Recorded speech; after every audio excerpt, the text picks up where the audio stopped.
In the opinion of Tom Carrico, of the CSIS think tank, the MDR supports a program to build a new early warning and satellite tracking network with its space sensor layer.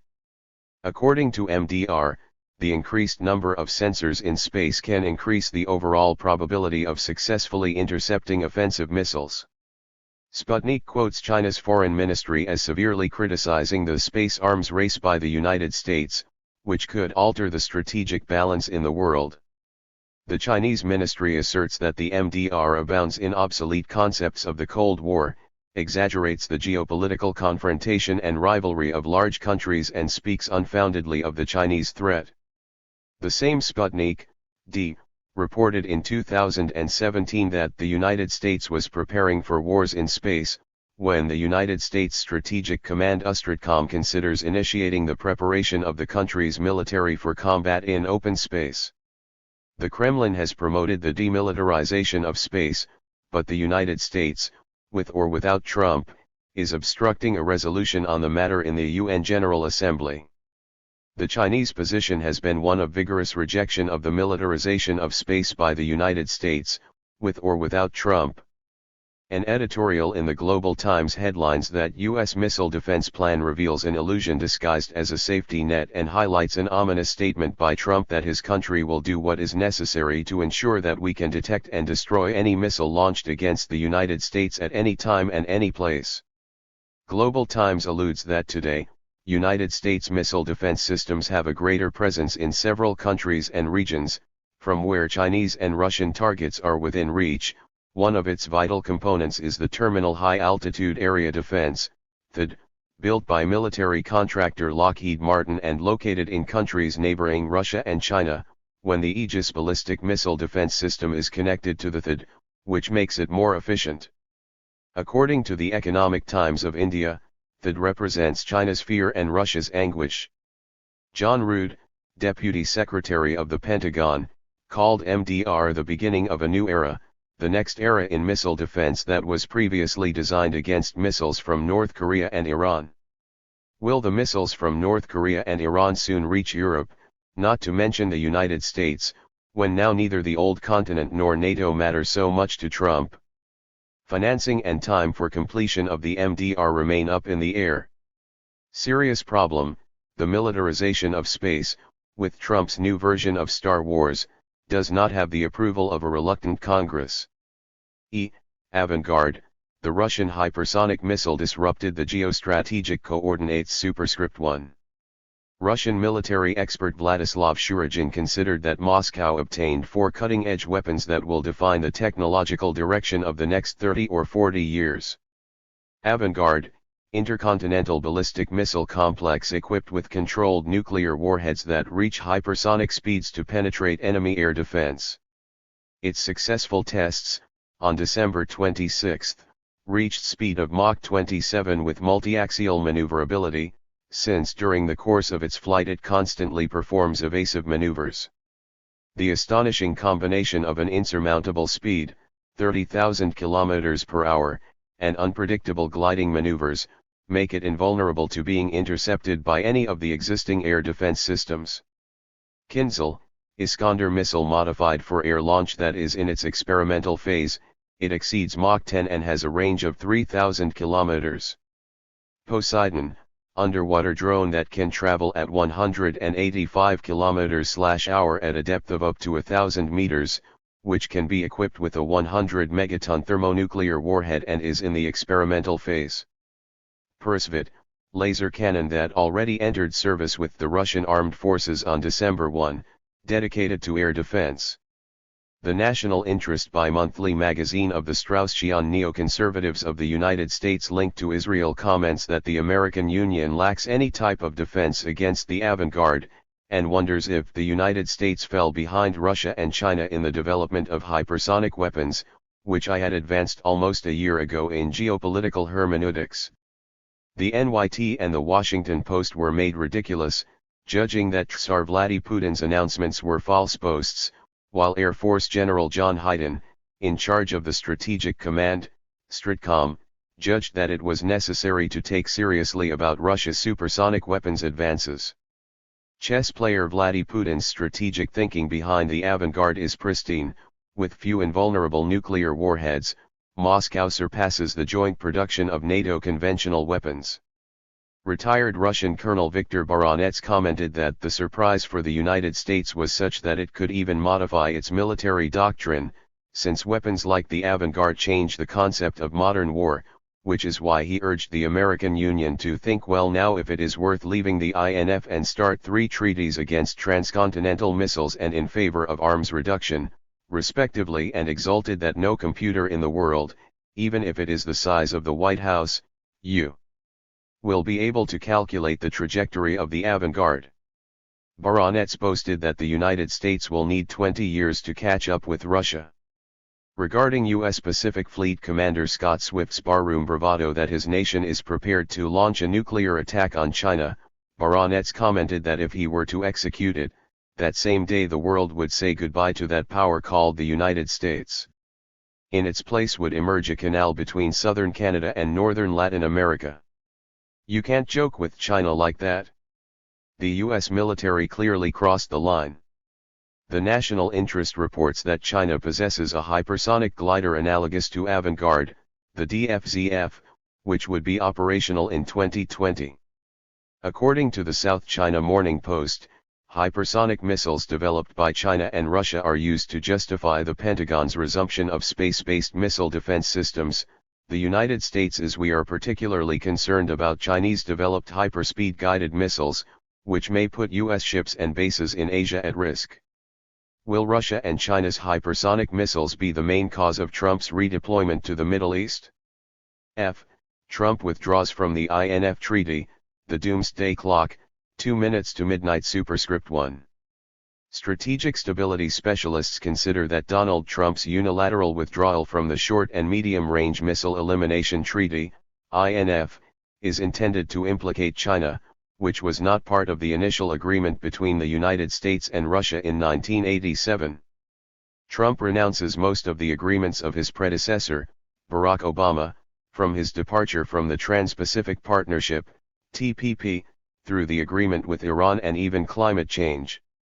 In the same line of conduct as him, Trump began the withdrawal process, which will last 6 months, as an epilogue to the INF Treaty, which breaks the agreement between Reagan and Gorbachev that eliminated 2,600 missiles. The US president's unilateral withdrawal endangers Europe, accelerates the nuclear arms race and attempts to involve China in an agreement to which it was not a signatory. Curiously, Trump ignores 2 of the simultaneous existential threats, according to the most recent report from the Bulletin of Atomic Scientists, which includes 14 Nobel Prize winners: nuclear weapons and climate change, exacerbated by the deliberate corruption of the information ecosystem. The hands of the doomsday clock were set at 2 minutes to midnight on January 24 in Washington. At the nuclear level, the bulletin in question states that the United States abandoned the nuclear agreement with Iran and announces that it would withdraw from the INF.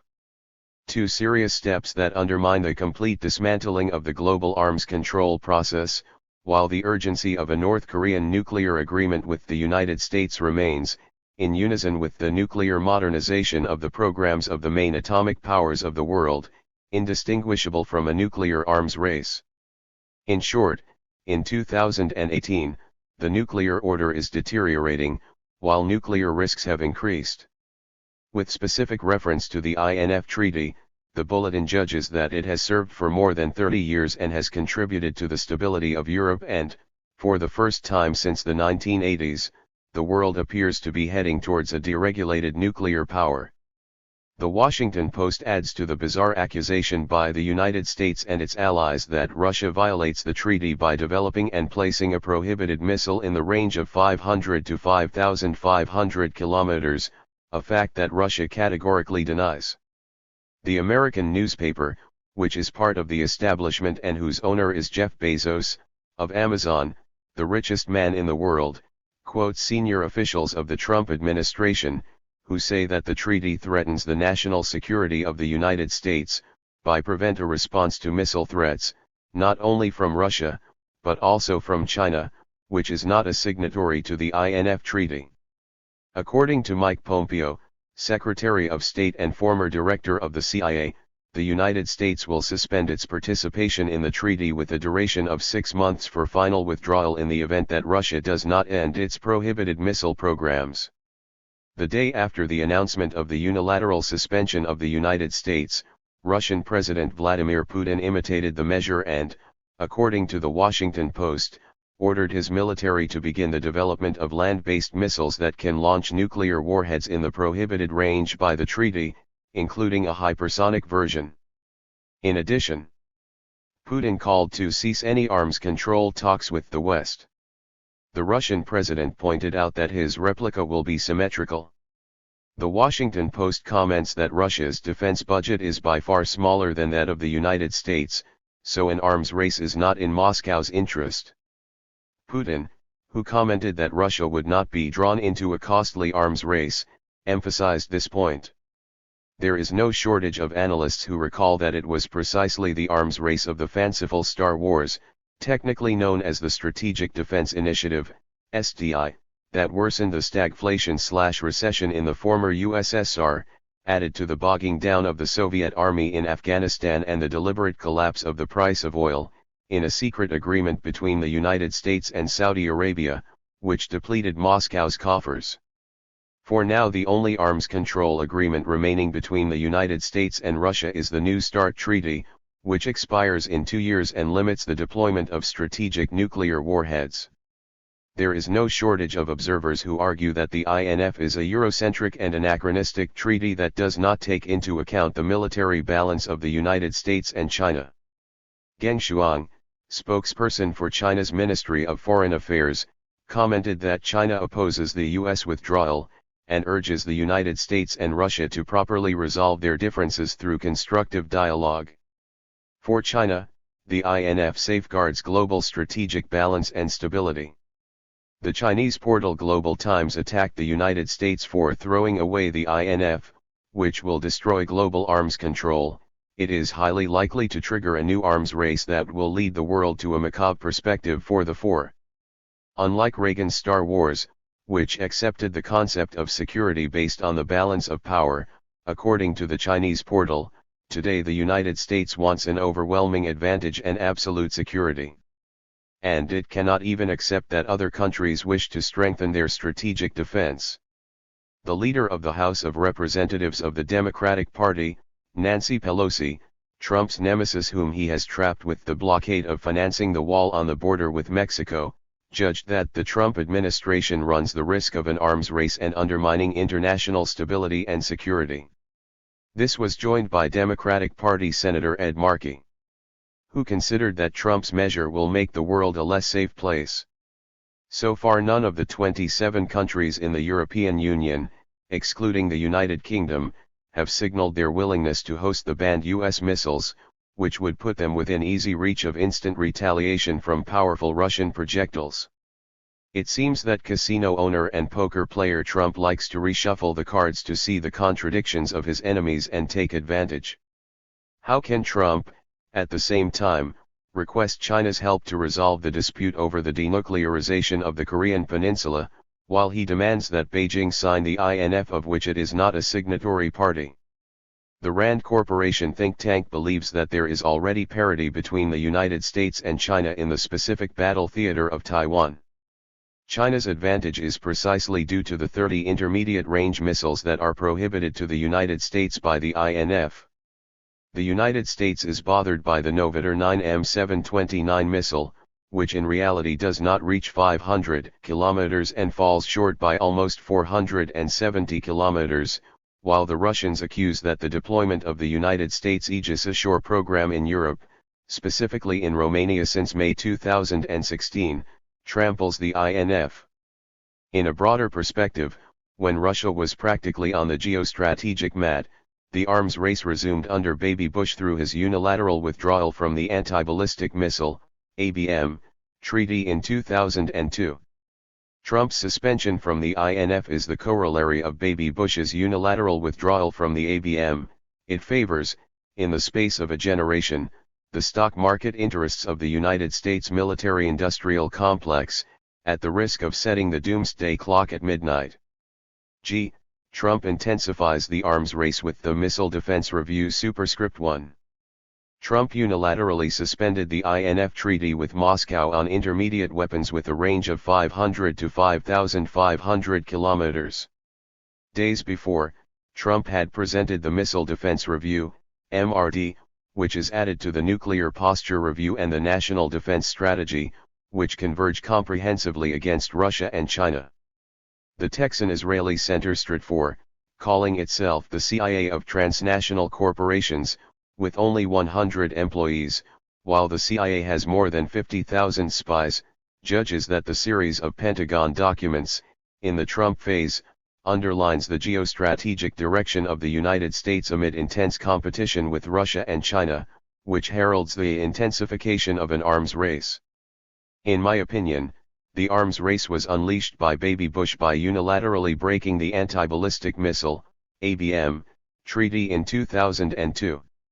The RDM involves funding key projects, installing an advanced sensor network in space, develop mature laser technology, equip F-35 stealth fighters with a weapon that can destroy an intercontinental ballistic missile, ICBM, and deploy interceptors in space. It seems like a repeat of the Star Wars, technically known as the Strategic Defense Initiative, which was a hoax to paralyze the former USSR. In my opinion, Trump is trying to deploy his entire multidimensional panoply to pull Russia into a Western alliance of the white race against the yellow race of China, Kissinger's new G2. The Pentagon's galactic war dream, in the Trump phase, contemplates developing laser drones that would have the ability to hover near the potential enemy launch site and destroy the ICBM salient during its boost phase, which Stratfor acknowledges presents massive technological obstacles, but it still raises serious concerns for Russia and China, since the RDM puts at risk the very survival of the nuclear deterrent power of Moscow and Beijing, who fear that the attack capabilities of the United States would give it the possibility of widely destroying its nuclear arsenals through its initial strike. Stratfor once again ruminates on the whole first strike theory coupled to the MAD theory or madman theory. Due to its suggestive acronym which would leave its rivals devastated without the ability to respond immediately. He argues that the United States could use the first strike theory in combination with significant missile defenses and thus intercept any surviving missiles launched in retaliation. Wouldn't it be better for the health of the planet not to test such mind-boggling theories of missile defense systems that could be pierced like the Maginot Line? Stratfor argues that countries, when considering their very survival, tend to prepare for worst-case scenarios, a fortiori, when the legacy of arms control regimes is eroded. The Texan-Israeli Center concludes that the prospect of a comprehensive U.S. ballistic missile defense network will only encourage Russia and China to redouble their efforts. According to Space News, the RDM will stimulate the militarization of space and will benefit the war transnationals Boeing, Lockheed Martin, Northrop Grumman Innovation Systems, Raytheon, and Aerojet Rocketdyne, when its greatest contribution is the endorsement for the construction of a new network of early warning and satellite tracking which the Pentagon calls the Space Sensor Layer. Trump proposed to the Pentagon to organize a new military branch in space, the Space Force. Space is the new battle theater of the United States rivalry against Russia and China. Russian anguish over Trump's suspension of the INF, Missile Crisis 2019 version Superscript 2. After 57 years of the Cuban Missile Crisis, when the world has been closer to a nuclear apocalypse, now the suspension of the INF treaty. In his recent speech in the Duma, Tsar Vladimir Putin declared to be ready at a Cuban-style missile crisis. U.S. missile deployment in Europe threatens Russia and the world. He considered that the placement of short and medium-range missiles in Europe by the United States will drastically aggravate the international security situation and generate serious risks for Russia. Putin denounced that with its tests of medium-range decoy missiles and its deployment in Romania and Poland of launch systems for Tomahawk cruise missiles, the United States grossly violated, long ago, the provisions of the INF Treaty. He warned that Russia will have to produce and deploy weapons that it can use against the territories where the decision centers on the use of missile systems that threaten us are. What is Trump playing? The Russian president judged that the United States' accusations are part of the anti-Russian policy promoted by the American elite, convinced of its exclusivity and superiority over the world. He stressed that Russia is not interested in a confrontation with the United States, whom he urged to calculate the range and speed of our advanced weapons systems when it seems that the United States does not realize how, at what pace, it is changing the world and continues its destructive policy. Putin set the tone for the negotiation when Russia wants to have friendly and full-value relations with the United States. We are willing to negotiate on the issue of disarmament, but we are not going to knock on the closed door anymore until they realize of the need for an equal dialogue. I commented in advance that perhaps Trump's suspension of the INF is intended to involve China in a tripartite agreement when the bulletin of the atomic scientist's doomsday clock is already 2 minutes to midnight. In my opinion, Russia, not to mention China, fears the breakdown of global strategic stability that inhibits the nuclear advantage of one of the two nuclear superpowers. Perhaps Moscow fears more the repetition of the arms race that ruined it in the 1980s and the fanciful Star Wars with which Reagan deceived the naive Gorbachev. The European portal de defensa translates Russia's anguish that it is likely to place its hypersonic cruise missiles on Russian submarines or ships off the densely populated eastern coasts of the United States. A Russian state TV warned that the Pentagon and the White House would be targets of a nuclear attack in just 5 minutes. Former CIA Director and current Secretary of State Mike Pompeo dismissed Tsar Vladimir Putin's assertions as bluster designed to divide Washington from its European allies and which constituted an empty threat with which the Russian leader attempts to divert attention from the Moscow's alleged violations of the INF. Now it's time to figure out how to move forward and come up with something Russians can live with. He added that Putin is trying to convince the world and drive a wedge between the United States and Europe that he fully agrees to support our decision. And what if it's not bragging? The head of the lactose-free NATO, Jens Stoltenberg, commented that NATO will not deploy any nuclear weapons on European territory in response to Russian missiles. Despite the hardening of Putin and Pompeo, I detect that they have given themselves room to negotiate a more comprehensive INF, in the style of Trump's Art of Negotiation, who paradoxically seeks his Nobel Peace Prize, no joke, with North Korea, and that in this case it is not a commercial or casino game. Pentagon report on China's nuclear weapons superscript 2 superscript 1. After 20 years of attacks against China, the Pentagon report addresses for the first time the number of its nuclear warheads, which it minimizes to less than 200, in order to force it to participate in the new negotiations that the United States has resumed with Russia to extend the Strategic Arms Reduction Treaty, START, which China refuses. As in chess and in any strategy, there are both defensive and offensive postures. In reference to China, since the Second World War, the United States has maintained an offensive hegemony that has come to surround Beijing and by extension Russia, practically on all of its borders. After 75 years, the United States, due to its military waste in several wars and its delirious financial speculation particularly after the dissolution of the USSR in 1991, when the United States was left alone as the only unipolar superpower, Washington has lost its military hegemony with the Paro-USIA of Russia in the phase of President Vladimir Putin and with the irresistible geo-economic rise of China, which has gradually been fortifying its defenses against the U.S. siege, to such an extent that the Pentagon, in its recent bizarre report of September 1, addressed to the United States Congress, for the first time addresses the issue of the Chinese nuclear arsenal and its new meta-territorial deployment as the beginning of its incipient offensive. A controversial point addressed by the Pentagon is that China has already achieved parity or even surpassed it with the United States in several areas of modernization. Basically, the report alleges that China is on track to double the size of its nuclear arsenal in the next decade, while it seeks to position itself as a global superpower by achieving bases in a dozen countries attached to the Silk Road. The Chinese army would plan to place its nuclear warheads in the classic triad: intercontinental missiles and missiles launched from submarines and bombers. The report alleges that China is considering providing itself with an air-launched ballistic missile, which is also being developed by Russia.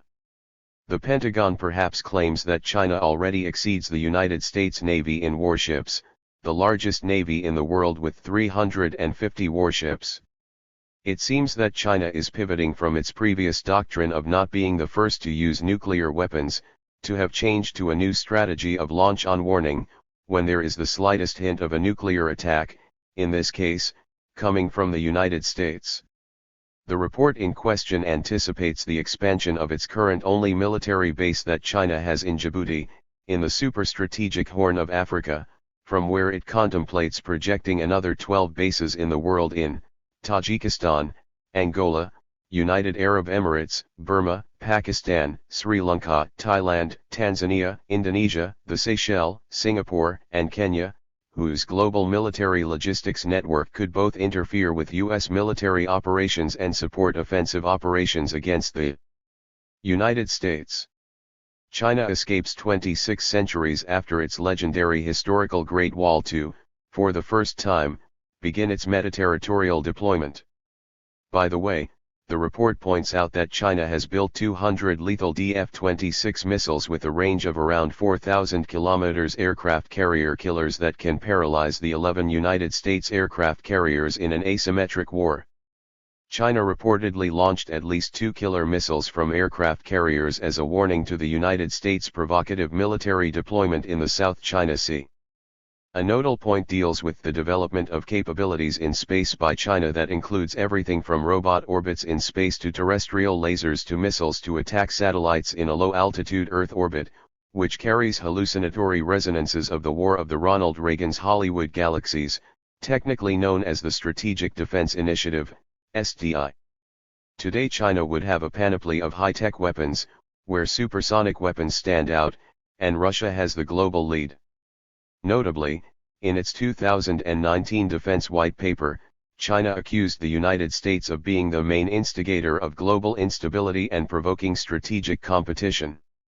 An editorial in the Global Times, the Chinese government's unofficial mouthpiece, dismisses allegations in the highly biased Pentagon report that it attempts to weaken China's nuclear deterrence.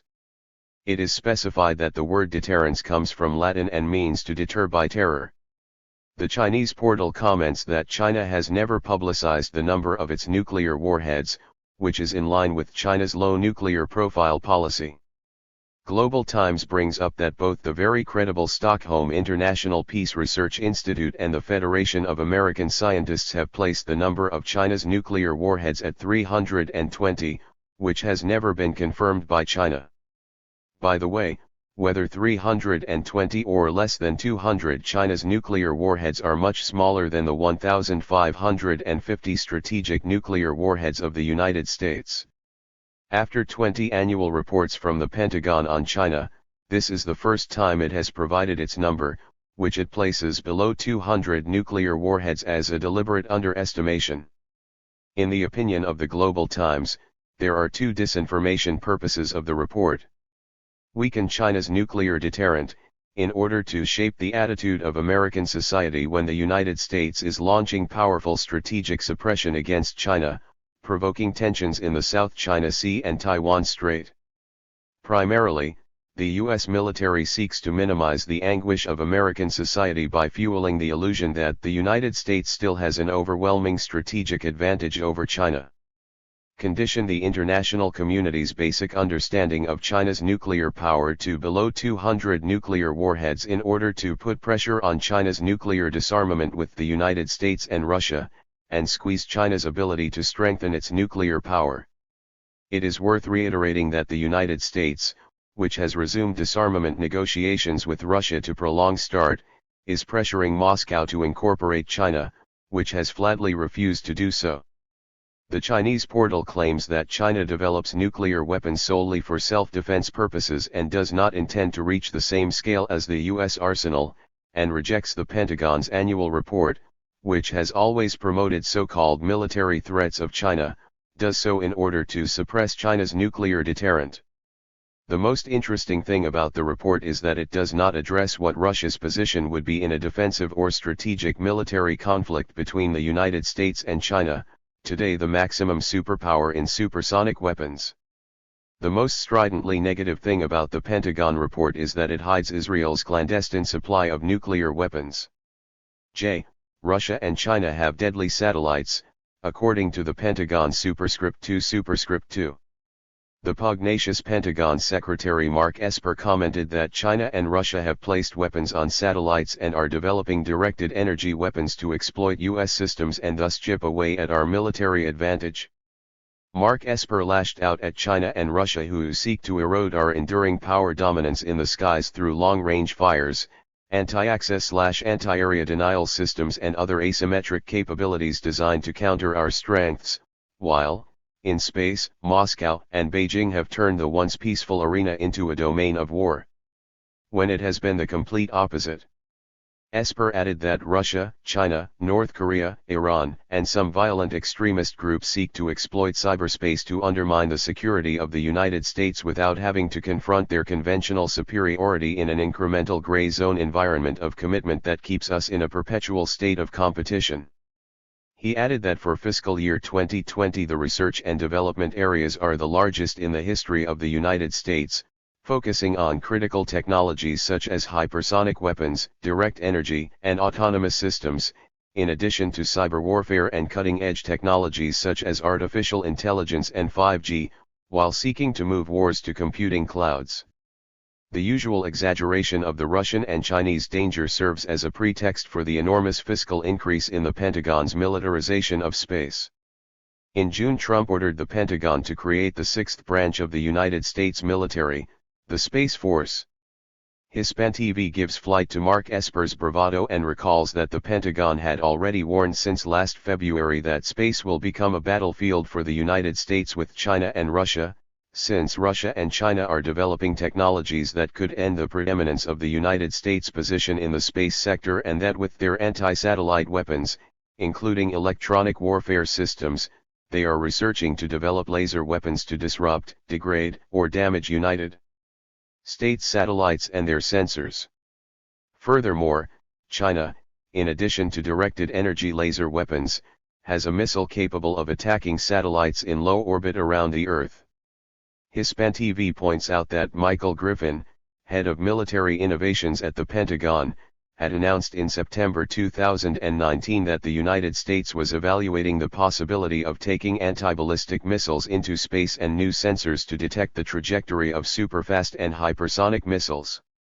Tsar Vladimir Putin warned the United States not to use space as a theater of war, since Moscow opposes its militarization, and criticized that the military-political leadership of the United States considers outer space as a theater of military operations that seeks to preserve its strategic dominance. The militarization of space by the United States violates the Outer Space Treaty, which prohibits militarization and was signed in 1967 by more than 100 countries, including the United States. Russia warns that a war in space could have dire consequences for international security and strategic stability. The Russian Foreign Ministry points out that it does not seek the objectives of domination and superiority, but rather pursues its peaceful use and carrying out explorations in space. China is not far behind and warned Trump not to create a battlefield in space. The United States has been pushing its strategy of space domination, going further down the path of weaponization in outer space and risking to turn it into a new theater of war. The next war of the three superpowers, which seek a precarious strategic balance, would take place in space, both cybernetic and orbital. China's white paper on its national defense policy in the new era Superscript 2 Superscript 3. After 4 years of silence, last year China published its white paper on China's national defense in the new era, which highlights its propensity for the new multipolar global order and its defensive, but clearly reactive, character, with its inevitable retaliation, where he marks his red lines, Taiwan and the separatism of Tibet and eastern Turkestan. His discussion on the international security situation is essential to determine the direction of strategic stability between the three main superpowers on the planet. The new Chinese era highlights the construction of a modern socialist country aimed at the building of a national defense fortified with a powerful army. The world today is experiencing profound changes not seen in a century when economic globalization, the information society and cultural diversification are developing in an increasingly multipolar world, so peace, development, and win-win cooperation remain the irreversible trends of the times, without overlooking the prominent destabilizing factors and uncertainties in international security. In this chapter he addresses 5 relevant topics. The international strategic landscape is undergoing profound changes. The international security system and order are undermined by growing hegemonism, power politics, unilateralism, and constant regional conflicts and wars, in clear reference to the United States, which has pushed for higher defense spending, as well as additional capability in nuclear, space, cyber and missile defense, and undermined global strategic stability. What is relevant is that the security of individual countries has become increasingly intertwined, interconnected and interactive. The security situation in the Asia-Pacific region remains generally stable. A balanced, stable, open and inclusive Asian security architecture is developing, while the world's economic and strategic center continues to pivot toward the region. Asia-Pacific, where the deployment of the THIRD, Terminal High Altitude Area Defense, system in South Korea by the United States has severely undermined the regional strategic balance. The white paper is not so pessimistic about the regional hotspots, the Korean Peninsula, which still faces uncertainty, South Asia, which is generally stable, despite conflicts between India and Pakistan, and the reconciliation and reconstruction of Afghanistan.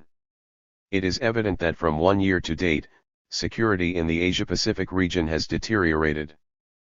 Perhaps due to the toxic electoral environment in the United States, when China has replaced Pakistan in its tension with India, and the South Sea China has escalated its tension, while destabilization in Taiwan and Hong Kong has intensified. China's security risks and challenges should not be minimized. The emphasis is notable in reference to Taiwan's independence whims, as well as the exogenous separatist forces that encourage the independence of Tibet and the creation of East Turkestan, the Islamic Autonomous Republic of Xinjiang. Global military competition intensifies. Today there are new types of combat forces when the United States pursues technological and military innovation in search of absolute military superiority, and Russia advances in the new perspective of its military reform, while Great Britain, France, Germany, Japan, and India rebalance and optimize the structure of their military forces. The operational matrix of the new revolution in military affairs with Chinese characteristics focuses on the application of cutting-edge technologies such as artificial intelligence, quantum information, big data, cloud computing and the Internet of Things when war evolves in its form towards information and intelligent warfare. He concludes that the People's Liberation Army is still far behind the world's major armies, which is very debatable when China, in addition to being the first country to have landed on the dark side of the moon, has positioned itself more defensively to wage an asymmetric war. As it has just demonstrated with the astonishing evidence of its lethal aircraft carrier missiles, carrier killers, in the South China Sea, very close to 2 American aircraft carriers. Its second chapter deals with its defense policy with 5 areas. The resolute safeguarding of China's sovereignty, security, and development interests with 9 objectives. Deter and resist aggression. Safeguarding national political security, people's security, and social stability. Oppose and contain Taiwan independence. Punish proponents of separatist movements such as Tibet independence and the creation of East Turkestan. Safeguard national sovereignty, unity, territorial integrity, and security. Safeguard China's maritime rights and interests. Safeguard China's security interests in orbital space, electromagnetic space, and cyberspace. Safeguard China's foreign interests, and support the sustainable development of the country. The severity is evident with Taiwan, which he urges for its peaceful reunification through the axiom of one country, 2 systems. The threat is unequivocal to take back renegade Taiwan. We make no promises to renounce the use of force and to preserve the option of taking all necessary measures. Never seek hegemony, expansion, or spheres of influence. Although a country may become very strong, its bellicosity will lead to its ruin. The Chinese people have always suffered aggression and war, and since its founding 70 years ago, as the People's Republic of China, it has never started any war or conflict. Implement a military strategy guide for the new era, adhere to the principles of defense, self-defense and retaliatory response, and adopt active defense. Strengthening the army in the Chinese way, it is the strategic task for the modernization of socialist China, through the implementation of Xi Jinping thought with 3 strategic objectives. Achieve its mechanization in 2020 with computer improvements. Complete the modernization of national defense and the army by 2035. Fully transform the people's armed forces into world-class forces by the middle of the 4. Serve the construction of a community with a shared future for humankind, actively participate in the reform of the global security governance system, which is inclusive. A special item was dedicated to cyberspace, a key area for national security, economic growth, and social development that safeguards information and cybersecurity and resolutely maintains national cyber sovereignty, computer security and social stability.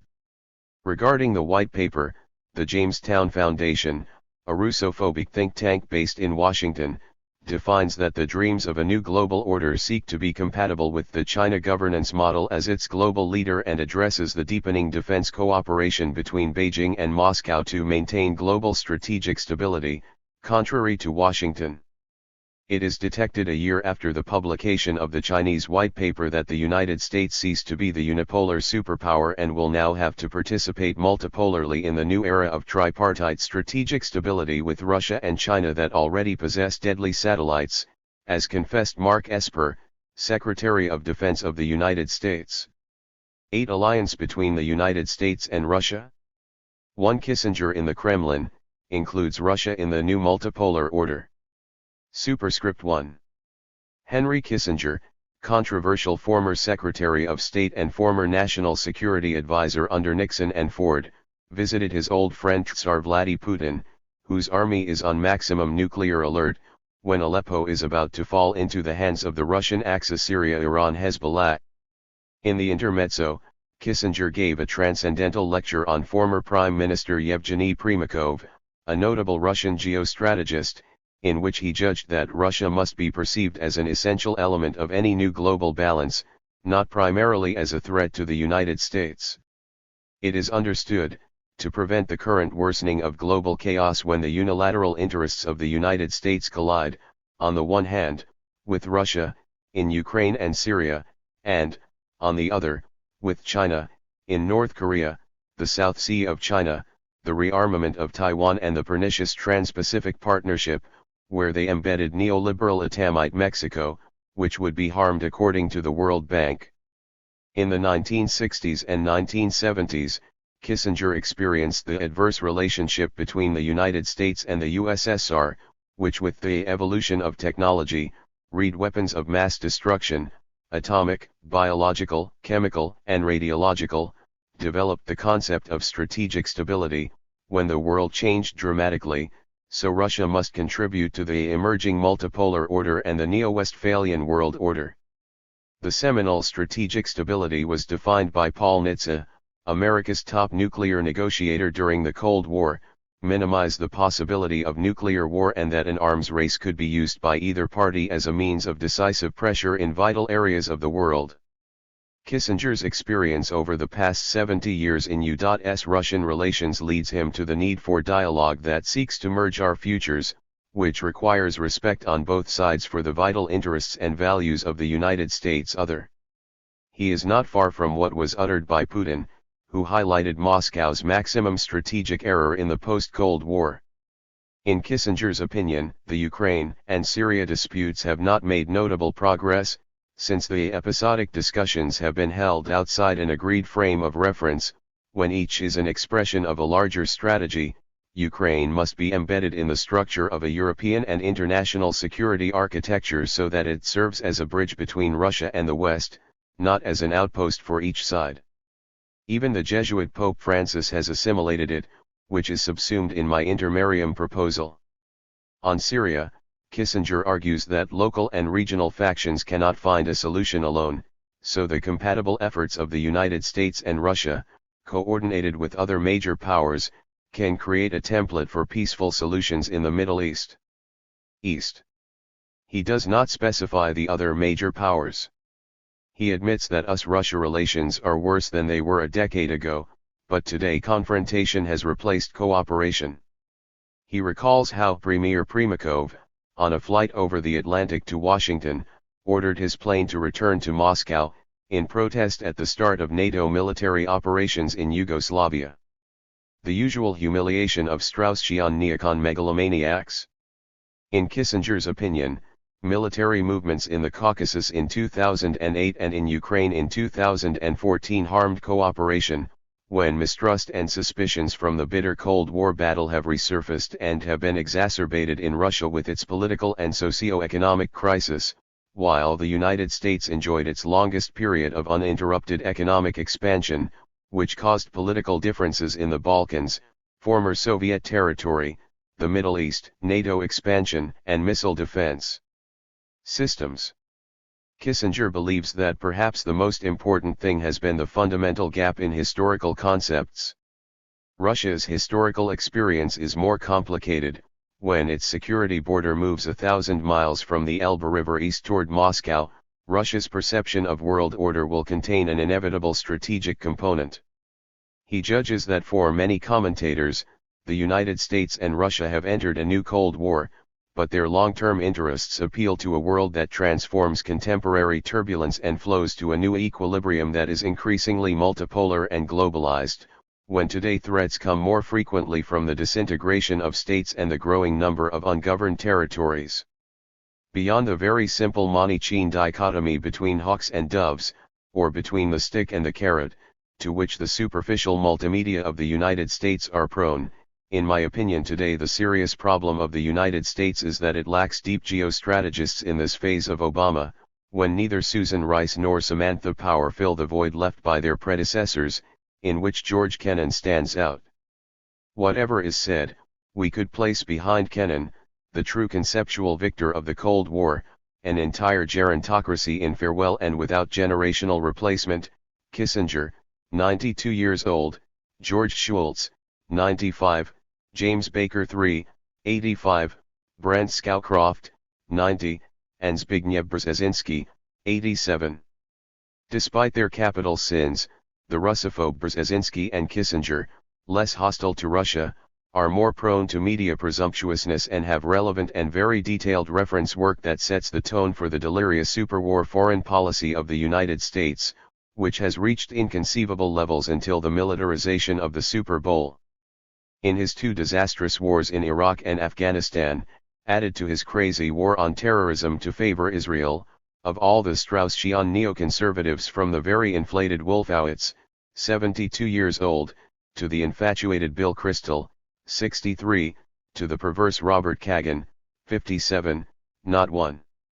Richard Haass, 64 years old, of the influential Council of Foreign Relations, drier than ever in ideas, but not in marketing, and the Russophobe Strobe Talbot, 69, who longs for the Balkanization of Russia, have not given the width, while the lucid Stephen Waltz, 60, and John Mearsheimer, 68, have been stopped by the omnipotent Zionist lobby. The United States is orphaned by modern geostrategists. That is one of the main factors that reflect its decline, which prevents it from reorganizing the imperative tripolar order with Russia and China, while it drags the world into the catastrophe with its global chaos and its Samson syndrome, in which he tries to survive in a disharmonious and unbalanced way. Kissinger and Brzezinski agree, with their nuances and subtleties, on China, but I judge that the former has understood better than the latter, in reference to Russia, the urgent tripolarity of the New World Order. 2. Trump throws Iran into the arms of Russia, China, and the European Union. Superscript 2.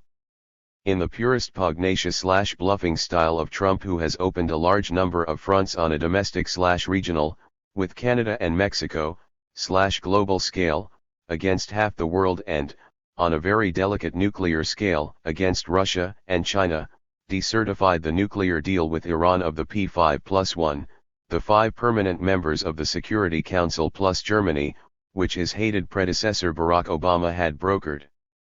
Congress has 60 days to reimpose the sanctions. The serious problem is that, if sanctions are reimposed, it is very likely that Iran will retaliate and restart its atomic program, which has been for civil and peaceful purposes, according to monitoring by the International Atomic Energy Agency, IAEA. And not with the black propaganda of Israel and its mendacious first Israeli Benjamin Netanyahu, who invented that Iran possesses non-existent nuclear bombs, according to the Mossad's propaganda war with the Hasbara technique. Trump follows the same line as his supremacist ally, Prime Minister Netanyahu, and alleges that the missile tests in Iran have broken the spirit of the agreement, in addition to supporting the Lebanese Shiite guerrilla Hezbollah, which is part of the government coalition. From Lebanon, where she is not exorcised as a terrorist. According to Jennifer Rubin of The Washington Post, Trump's announcement against Iran backfired and provoked massive opposition from the Democratic Party in Congress, as well as the reluctance of the head of the Foreign Relations Committee, the influential Republican Bob Corker, who assured that Trump will lead the United States into a third world war. Bloomberg's Amir Handani mentions that Trump's decertification against Iran will hit the United States. Bloomberg oil strategist Julian Lee lays out Trump's dreams of isolating Iran, even as oil companies from China, Russia, and Europe will profit from U.S. isolation. 34 European companies have pre-qualified to develop Iran's plethora of oil and gas fields, ahead of Russia, Japan, and China. Europe seeks to diversify its gas supply so as not to depend so much on Russia and, much less, on the demands of Trump, who does not want Europe to be supplied from anywhere, except for gas from fracking in Texas and Oklahoma. I wonder if the sanctions against Russia and Iran are aimed at the European Union to prevent its connectivity with these two and China's miraculous Silk Road. Obama's sanctions against Russia and Trump's sanctions against Iran have thrown both Russia into the arms of China and Iran into those of Russia, China, and Europe. The leaders of Germany, France, and Great Britain rejected that Trump has the authority to scrap the P5+1 joint nuclear deal with Iran, since it is not a bilateral agreement. An immediate effect has been that the President of the European Union, Jean-Claude Juncker, requested to restore relations with Russia. The sanctions of the United States Treasury Secretary, controlled by the Israeli-American Stephen Mnuchin, against the guardians of the Islamic Revolution of Iran, the Pasdaran, the military and financial backbone of the Shiite theocracy, would amount to sanctions being imposed to the Pentagon, which puts Washington and Tehran on the brink of war. Adam Gary, from the Duran portal, makes an excellent summary and evokes three possibilities that Iran can adopt, in sync with Russia/China/European Union, added in an unusual way by Great Britain, despite the breakup of Brexit, which they continue to support. The P5+1 nuclear agreement, Iran proclaims that the agreement is null and void and renegotiates new trade deals with partners whose financial transactions do not depend on the dollar, such as Russia, China, and Turkey, to whom the European Union could join. The United States formally withdraws, but the rest of the P5+1 group maintains the status quo and adopts the reimposition of Trump sanctions. In this scenario, Russia and China will skip sanctions when they intensify their de-dollarization. How badly will the European Union and Britain want to imitate US sanctions, at the risk of losing lucrative business with Iran?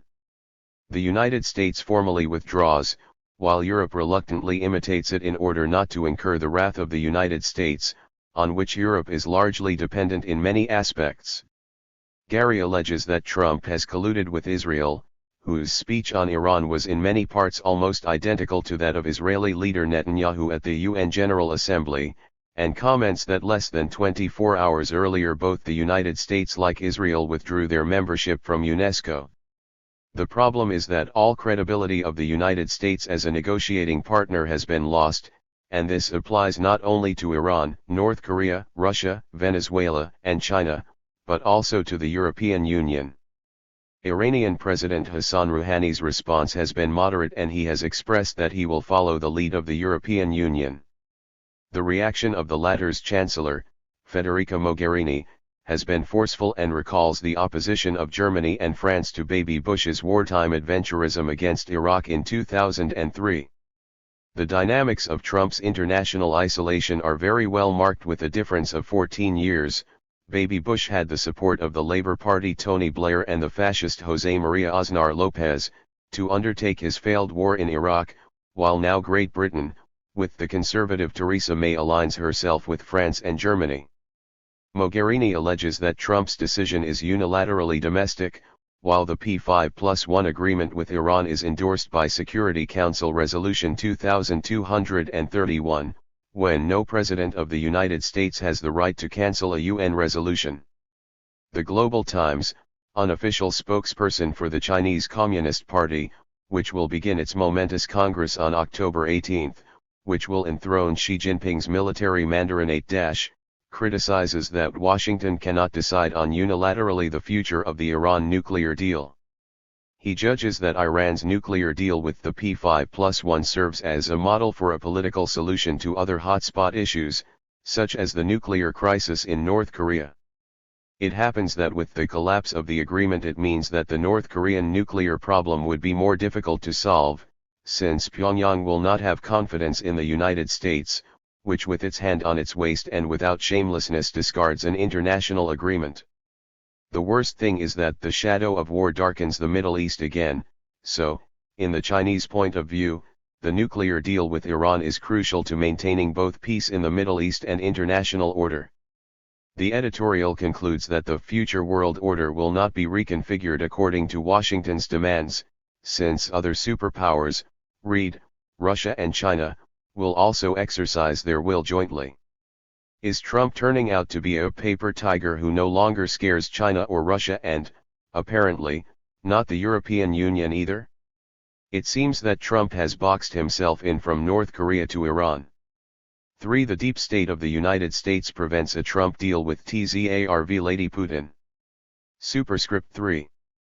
During his momentous Asian tour, Trump had the opportunity to meet informally with Tsar Vladimir Putin, at a time when the sword of Damocles of the deep state hanging over the controversial American leader is using and abusing the Hollywood setup of Rusiagit to prevent a rapprochement between the United States and Russia, which is likely to harm the interests of the military-industrial complex that lives off the business of the war economy.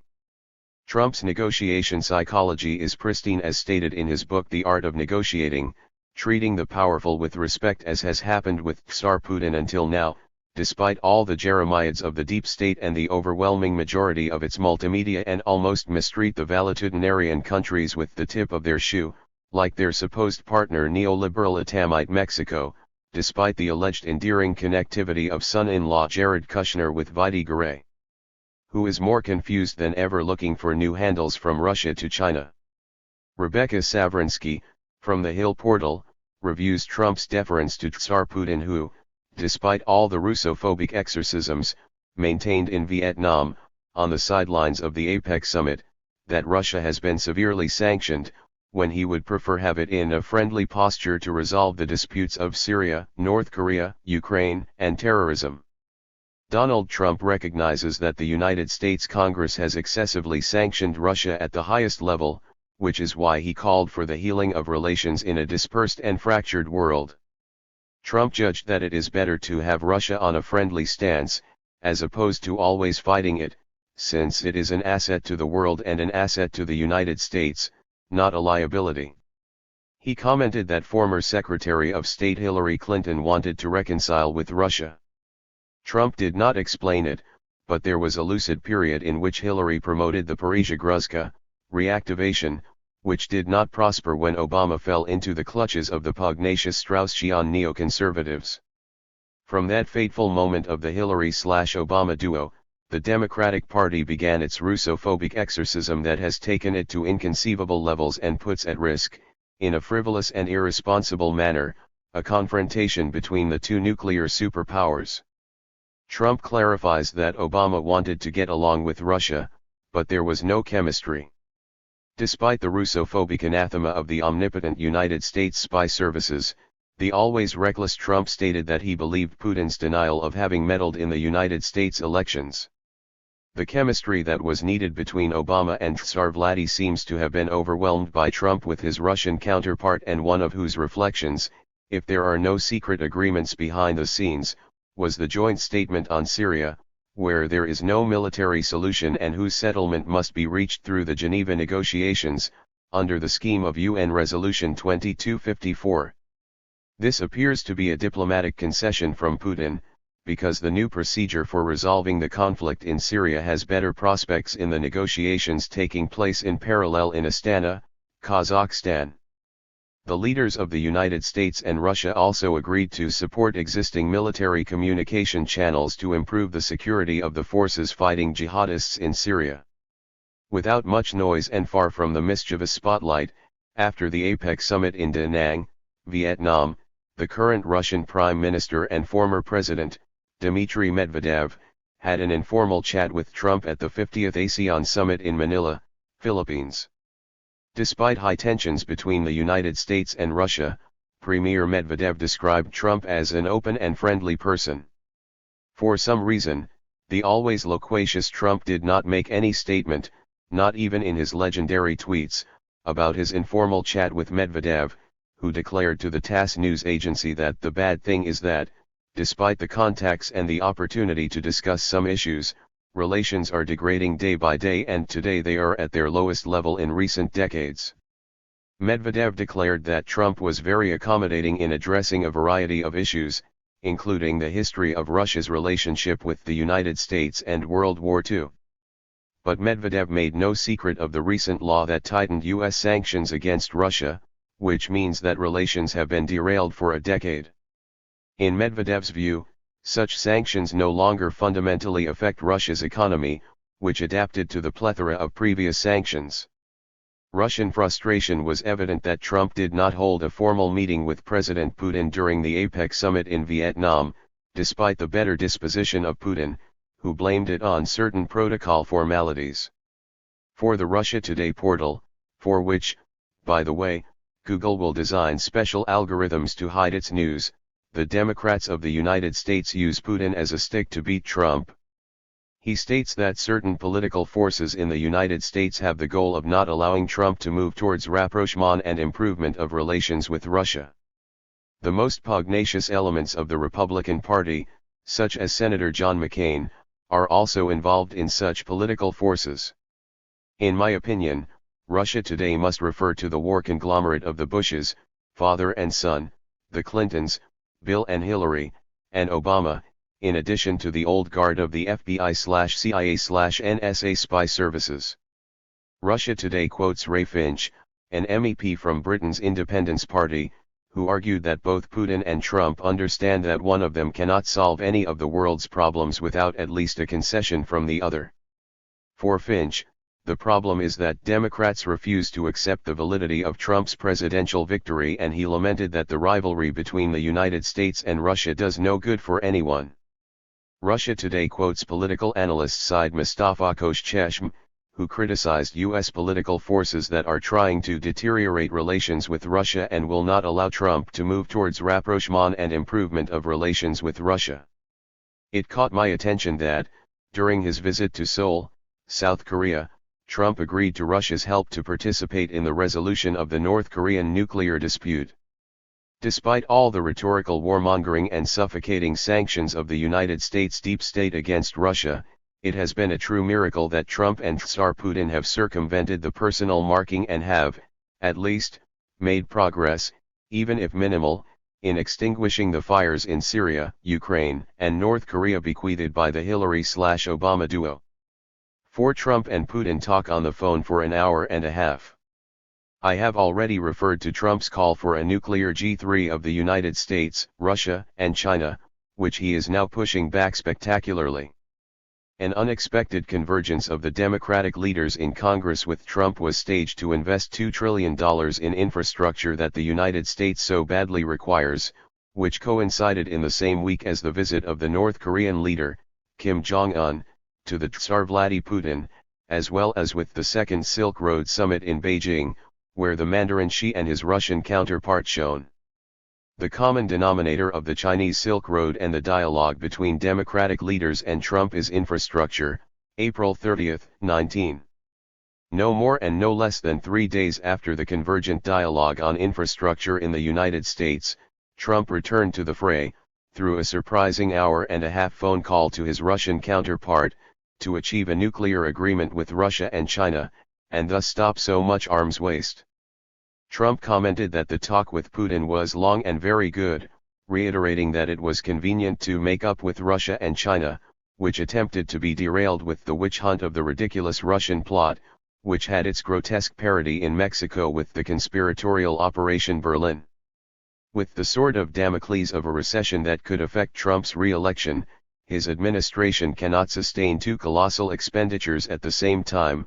Either it decides on infrastructure, or it opts for an insane arms race against its geostrategic rivals Russia and China. The Washington Post asserts that the bipartisan infrastructure project in the United States may fail, when the president's own chief of staff comments inside and outside the administration that the effort is very expensive and unlikely to succeed, which also shows pecuniary resistance from some heavyweights of the Republican Party. Closing the squaring of the circle will not be easy, and Trump himself summed it up in a tweet when he criticized the war expenditure of $7 trillion in the Middle East in the past 19 years. Demented. Knowing Russia's military hypersonic panoply and China's technological advance, it seems that Trump prefers to dilute the war wine of the war economy of the military-industrial complex. The most relevant in the geostrategic field concerned Trump's proposal to extend the existing nuclear arms control agreement between the United States and Russia, the New START that expires in 2021, to a new one involving China. Trump leaves behind the non-existent Russian collusion, engineered on both sides of the Atlantic, and tries to repair relations with Russia, which will not be easy. The topics addressed were trade, Venezuela, Ukraine, North Korea and nuclear weapons control, in addition to the Russian plot. Trump concluded that the dialogue with Putin had been very productive. The very influential Russian portal Sputnik recalls that last month Trump had indicated his intention to negotiate a major nuclear arms control agreement with Russia and China, while Dmitry Peskov, Kremlin spokesman, confirmed that the talk had lasted almost an hour and a half and that would later provide more details on the matter, when Moscow still does not digest Trump's unilateral withdrawal from the agreement on intermediate nuclear weapons or accept the deployment of United States missile defense systems along the borders of Russia, which revives the Star Wars and its arms race. One of three things: Trump is buying time, he is deceiving, or he is sincere. In the event of a plausible G3 nuclear agreement between the United States/Russia/China, the foundations of the new geostrategic tripolar order would be laid in what remains of the 4-5. Russia proposes a G10 with China and India instead of the G7, maybe a G11 with Turkey. For the second time at a G7 summit, Trump brought up the need to reincorporate Russia into the old G8 scheme. Days before the G7, French President Macron accepted a quid pro quo, according to the Globalist, with Trump, Russia's reintegration into the G8 in exchange for the dilution of sanctions to Iran, whose Foreign Minister Javad Zarif appeared in spectacular fashion in Biarritz, on the sidelines of the G7. After Macron's historic speech, one day after the G7, in which he proclaimed the end of Western hegemony and called for the reconciliation of Europe with Russia, Moscow's return to the G8 does not excite the Kremlin. The dramatic reconversion of Macron, former official of the globalist Rothschild bankers, and his humanist and cultural/civilizational resurrection, understands the geostrategic dynamics of the rise of Russia/China/India. Macron, frightened by the rural revolt of the Yellow Vests, grasped that failed neoliberalism disrupts the local/regional/global political order. Tsar Vladimir Putin, who has established himself as a wonderful geostrategist, goes further than Trump and Macron and proposed, at the Eastern Economic Forum in Vladivostok, a G10 with China and India, and perhaps even a G11 with Turkey. Macron's speech arrives 12 years late at the watershed of Putin's dissertation, which marked the new global era at the 2007 Munich Security Conference, which the then French President Sarkozy did not assimilate. Now in Vladivostok, Putin emphasized, in a very elegant way, that the leadership of the West is over, giving credit to his French counterpart. Putin, master of the situation, commented that he cannot imagine an international organization being effective without the participation of India and China. He argued that the G7 format is not up to the task of resolving global issues. He is right. When GDP is measured by its purchasing power, China has already displaced the United States from first place, and India, which has just been shown as the fourth country to reach the moon, after the United States, Russia, and China has already did so, along with Japan, in third place. According to the influential Sputnik portal, Putin advocated including Turkey in a broader format similar to the G7. Now Turkey, after acquiring the Russian S-400 systems, is well protected from the sky, therefore its work, in such a format, could be requested and appropriate, taking into consideration its role in international affairs and in the region. When asked if Russia would participate in the G7 summit next year in Miami, something Trump has insisted on a lot, Putin commented that the G7 leaders should first travel to Russia, where the then G7 summit-8 should have been held in 2014, before the expulsion of Moscow due to the Crimea dispute. The very negotiable confirmations of Great Britain and Canada, and the doubtful position of Germany, would remain pending. It is clear that Tsar Vladimir Putin accepts a G8, but in Moscow and under his conditions, perhaps inviting China, India, and Turkey as observers, initially, which together would enthrone him as the supreme player. Geostrategic of the four, with its multiple Eurasian vectors that are part of the geostrategic scheme of the Russian ideologue Alexander Dugin and his fourth political theory. The G7 has already died and the G8 is resurrected under the auspices of Russia, which seeks to take it to a G10 or perhaps a G11, with Turkey, if there are not too many European reluctance, which would mean the establishment of a new eminently multipolar order. It is curious that the four superpowers that have reached the moon are the ones that define the new global order of the four. 6. Trump proposes a G11 to counter China, a serial G2 of the United States with Russia. 40 cities are burning in the United States, which is experiencing its second multifactorial civil war, to which is added the murder of George Floyd, while the troubled President Trump, who can lose or can win with two scenarios, the gray rhinoceros and the Nixon moment, does not relent in its siege against China, whose electoral blame for the pandemic he believes can pay dividends between now and November 3.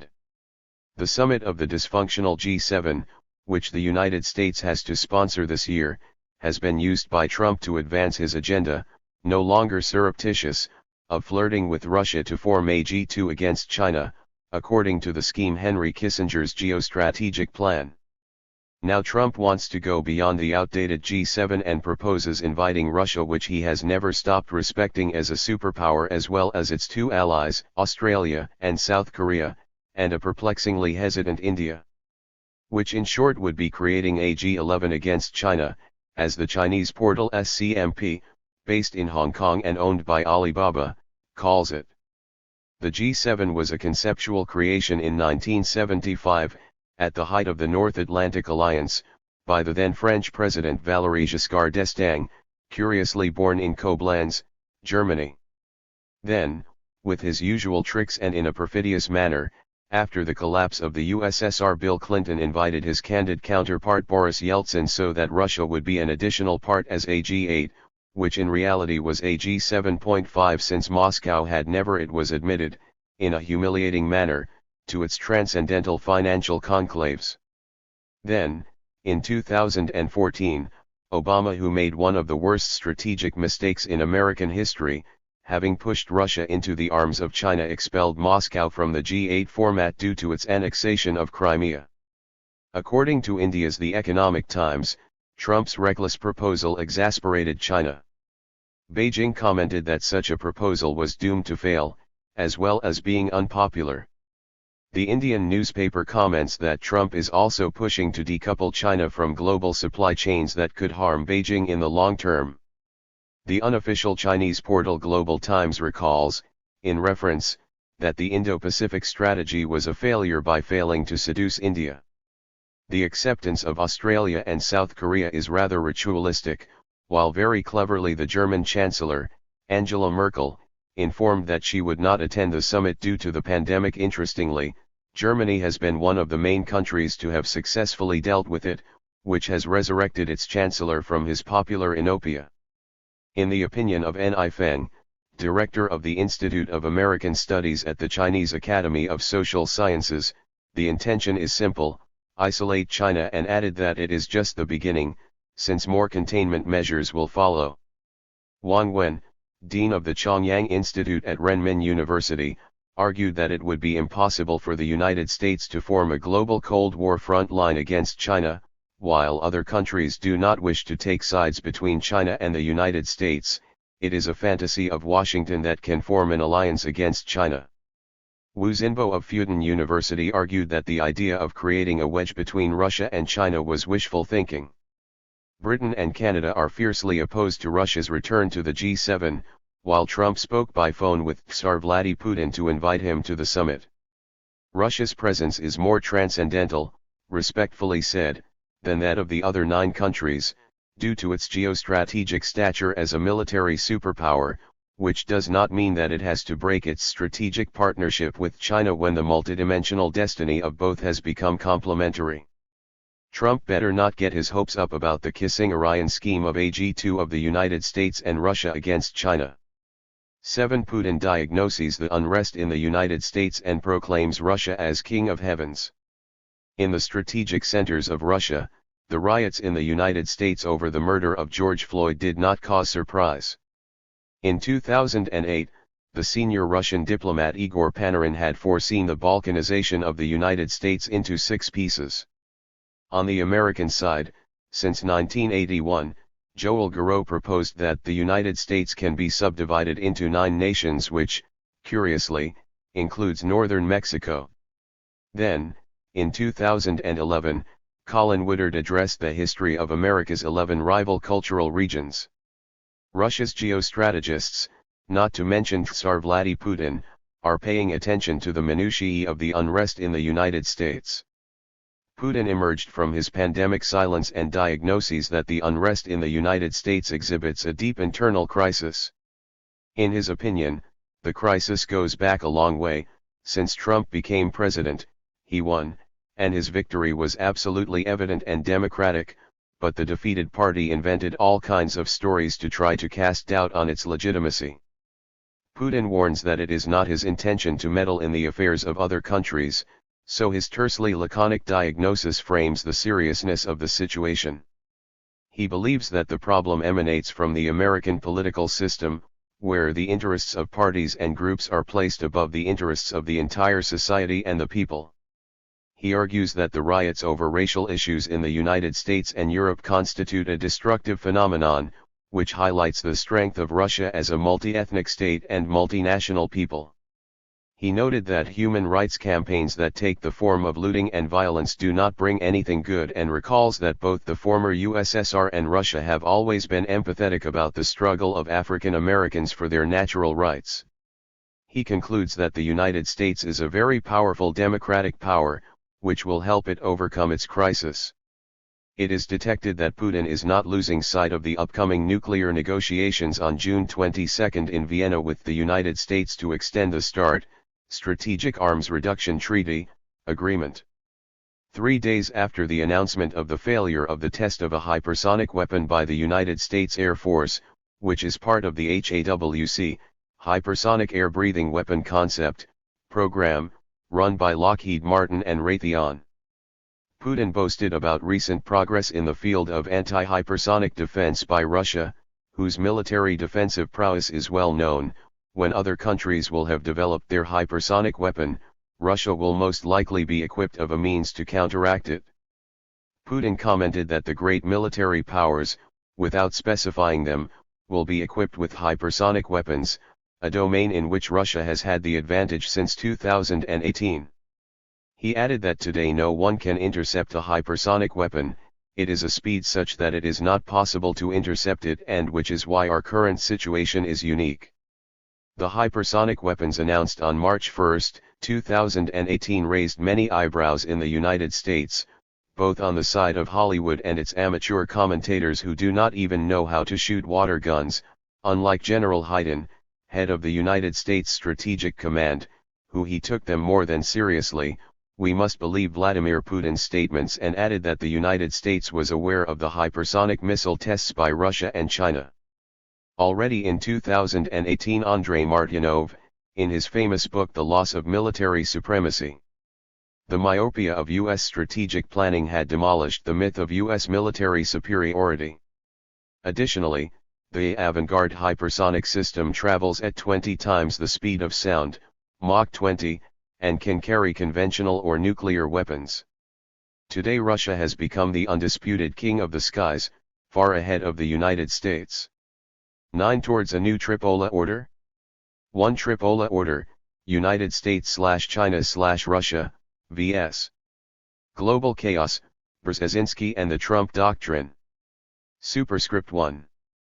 The prolific Zbigniew Brzezinski, at almost 89 years old, proposes an urgent tripolar arrangement between the greatest military powers, United States, Russia, China, that configures the structure of the Trump Doctrine in order to alleviate the disheveled global order. Brzezinski, former National Security Advisor to Jimmy Carter, an intimate of Obama and promoter of the buried Rockefeller Trilateral Commission, ignores that it was Obama who bequeathed his double chaos, domestic/global, which Trump has accentuated with his chaos within chaos. The decline of the United States has accelerated, which is expressed, far from his old unipolar infatuation, by the anguished Brzezinski. The world is sliding into significant disorder without an international structure capable of handling the types of problems that are likely to erupt almost simultaneously.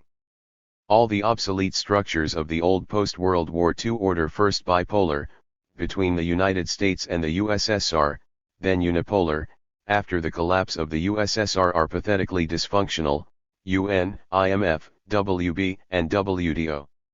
Today the world is idyllically multipolar, but crudely and militarily tripolar, where Obama put Russia on the defensive in all areas, through his ineffective sanctions, and China, through its mercantilist strangulation of the incinerated ADP.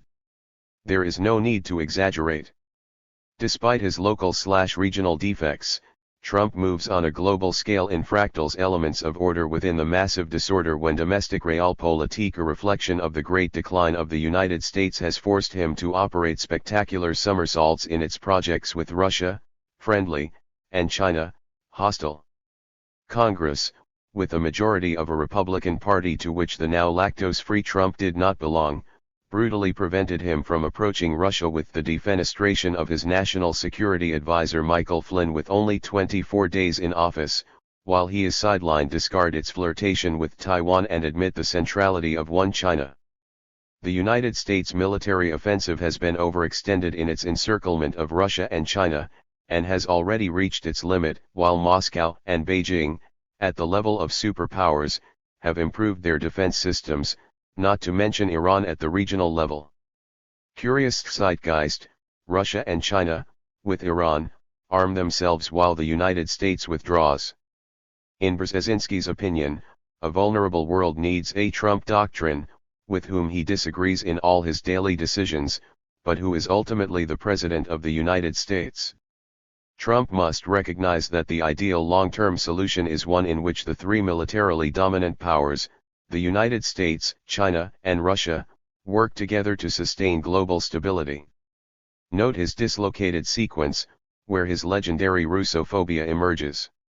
In contrast to Kissinger, who slipped a G2 between the United States and Russia to stop China, a scheme that Trump joined, Brzezinski suffers from nostalgia for his G2 of the United States and China against Russia, which was rejected by Beijing.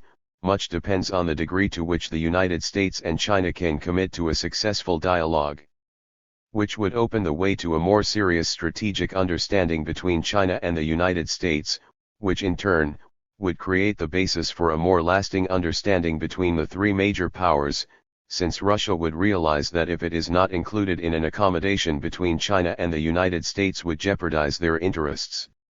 First the G2 of the United States and China, and then the G3 with Russia. How simple. Today Russia and China have improved their defensive positions, and I do not see the reason why, when the United States succumbs to its domestic centrifugal demons, worse than the external ones, China falls into the trap of an ethereal G2 directed against Moscow in the optics Brzezinski's Russophobe. The United States is no longer in a position to impose its global unilateralism except with its masochistic regional vassals, lacking strategic vision, but it does not escape Brzezinski that the United States must be judicious of the danger that China and Russia could form a strategic alliance, so the United States must be careful not to act toward China as if it were a subordinate, which would ensure a closer China-Russia relationship. The United States does not know how to act otherwise when its overwhelming imposition of war is part of its geopolitical code. For Brzezinski today the most pressing issue is North Korea, which requires a six-party regional approach and which was about to be resolved with Clinton, but was discarded by Baby Bush, who aberrantly embedded Pyongyang in his rogue states. Today North Korea is another, and its dispute is an intrinsic part of the new Tripolar order. Comes the insufferable Russophobia of Brzezinski, who, in the midst of the decline of the United States, is no longer able to pontificate. If the United States were to improve its relationship with Russia, it must renew the knowledge for both that a commitment to be governed by the laws it is central to the international order. The problem with Brzezinski's international order is that it imposes the unilateral order of the United States, which has died. President Trump's desire for a constructive dialogue with Russia is reasonable, but lacking an acceptable framework of conduct, that is, a choreography in which Russia submits to the unilateral hermeneutics of international laws of the United States. Brzezinski does not realize that when the old unipolar order dies, its legal framework perishes with it, which is now inadmissible for Russia and China. The nihilism of Brzezinski could not be missing, who ties his well-known balkanizing knives between Russia and China in the Central Asian theater, which he had already formulated in his recent book, Strategic Vision. The United States and the Crisis of Global Power. Brzezinski pontificates that the stakes for the three major powers are high, but so are their potential rewards. I do not detect anything in which the United States gives in Brzezinski's mouth, to form the tripolarity of global stability. On the contrary, it resorts to the neo-Monroist conditioned reflexes of the United States, eviscerated by its sadly decadent reality as an indispensable/exceptional/chosen country, which is why it proposes in the short term evanescent specific regional agreements with Japan and Great Britain to manage regional affairs, which Trump already operates with the new axis of the United States with the Anglosphere Japan-Israel. Brzezinski does not provide any positive proposal for the failing European Union when its cyclopsic color-blind cosmogony is confined to U.S. military support for Japan/South Korea and Western/Central Europe, with the obsolete NATO.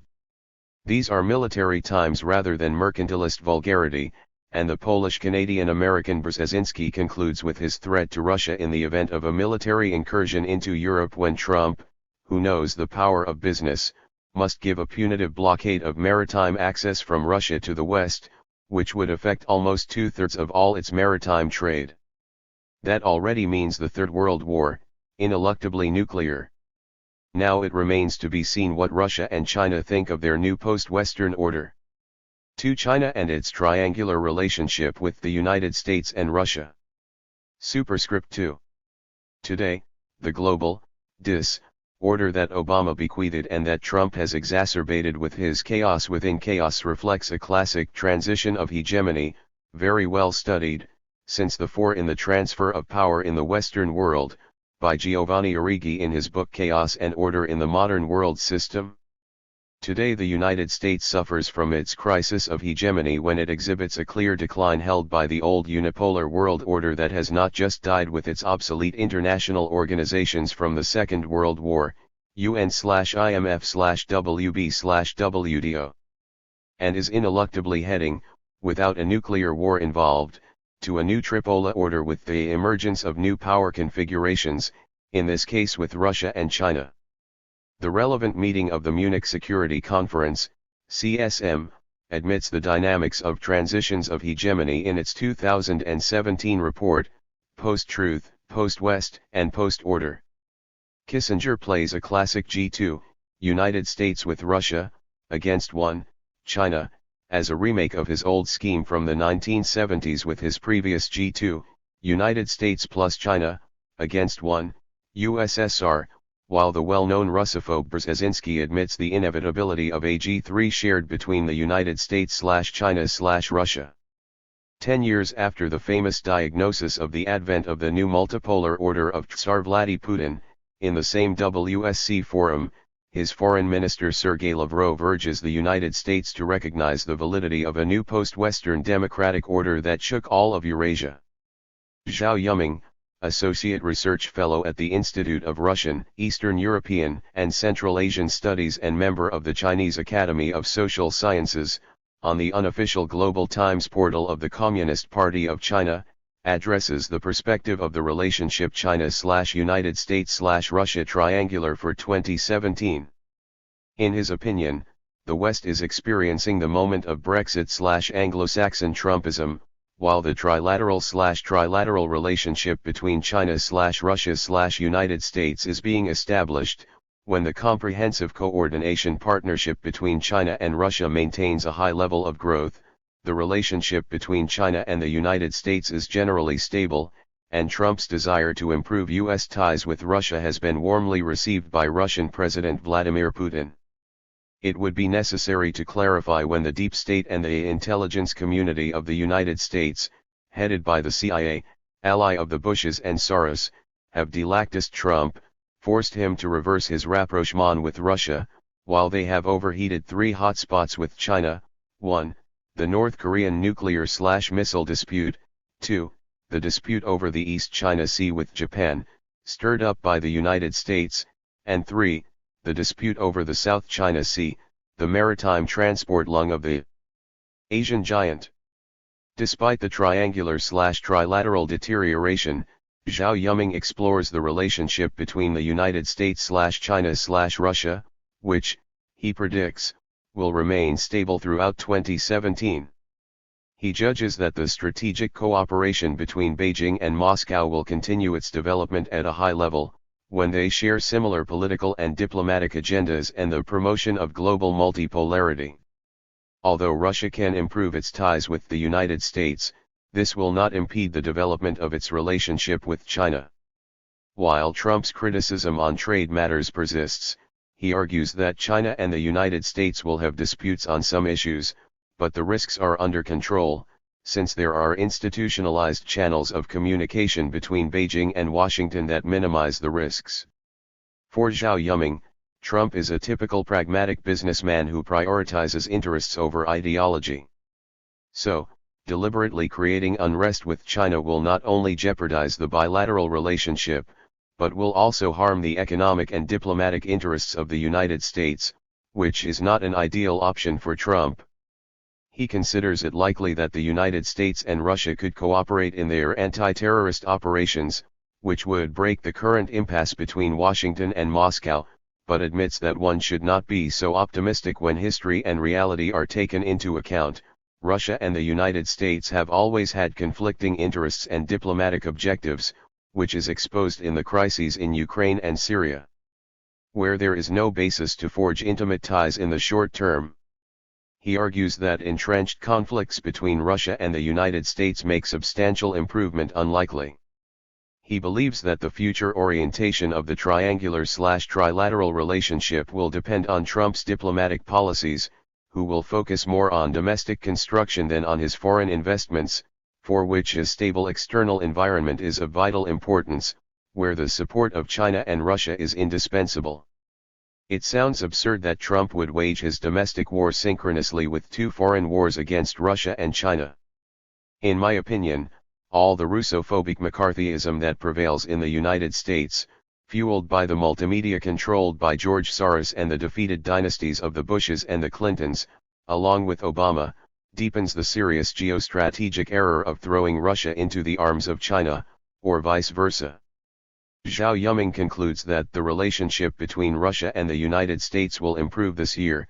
Note, it does not seem so amid the Russophobic hysteria of the legislative branch, the intelligence community of 16 separate agencies and a sector of the Pentagon, when the relationship between China and the United States may deteriorate, but only moderately, while the relationship between China and Russia will continue its high-speed development.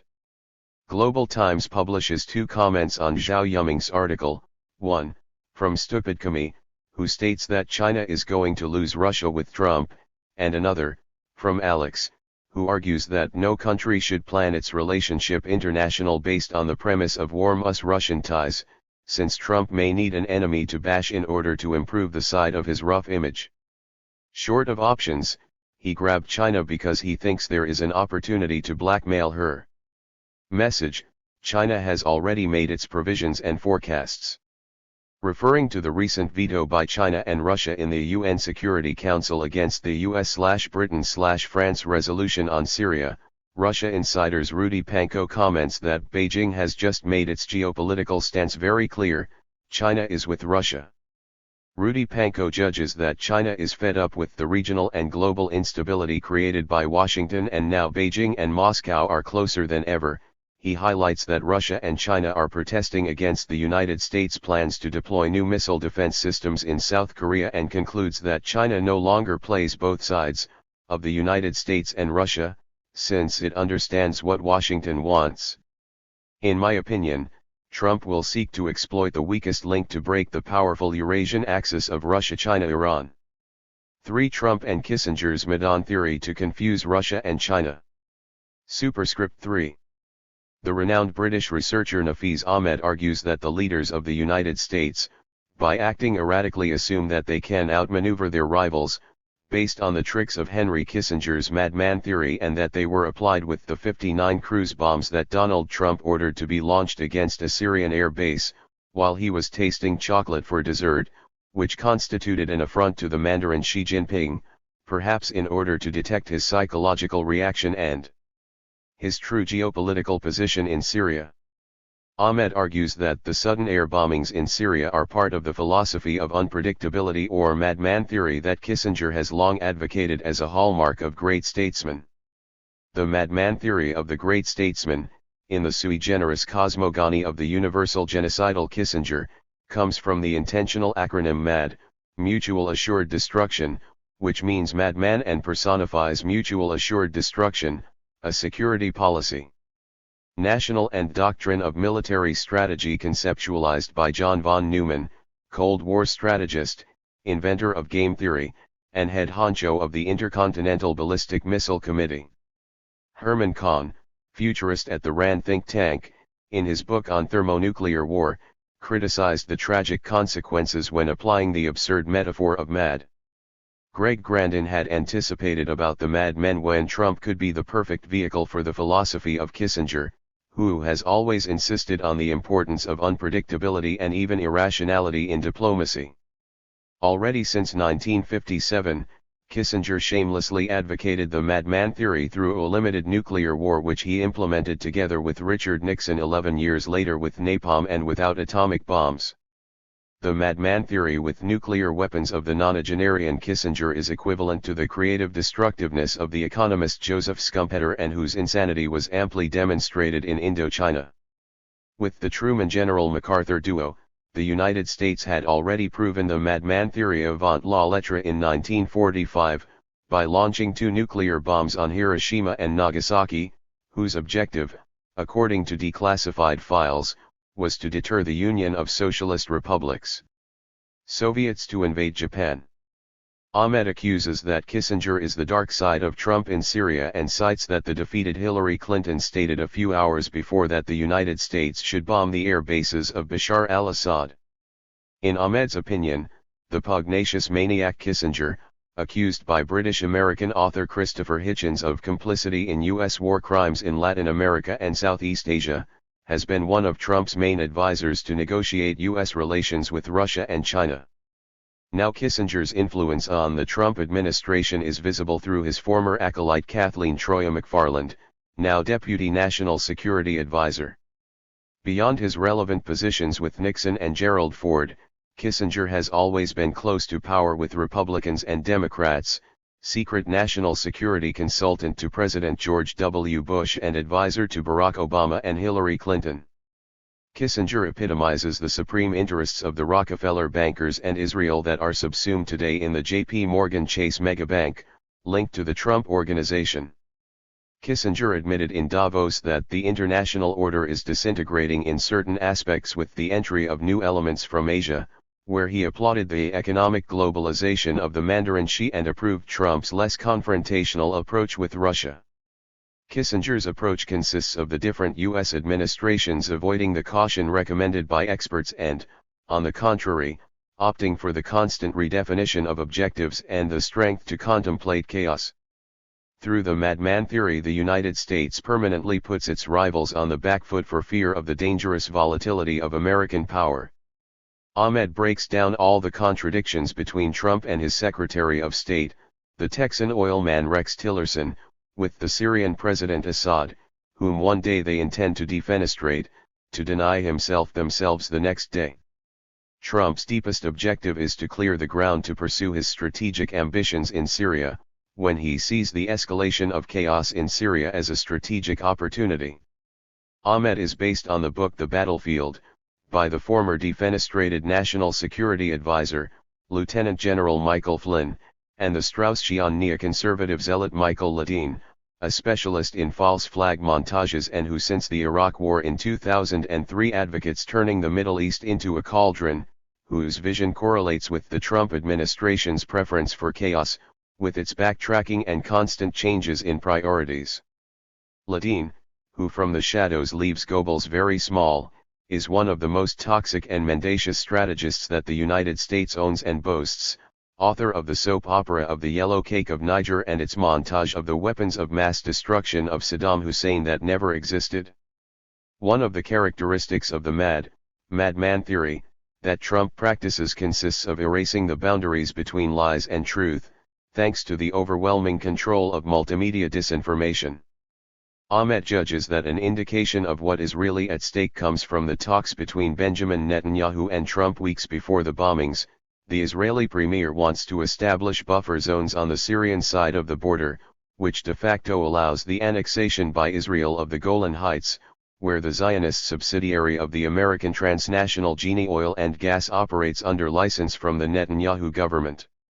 Rupert Murdoch, a great ally of Trump, is one of the prominent members of the board of directors of Genie Oil and Gas.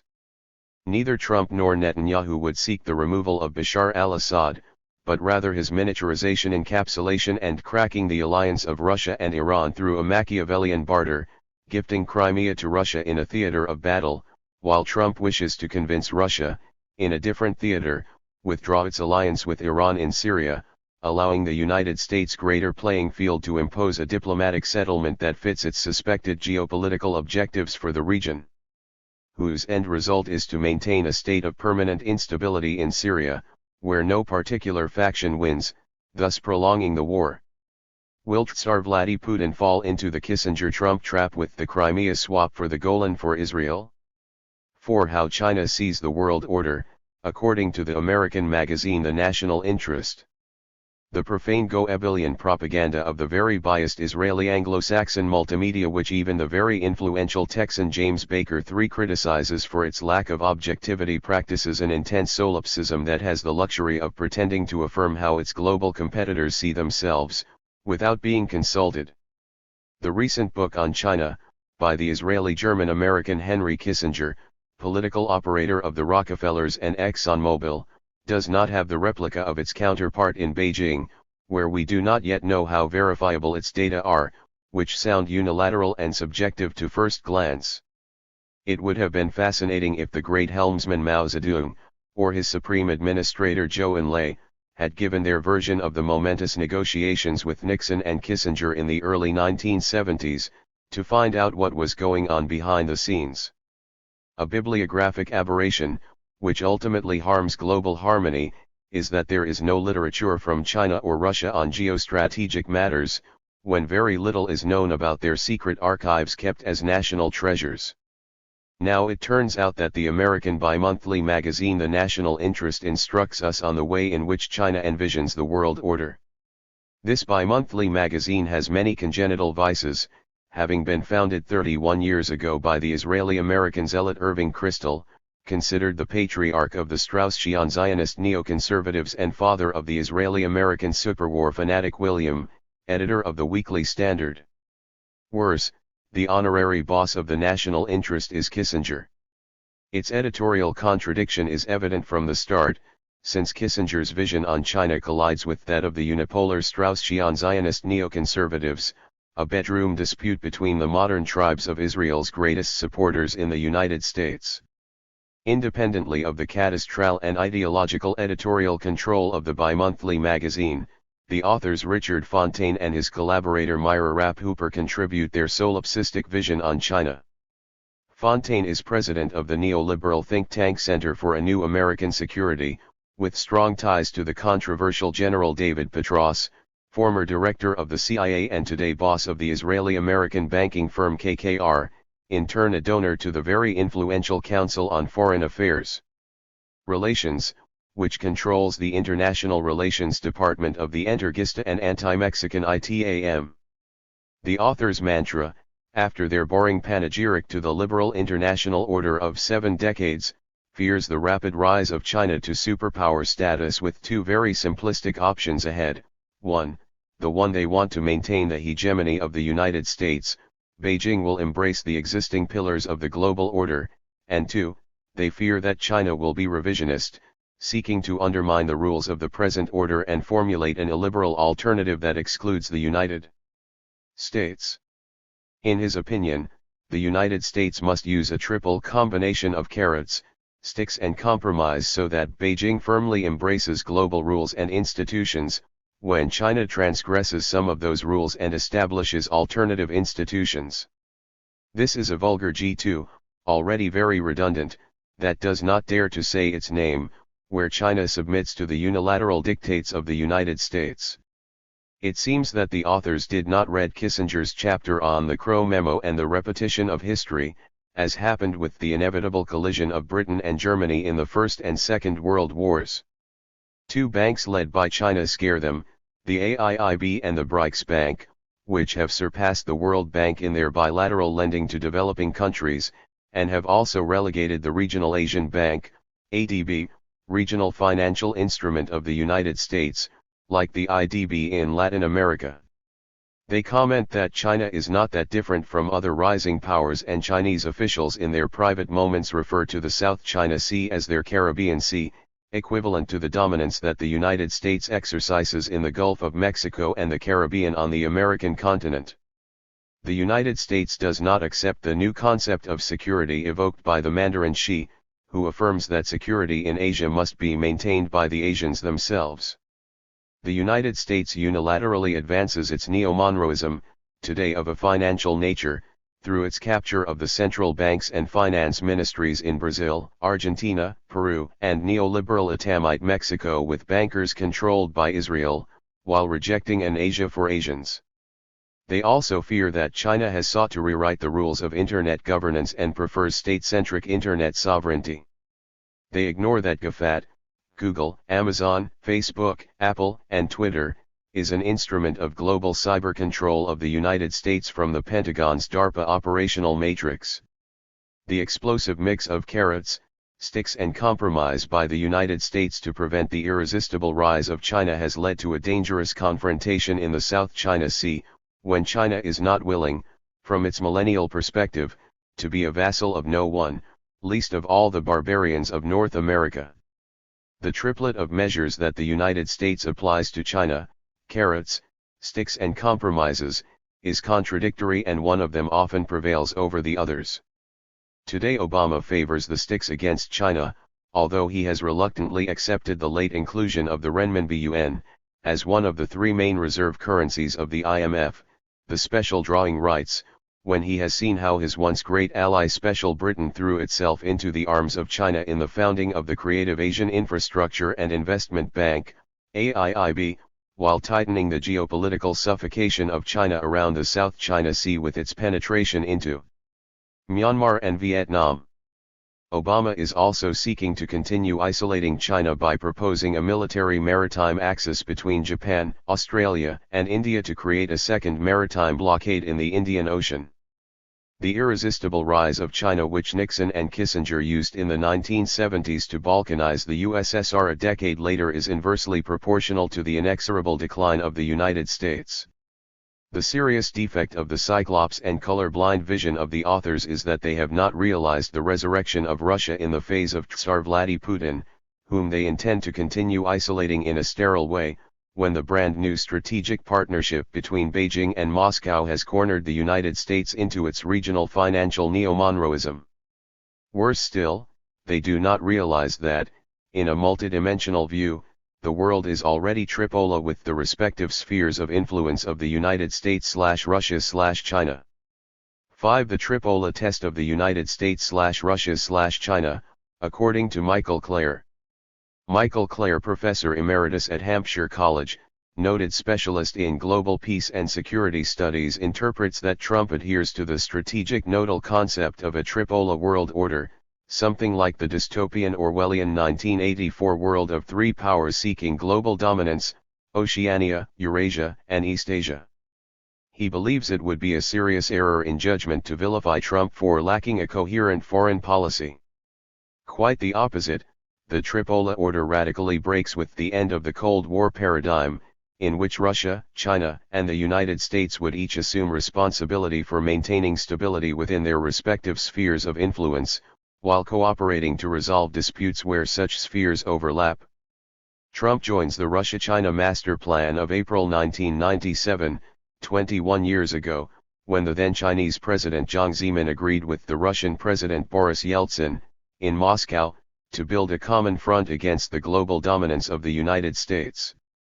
The joint declaration of the multipolar world and the establishment of a new international order of 1997, according to Clare, contains most of the nodal principles on which Trump's foreign policy is based. Then, in 2005, Tsar Vladimir Putin and Hu Jintao, respective successors of Yeltsin and Jiang, spoke out for the founding document that moved from American unicentrism to polycentrism endorsed by Russia and China. Michael Clare emphasizes the interview with Trump, by Maggie Haberman and David Sanger, in March 2016 to the NYT, where he distances himself from the unicentrism of the United States that had the support of the European Union and NATO, which he described as obsolete, where the United States played the role of global police that had impoverished it and benefited its European allies who invested little in its defense. Trump established his nationalist vision that agrees with tripolarity: make the United States the most powerful country in the world, protecting America's borders through immigration security, and his anti-globalism. In a recent tweet, Trump highlights the insult of French President Macron, who seeks to create a defense system against the United States/Russia/China. There is no shortage of analysts who interpret that the new tripolar order of the United States/Russia/China seeks to share the European coffin. In a recent article, Clare explains the new global powder keg: when the tectonic plates of tripolarity with Russia and China settle, due to Trump's probable withdrawal from the INF agreement that leaves the drift to Europe in the face of a probable counterattack by Russia. Clare insists on the tripolar world of simultaneous cooperation and competition. The three rivals have enormous military establishments with extensive collections of conventional and nuclear weapons. The most relevant thing is that the three rivals are led by very nationalist leaders. Michael Clare lists America's extensive list of potential flashpoints with China and Russia, to such an extent that, in his opinion, the war has already begun when in the fore, the distinction between peace and war has been blurred, as the powers of this tripolar conflict engage in operations close to the armed combat they possess. Some of the characteristics of interstate conflict. For China, Trump's trade war seeks to slow its progress in artificial intelligence and robotics. A very delicate area of the tripolar collision with risk of erosion is found in cyberspace, an unprotected jungle where bad actors can disseminate information, steal secrets, or jeopardize critical economic operations. Clare fears that excessive tripolar militarization could lead to a third nuclear world war. Significant decline of the United States. One end of the American century and beginning of the post-United States era, according to China. Superscript 1. The worst thing that could have happened to Trump in his present transmogrification is to look more and more like his adversary Obama every day. Now with his new approach to Afghanistan, Trump adopts the position of the military-industrial complex that has completely kidnapped him, to such an extent that one of his spokespersons and former opponent, Senator Lindsey Graham, exulted to be proud of the president. The pugnacious senator from South Carolina, Graham, threatened the reluctant members of Congress, if they opposed Trump's military readjustment, of burdening his conscience with the next 9/11.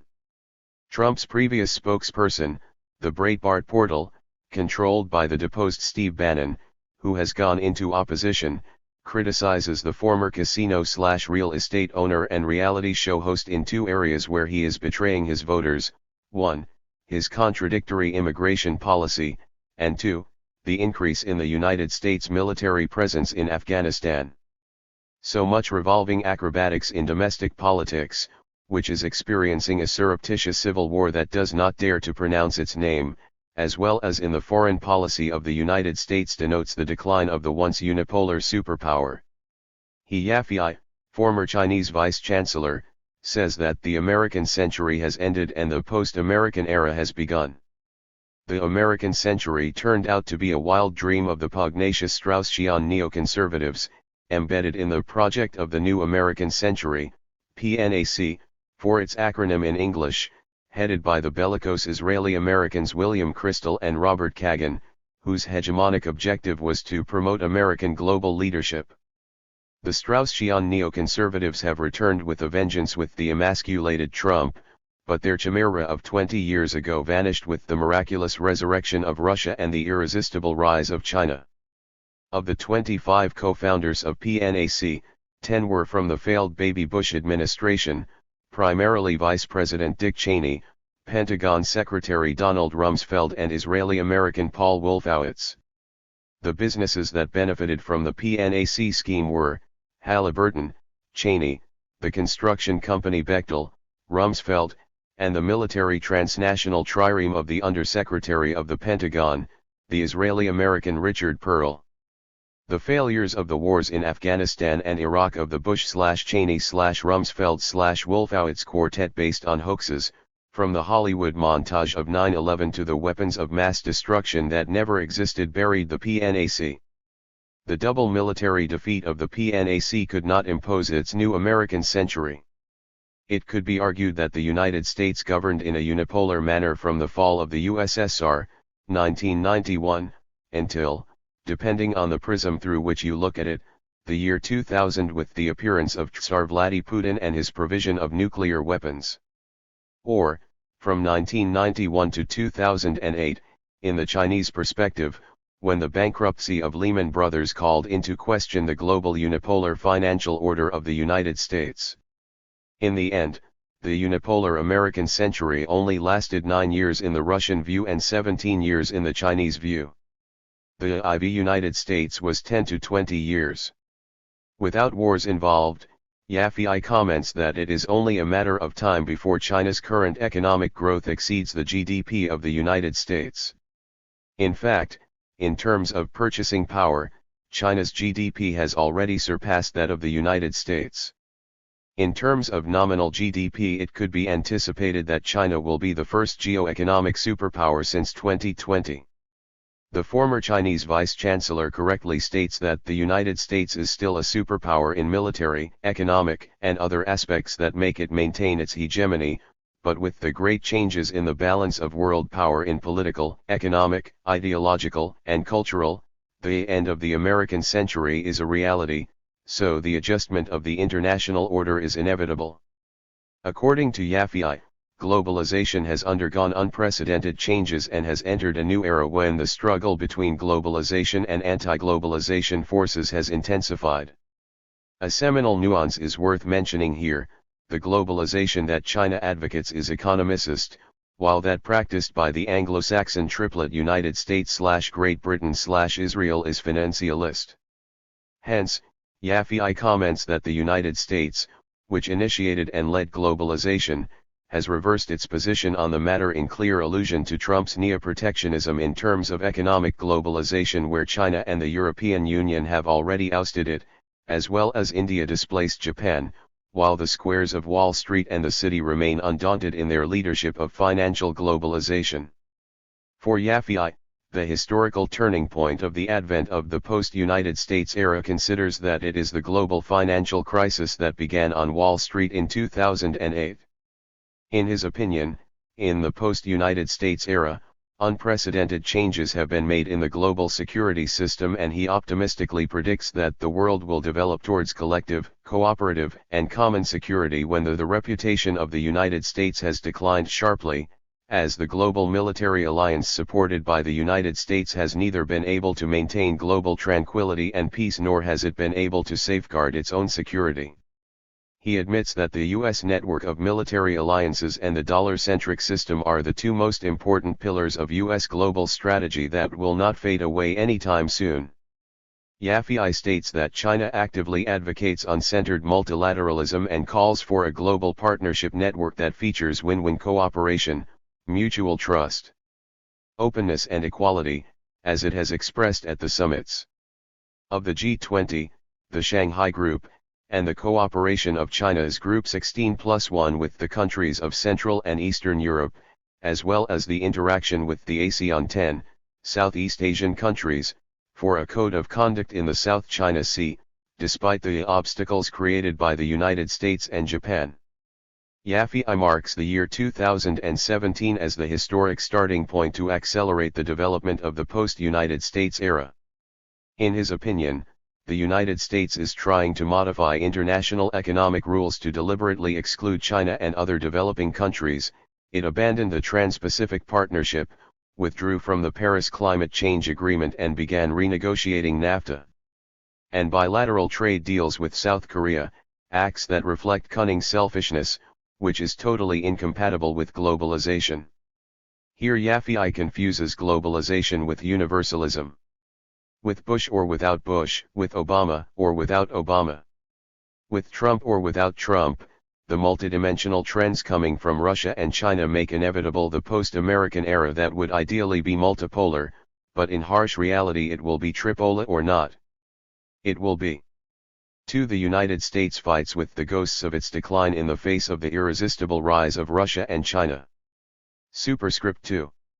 In its March/April 2020 issue, On Is the United States Coming Home? Foreign Affairs, magazine of the influential Council on Foreign Relations, publishes 6 essays on the matter.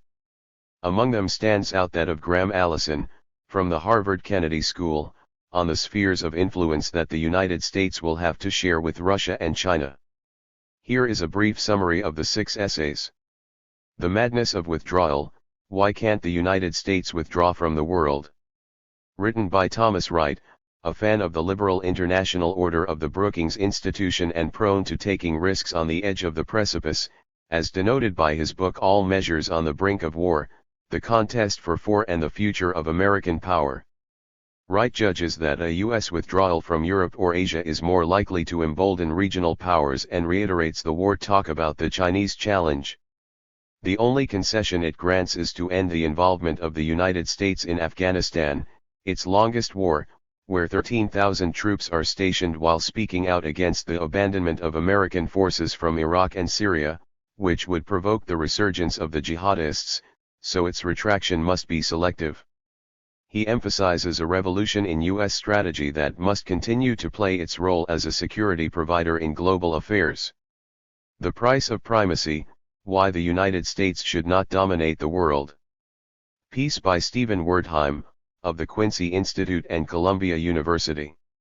He considers that the United States military is more expensive than the next 7 armies combined and proposes his recipe to fix globalization by seeking to transform it into a governable and sustainable force, which protects the environment and spreads wealth equitably and promotes peace.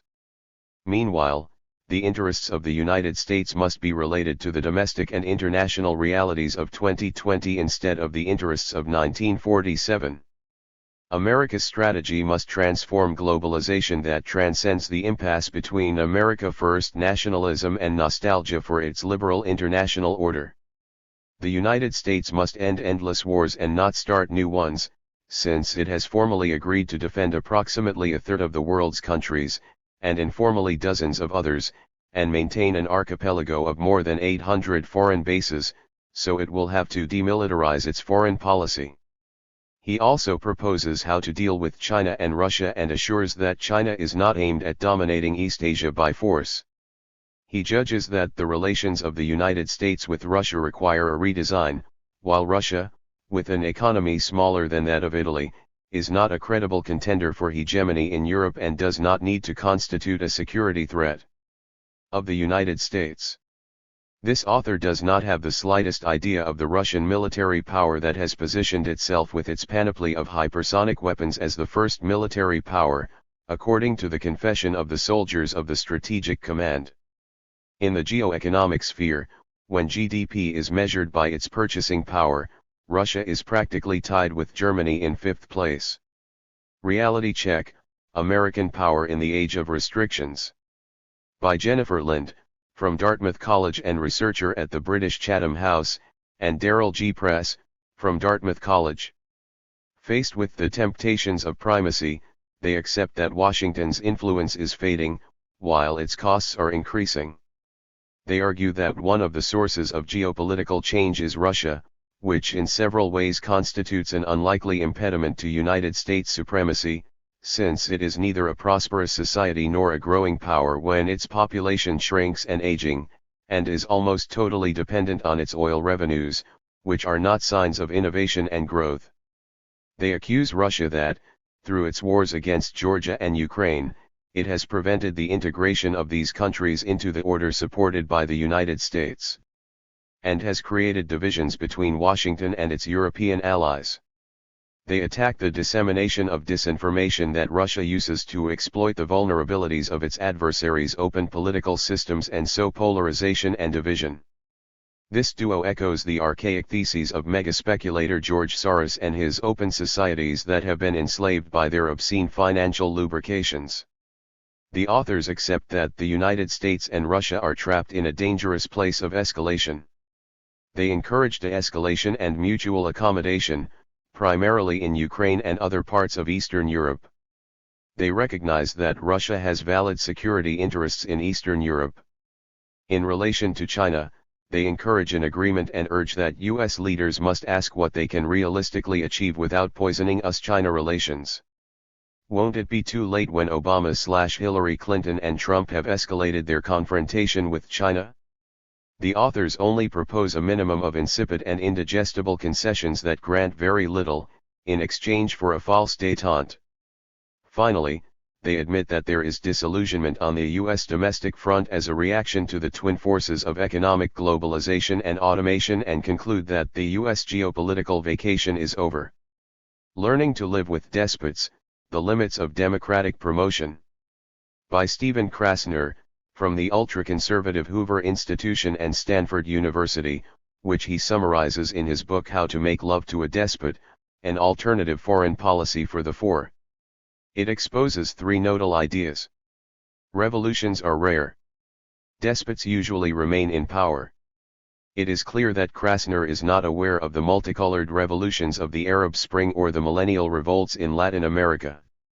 Greater wealth and a large middle class may make democracy more likely, but they do not guarantee it. Apparently, he is also not aware that today there is a hurtful inequality, particularly in the countries that adhered to the failed financial globalism that precisely hit the middle classes everywhere. To help countries become consolidated democracies, we must support genuine local leaders. That is precisely the opposite that the United States has done, which places and deposes leaders in accordance with its hegemonic interests. Krasner contradicts himself when he proposes in his book to work pragmatically with countries that are not democratic.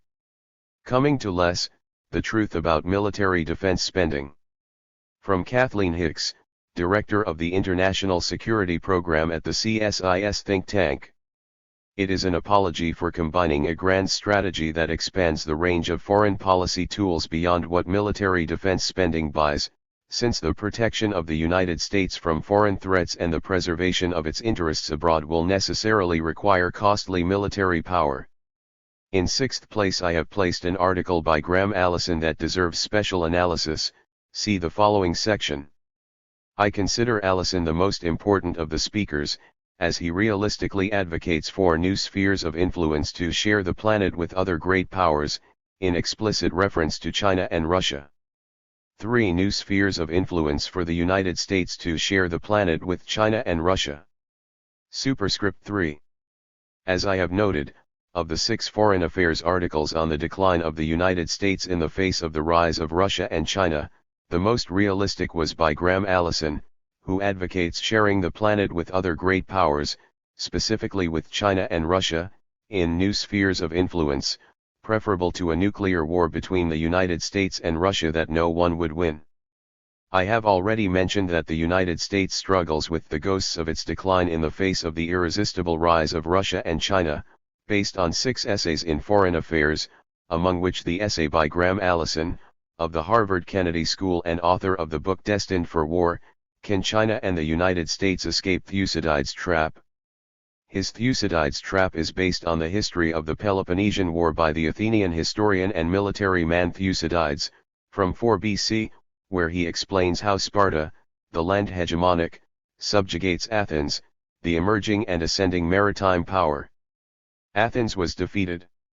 Allison exposes in his book that China is the emerging power against the hegemonic United States whom she tries to displace, which can lead to a war. He asserts that in the past 500 years Thucydides' trap has occurred 16 times, 12 of which led to wars.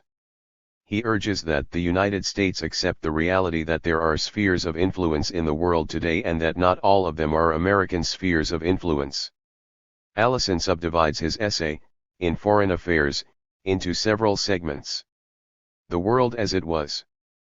Based on the Yalta Conference, curiously located in Crimea, where Roosevelt, Stalin, and Churchill divided the world after the Nazi defeat.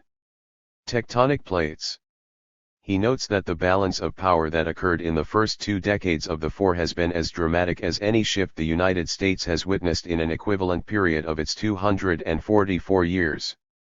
China not only has foreign exchange reserves of almost $3 trillion, but also plans to invest $1.3 trillion in infrastructure through its Silk Road, while the United States only proposes investing a ridiculous $113 million in the Indo-Pacific region. That is, nothing. China, before the global virus, was the world's leading exporter and the second largest importer, while of the top 20 technology companies, 9 are Chinese. Worse yet, in recent war games, the Russia-China alliance is giving the United States a beating. Back to basics.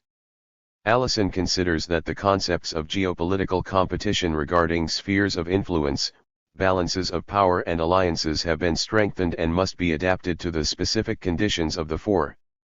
Realistic calculation.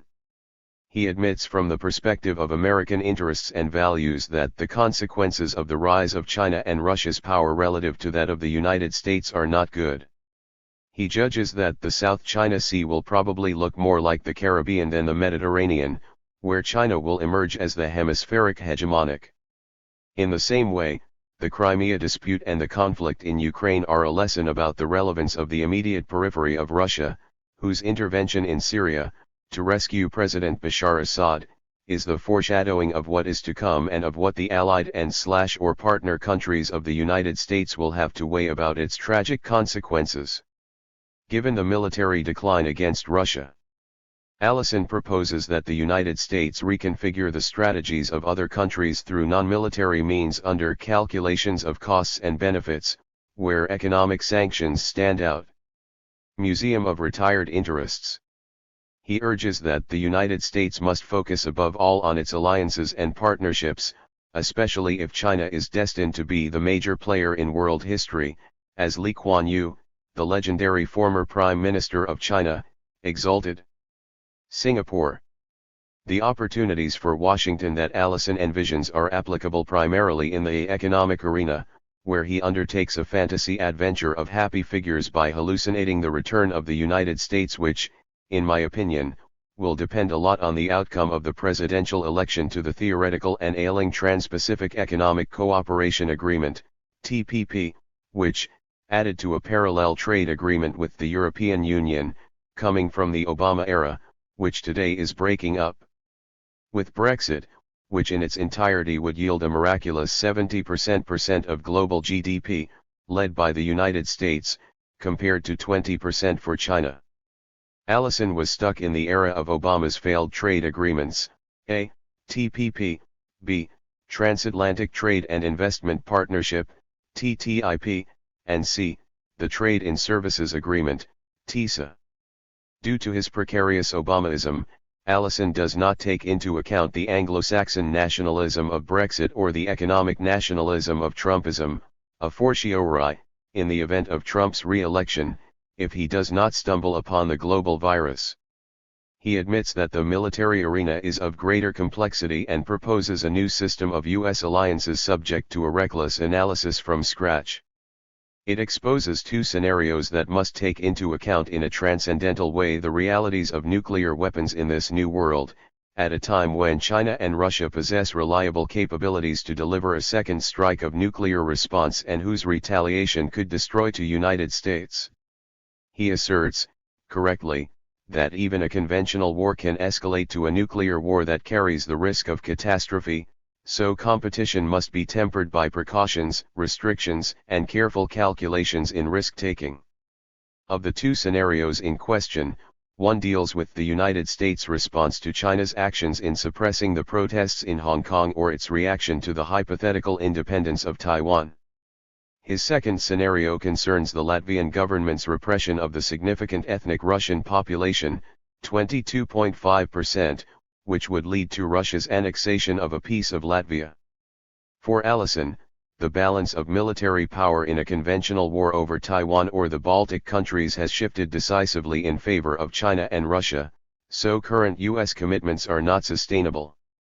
From this follows an axiom about the gap between the commitments and current military capabilities of the United States that subsume a classic case of overextension that, in my opinion, evokes the thesis of the British historian Paul Kennedy in his book Rise and Fall of the Great Powers, written in 1987, 2 years before the fall of the Berlin Wall. Allison argues that the United States today has more than 50 treaties with allies and partners, so it is likely to part with some allies, while doubling down on others, depending on their contribution to the security of the United States. Recreation of the current. He affirms that strategy is the purposeful alignment of means and ends and that if they are not aligned, due to structural insufficiencies, or a cosmogonic blindness, when the ideals are unrealizable, the failures of the United States with its wars occur. Of the four in the Middle East, we are in a transition phase that goes from the unsustainable outdated unipolar order to the new tripolar, DIS, order of the United States/Russia/China, which as a whole reflects the geostrategic balance and geoeconomic primacy of the three superpowers, and whose interaction will be ineluctably reflected in their respective new spheres of influence. 4. Is the balkanization of the United States feasible? Beyond the revolts, specifically of millennials and Generation Z, that triggered the murder of George Floyd, there are many juxtaposed factors that have been dynamically woven for at least 2 generations and that force us to contemplate in the multidimensional analysis the feasibility of a balkanization of the United States. With Trump or without Trump, with or without Biden, the demographic dynamics of the United States exhibit the death rattles of white supremacism, embodied by the WASPs, white Anglo-Saxon Protestants, and which has led to Zionist evangelism represented by Vice President Mike Pence and Mike Pompeo, the pugnacious Secretary of State and former CIA Director. The future of the United States is written on the wall when today whites, a byproduct of the baby boomer generation, have an average age of 58 years, compared to the average of 29 years for Asians and 27 for Afros, while amazingly, Latinos average 11 years. They will constitute the first ethnic minority in the United States in the next 7 years and have already surpassed African Americans as the second minority. By the way, the racist U.S. Census Bureau blatantly discriminates against Mexicans, 62 of the total 18.3% of Latinos.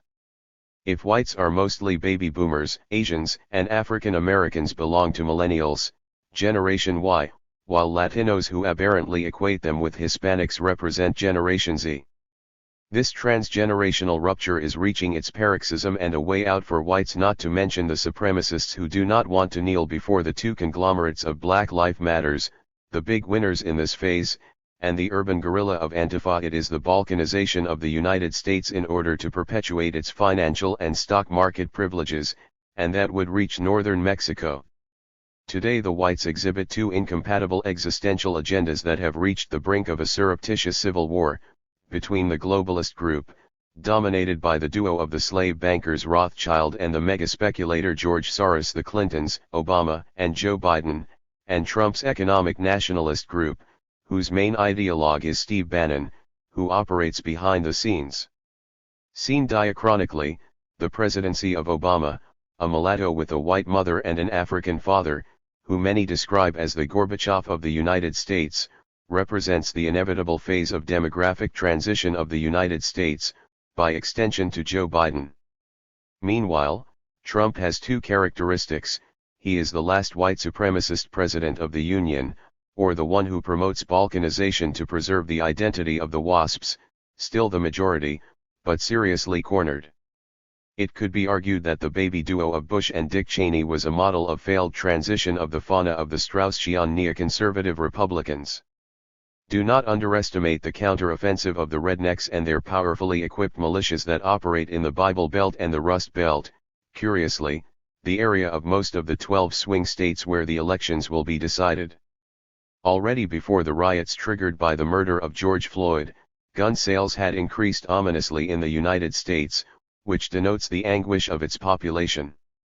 The balkanization of the United States and, by extension, of North America, a geoeconomicist concept that encompasses the United States, Canada, and Mexico, the three economies of the TMEC, extends to northern Mexico, the subject of a book by Joel Garreau, From Ago 39 Years, where he proposes the subdivision of the United States into 9 nations, New England, with Boston as its capital, which includes provinces on the Atlantic coast of Canada.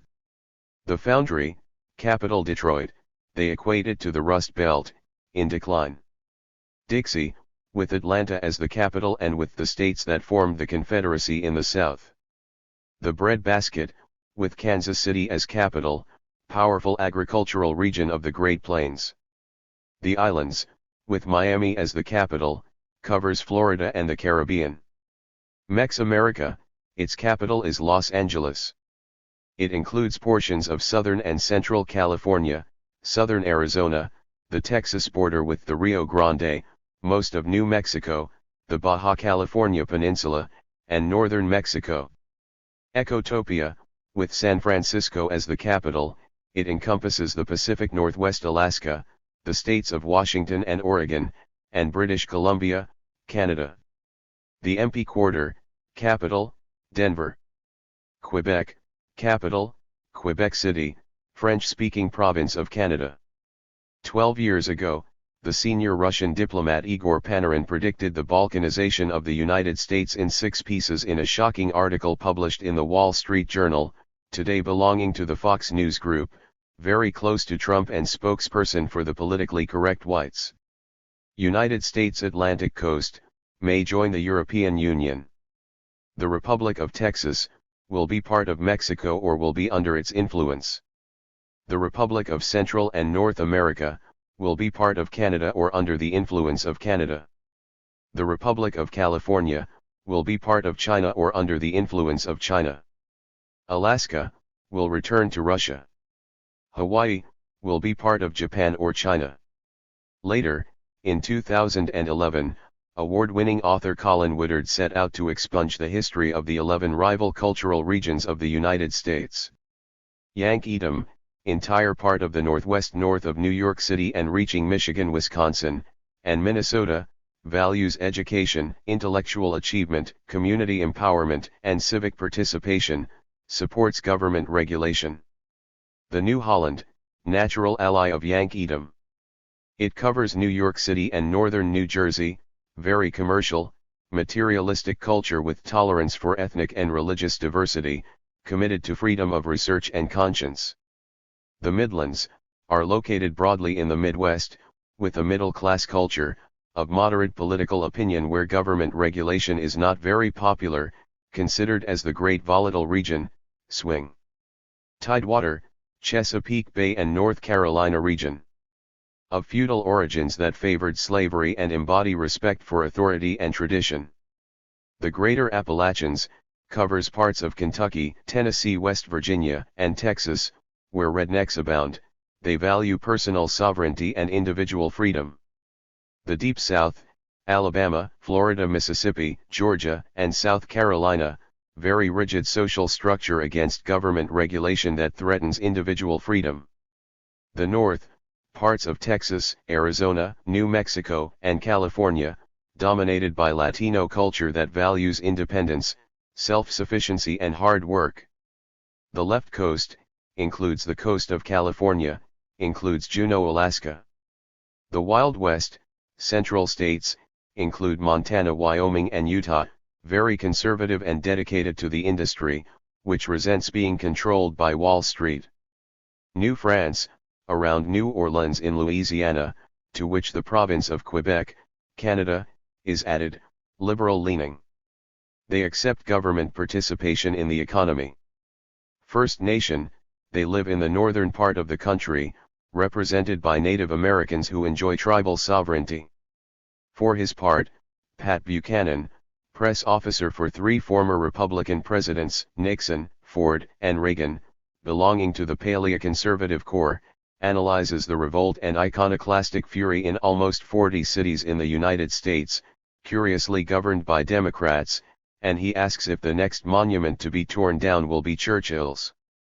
Buchanan is the author of the perhaps prescient book Nixon's White House Wars, the battles that made and broke a president and divided America forever.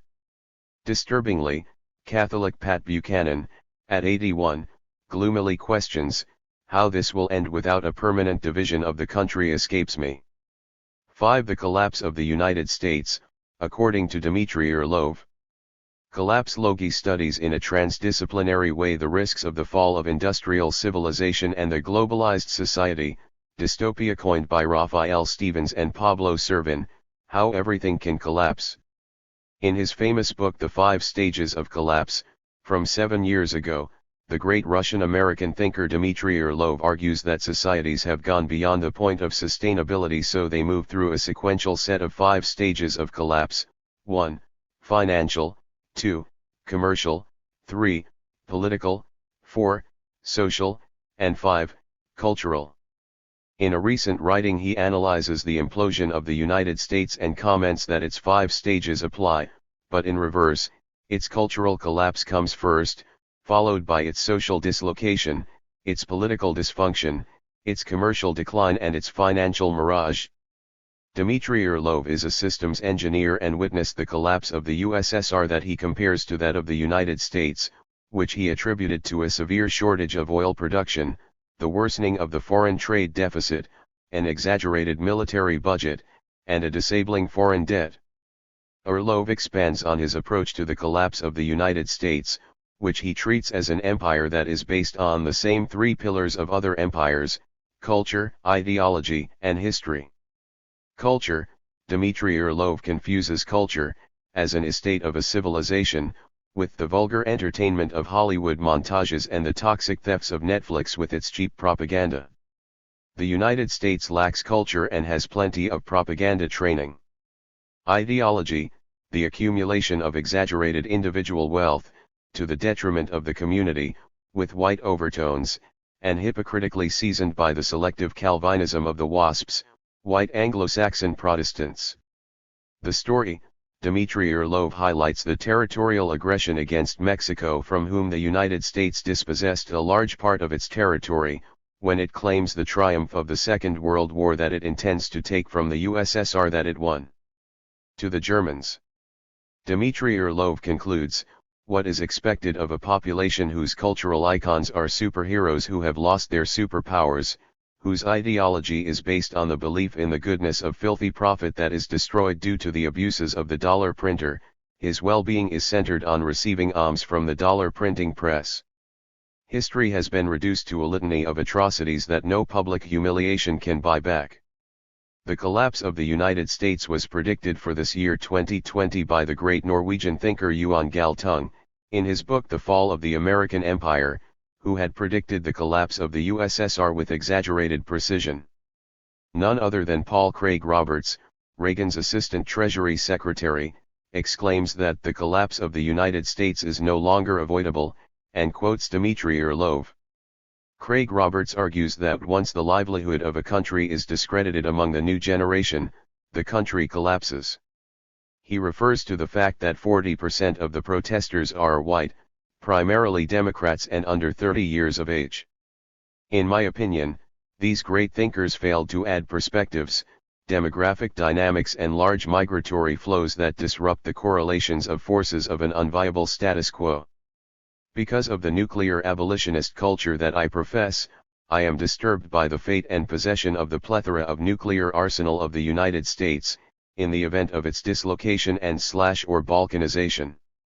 Due to the composition of the United States Army, made up of more than 40% of its African and Mexican minorities, it is likely that the WASP sector, today on the defensive, and its Zionist evangelist allies will stay with it.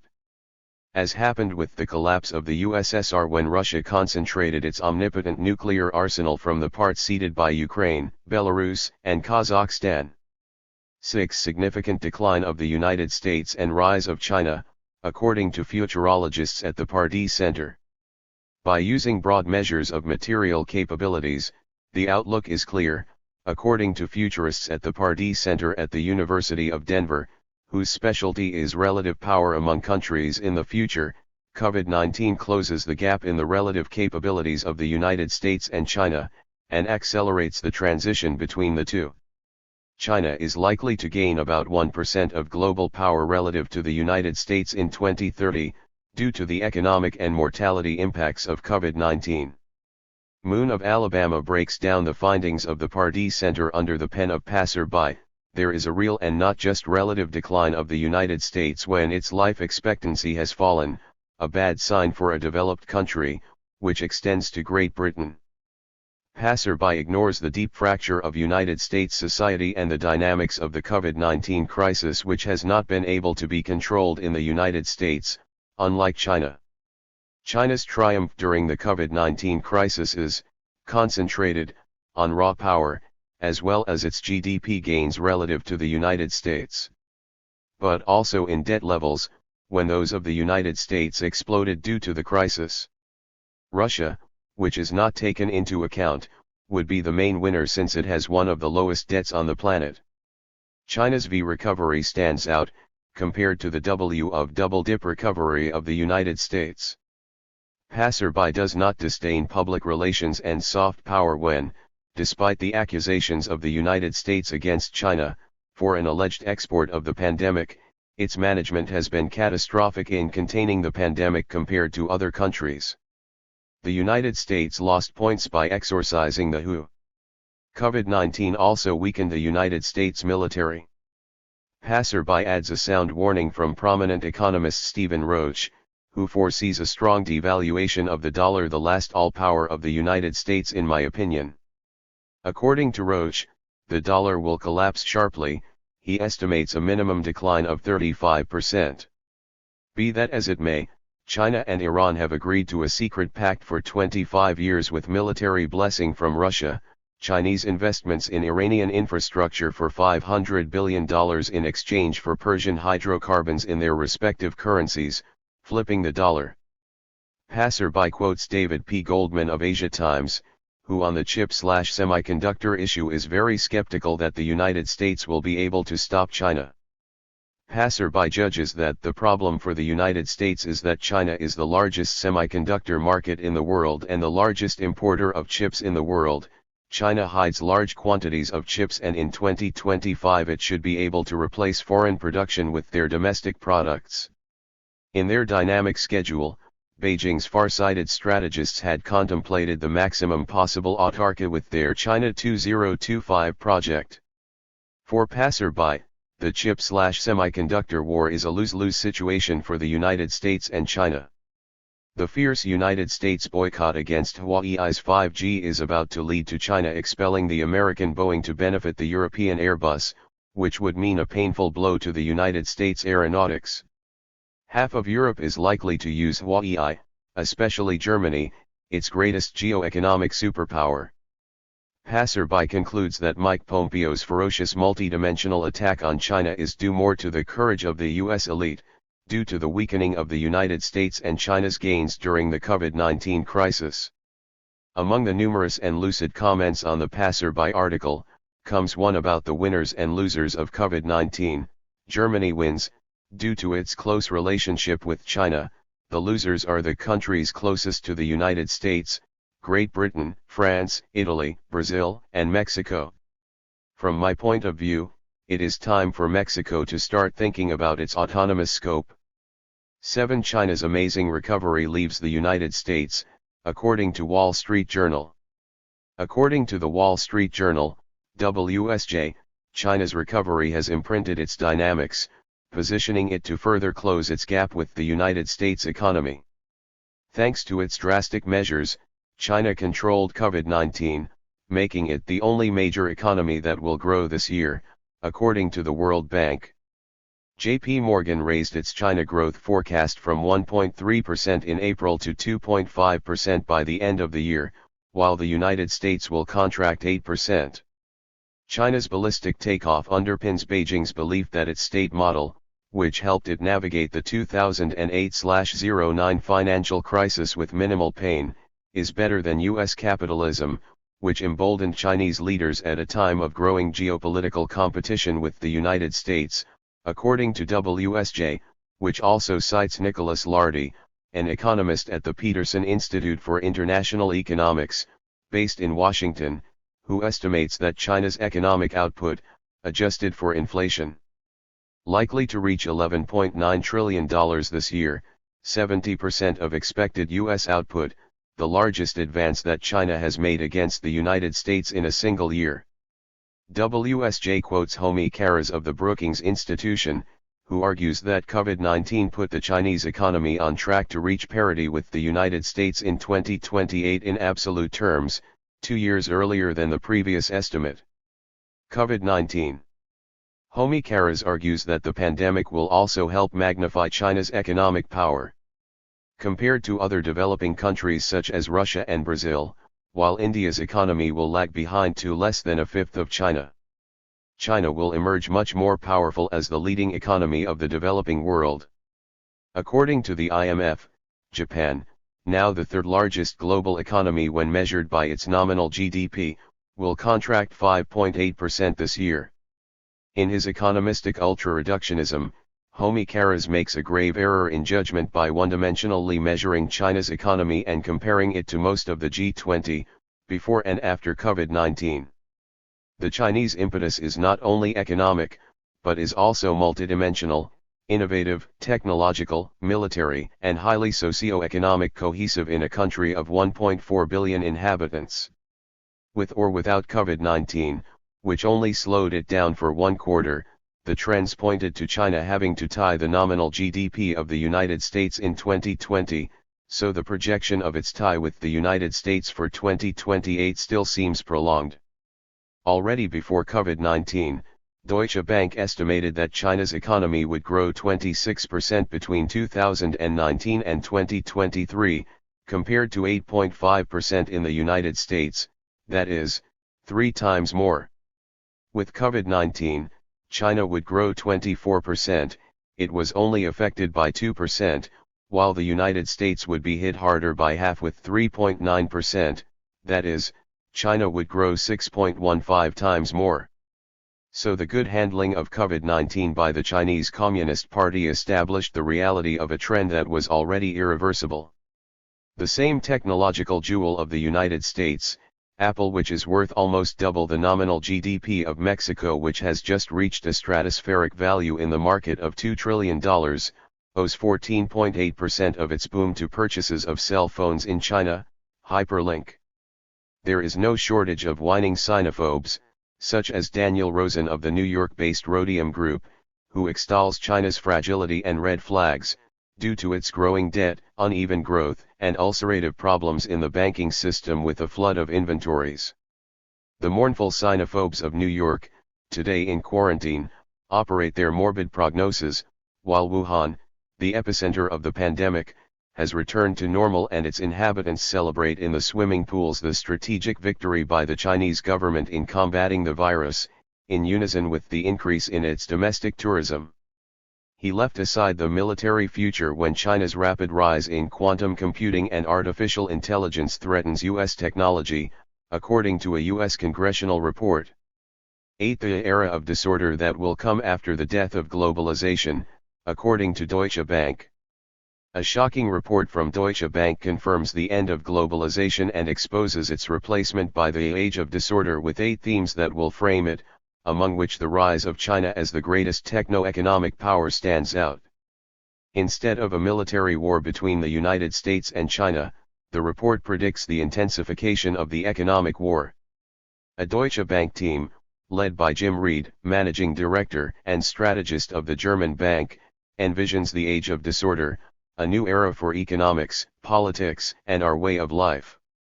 In its 2020 study on long-term asset returns, the team judges that the world is on the cusp of a new era that will be characterized mainly by disorder with a probable relaxation of the globalization that created the rapid growth of the economy and asset prices over the past 40 years.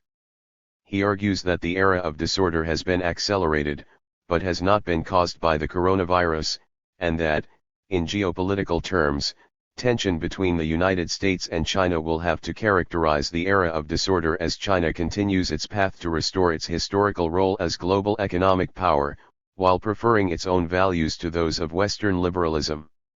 As it is, a clash of cultures and interests sets in accordingly, especially as China grows closer to being the largest economy in the world. In his study of the era of disorder, banker Jim Reed looks at long-term asset returns and argues for 5 structural supercycles that reshape everything from economies to asset prices to politics to life in general. Reed identifies 6 supercycles in the past 160 years. The first era of globalization, 1860 to 1914, which differs minimally from the seminal thesis of the distinguished British Marxist historian Eric Hobsbawm. The Great Wars and the Depression, 1914 to 1945, which would force us to consider, in my opinion, whether the Great Wars and the Depression constitute the corollary of the end of globalizations. I would even dare to suggest that this second supercycle could be defined as the first era of disorder, in the period of the proposed 160 years. Bretton Woods and the return to a monetary system based on the gold standard, 1945 to 1971, which is remembered as being abolished by President Nixon due to his great military expenditure in the Vietnam War, which triggered the long period of volatility and devaluations in the 4 corners of the planet. The beginning of fiat money and the high inflation era of the 1970s, 1971 to 1980. The second era of globalization, 1980-2020. The era of disorder, 2020-. A serious defect of Reed's 6 supercycles is that they sin from economistic/financialist ultra-reductionism and omit the operational matrix of geostrategy, as was the case with the dissolution of the USSR that led to the advent of the second era of globalization, with characteristics Anglo-Saxon and that filled the surrounding ideological void. Of course, the era of disorder, which involves profound political and socio-economic shocks, follows its sequence from the end of the second era of globalization. A banker after all, Reed deduces that the anti-gravity stock market increases are threatened by the advent of the new era of disorder that envisions 8 major global issues, which highlights the deterioration of relations between the United States and China, in addition to the explosive levels of global debt, untamed hyperinflation, and even greater inequality of wealth and income. The 8 topics raised are: deterioration of US-China relations, and the reversal of deregulated globalization. A decade of consolidation or rupture for Europe. In the next 10 years Europe's opportunities to muddle through have diminished, while the potential for its further integration has increased with the recent recovery fund and the divergences, economic economies will likely increase even further and cause greater post-COVID-19 stress points. Even more debt and modern monetary theory, MMT, with helicopter money becoming the norm. It is recalled that helicopter money translates the metaphor of the previous governor of the Central Bank of the United States, the Federal Reserve, Ben Shalom Bernanke, who warned that he would launch gargantuan amounts of money from helicopters to combat the serious financial crisis of 2008. Inflation or deflation. Worsening of inequality before a backlash or reversal occurs. Widening the intergenerational divide. Installation of the climate debate. Technological revolution or bubble. The next 10 years will show whether the exponential growth in the value of technological companies was worth it, since this could mean the beginning of a technological revolution or prove that it was the second bubble. Banker Reed gives the importance it deserves to the disruptive intergenerational gap between the dispossessed young millennials, Generation Y, and Generation Z, compared to the wealthy baby boomers. Both inequality and the intergenerational gap will mean a change in the balance of power that could include a more severe tax regime on inheritances, less income protection for pensioners, higher property taxes, along with higher income taxes and companies in order to implement more redistributive policies. The report judges that China has found itself at the heart of the most recent era of globalization, so it should not be ignored that today it seeks its historical restoration of genuine global economic power, as happened at the beginning of the war with its participation of 20 to 30% of the global economy, at that time, and which collapsed to 4% in the colonial era to now return to 16%. The problem with this ultra-reductionist economic vision is that it leaves aside the possession of nuclear bombs by Mao Zedong's China in the 1950s, through a secret agreement with Moscow, which gave it greater room for maneuver to progress in global sphere. The Deutsche Bank team concludes and warns that the biggest mistake in the coming years would be to simply extrapolate past trends. The report predicts that regardless of the winner in the presidential election in the United States, the gap between the two superpowers, the United States and China, will deepen, in the midst of an economic war with tariffs, sanctions and attacks in the technological sphere, but without trigger a military war between the two, as usually happens when a growing power tries to challenge the hegemonic power, in clear allusion to the classic theory very popular in the United States about the Thucydides trap. In chaos theory, one of its characteristics, within complex systems, lies in the existence of fractals, zones of order, in the midst of the prevailing disorder. The feat of humanity will consist of finding its fractals of survival for the greatest possible number of citizens, in search of its lost zones of order. 9. Intergenerational gap after end of globalization and beginning of the era of disorder. The Deutsche Bank 2020 study shows that the end of globalization ushers in the era of disorder. From the several seminal points that it addresses as a new dynamic, among them the inevitability of China's geo-economic rise, Deutsche Bank focuses on the intergenerational gap in the G7, between baby boomers and Generation Z, centennials, /generation and millennials, who will set the political tone in the next decade, with a left tendency like Bernie Sanders, United States, /Jean-Luc Mélenchon, France, /Jeremy Corbyn, Great Britain. As noted, research banker Jim Reed, management manager and strategist at Deutsche Bank, exposes the generational conflict between the dispossessed young centennials, Generation Z, /millennials, Generation Y, and the wealthy baby boomers, prevalent in the G7 that imposed its defunct model of globalization, as it aged, and fostered the inequality that constitutes a multifaceted area, one of whose sub-areas of the prevailing disorder will be accentuated by the intergenerational divide that has widened in recent years and will be established as one of the main themes in the immediate future. Centennials/millennials have already experienced the twin shocks of the global financial crisis and now the COVID-19 pandemic, the two worst economic shocks since the Great Depression in the 1930s. Here we have exposed, in extenso, the serious crisis suffered by young people in the United States, extended to the G7, and dramatically in Latin America/Africa/Middle East. With average populations basically youth who will inherit the burdens of the accumulated national debts that their ancestors or parents have left behind. As the young people of the G7 are encouraged to participate in voting, to which they have been reluctant because they do not believe in their fraudulent political systems, in the next decade they will tend to impose their cosmogony that differs from the plutocratic failures of the baby boomers, that were dispatched with a big spoon through the artifices of financial globalization. A brutal clash will be staged due to exaggeratedly high housing prices, literally unaffordable for the income of young people who suffer from suffocating unemployment, not to mention starvation wages, which creates anger and resentment. With good reason. Jim Reed predicts, with luxury of graphs, that the youth demographic could soon mobilize to an electoral majority, which will inflict a potential and disruptive reversal in the correlation of forces, when it will be very difficult to naturally build bridges to the income and wealth gap, so there is the possibility of a telluric change in politics and elections.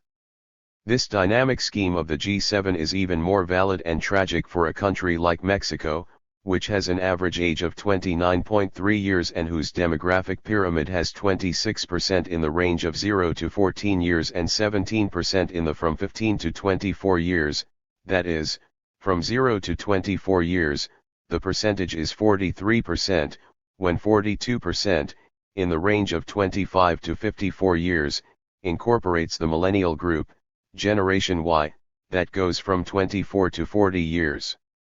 It could be argued that Mexico is a country where Generation Z, Centennials, and Generation Y, Millennials, predominate.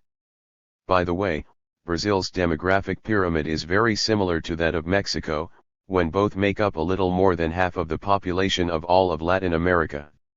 In my opinion, the future of Mexico and Brazil will be decisive for their demographics, not to mention the rising segment of Guadalupe Mexicans, including non-Mexican Latinos, in the United States, which will exhibit its greatest population explosion and will place Latinos as its main ethnic minority, today despised by the hegemonic Democratic and Republican parties. 11. The alliance between China and Russia. 1. Is Trump trying to crack the strategic alliance of Russia and China? Superscript 1. Not counting the almost clandestine military operations of the United States in Yemen, by chance, between the 30th and 40th parallels and the 30th and 130th meridians, Trump, who makes full use of Kissinger's madman theory, is simultaneously fighting 3 battles: Syria/Afghanistan/North Korea on the edge of the nuclear precipice, and which has sought to intertwine with each other to try to erode the strategic alliance of Russia and China. I have already argued that the abrasive bombardment of 59 cruise missiles at an air base of the Syrian regime, during Donald Trump's dinner with the Mandarin Xi, was intended to send an ominous message to North Korea, and catch China's leaders off guard, and Russia to separate them from each other.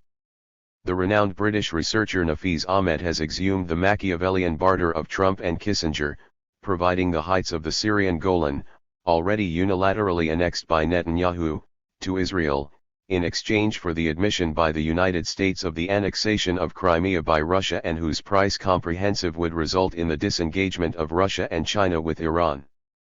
Despite the jeremiads of Trump and Netanyahu against the Shiite theocracy of Tehran, I also do not detect that the desire to separate Russia from Iran or from it with China, which has just signed the first commercial contract for the redesign of the water reactor, has been so forceful. Heavy in Iraq. Trump officials celebrated China's abstention on the resolution on the alleged use of chemical weapons by Syria, which was vetoed by Russia. In Afghanistan, Trump's second battlefront where the U.S. Army has been operating for 16 years, the macabre message through the launching of the mother of all bombs was a day before 2 meetings in Moscow of which the disinformation media were not aware. Israeli Anglo-Saxon Multimedia. 1. The meeting of 12 countries with the participation of the RIC, Russia/India/China, and 2 notable presences from Pakistan and Iran, in order to defuse the Afghan dispute, and which the United States did not attend, and 2, the tripartite meeting of the foreign ministers of Russia, Iran, and Syria to push for a solution to the Syrian hornet's nest, which the United States did not attend either. The mother of all bombs aimed to fracture the new alliances in Central Asia and put in check both the Chinese Silk Road project and derail the Shanghai Group, sponsored by China, and the Eurasian Economic Union supported by Russia. On the Afghan front, Trump has not been able to separate the strategic alliance of Russia and China, which was reflected in the subsequent meeting of foreign ministers of the Shanghai Group, about to spectacularly embed India, Pakistan, and Iran. In North Korea's third battlefield, the most ominous due to its nuclear implications, where Trump has left China the task of mediation, Russia has 18 kilometers of border with North Korea where it coordinates with China. On the Syrian front, Trump superficially managed to question the strategic alliance of Russia and China, which would be a serious error of judgment to celebrate, since China, which is in the backseat of the Russian driver in the Greater Middle East and even in the Black Sea, it plays its own game, as in Ukraine, where it recognizes the Poroshenko regime, who also does not enjoy Trump's affection due to his support for Hillary. It's much more hyper-complex than that. Beyond the hollow rhetoric, I detect that in Afghanistan Trump is isolated with everything and his mother of all the bombs. In North Korea we still have to wait for the outcome, in addition to the next election in South Korea, where greater coordination between China and Russia has taken shape. It would be simplistic and one-dimensional to reduce the alliance of Russia and China to the only Syrian item, and multidimensional factors would have to be added, such as the recent movements of the currencies of China and Russia against the dollar, and which include the shoring up of gold, which deserves a special rehearsal, not to mention its cutting-edge techno-military exchange. Former Indian diplomat M.K. Bhadrakumar, who knows like few others and in a professional manner the region that goes from China to Russia, comments that the bluff of the poker player Trump, in unison with his National Security Council, could not disturb the alliance of China and Russia and achieved the opposite effect, as has been noted with the visits of two important figures of the Chinese Communist Party to Moscow, Li Jianshu, after the first Vice Zhonggao Li, received with great fanfare by Tsar Vladimir Putin. A day after the visit of Secretary of State, Rex Tillerson, to Moscow. The two relevant visits by Chinese personalities, apparently, had the objective of inviting Tsar Vladimir Putin, along with 27 other leaders, to the momentous Silk Road Summit in mid-May, which will be chaired by the Mandarin Xi. If the official joint statement from the BRICS meeting in the port of Visakhapatnam, India, on April 12 is true, the five-party bloc supported Russia's position in Syria. In Bhadrakumar's view, the Trump administration has openly bragged about the special chemistry between the US president and Xi, when China is now actively helping the United States deal with the North Korea issue. Furthermore, both Trump and his national security advisor H.R. McMaster have openly boasted that China's abstention from the UN Security Council vote on Syria was due to the wonderful personal chemistry between Trump and the Mandarin Xi. General McMaster went on to boast that Trump had succeeded in creating distance between China and Russia on the Syrian issue and that Russia had been uglily isolated. McMaster hallucinates that the UN Security Council is divided into two camps: 1, the Club of Russia and Bolivia, from which the Mandarin Xi has allegedly distanced himself, and 2, the Club of the United States, which works in conjunction with their mutual interests and the interests of peace and security. You have to admit that General McMaster is very funny. Bhadrakumar judges that no matter what Trump's game plan is to drive a wedge between China and Russia by exploiting Xi's interest in a new type of major country relations with the United States, it is absurd to think that Beijing will allow any erosion of the understanding of Russia and China, since the nodal point focuses on that China and Russia's number one priority in world politics will be to roll back the hegemony of the United States. Bhadrakumar summarizes that Russia and China's relationship has created strategic depth, to safeguard their core interests, while also navigating their specific concerns at any given point vis-a-vis the United States. Let's see the scope of Trump and Kissinger's madman theory that tries to confuse and distance Russia and China.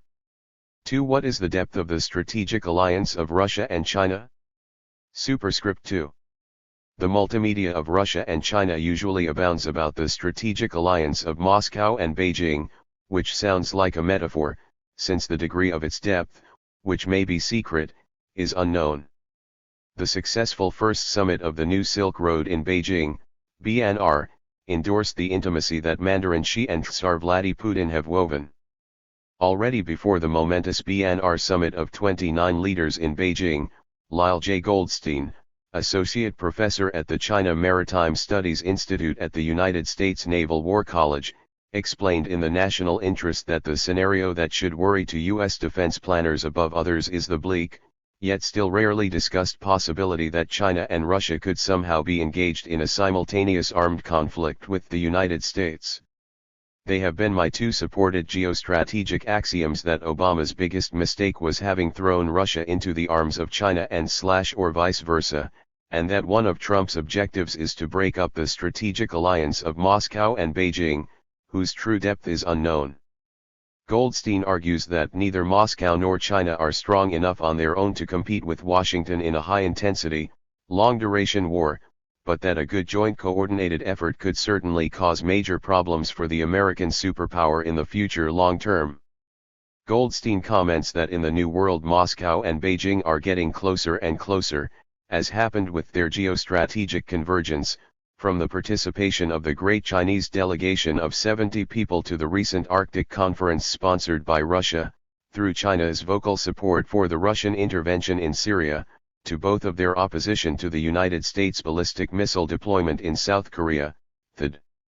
He cites a Chinese think tank article, Making an Alliance with China, Russia's National Interests and the Likelihood of a China-Russia Alliance, which would constitute a transformative strategy. Likewise, he cites significant Chinese strategists, such as Zhang Wenmu, who proclaim that the containment of the United States invites counter-containment by China and Russia, when their alliance can represent an effective instrument to deal with the pressure of United States, where the base of Russia's immense natural resources is weighed by China. Zhang Wenmu, considered China's first maritime strategist, novelist, left his mark on strategy with the construction of an aircraft carrier. In his book on China's naval power, 2009, Zhang argues that his global commercial power forces him to command a powerful navy, in the style of the American Alfred Thayer Mahan.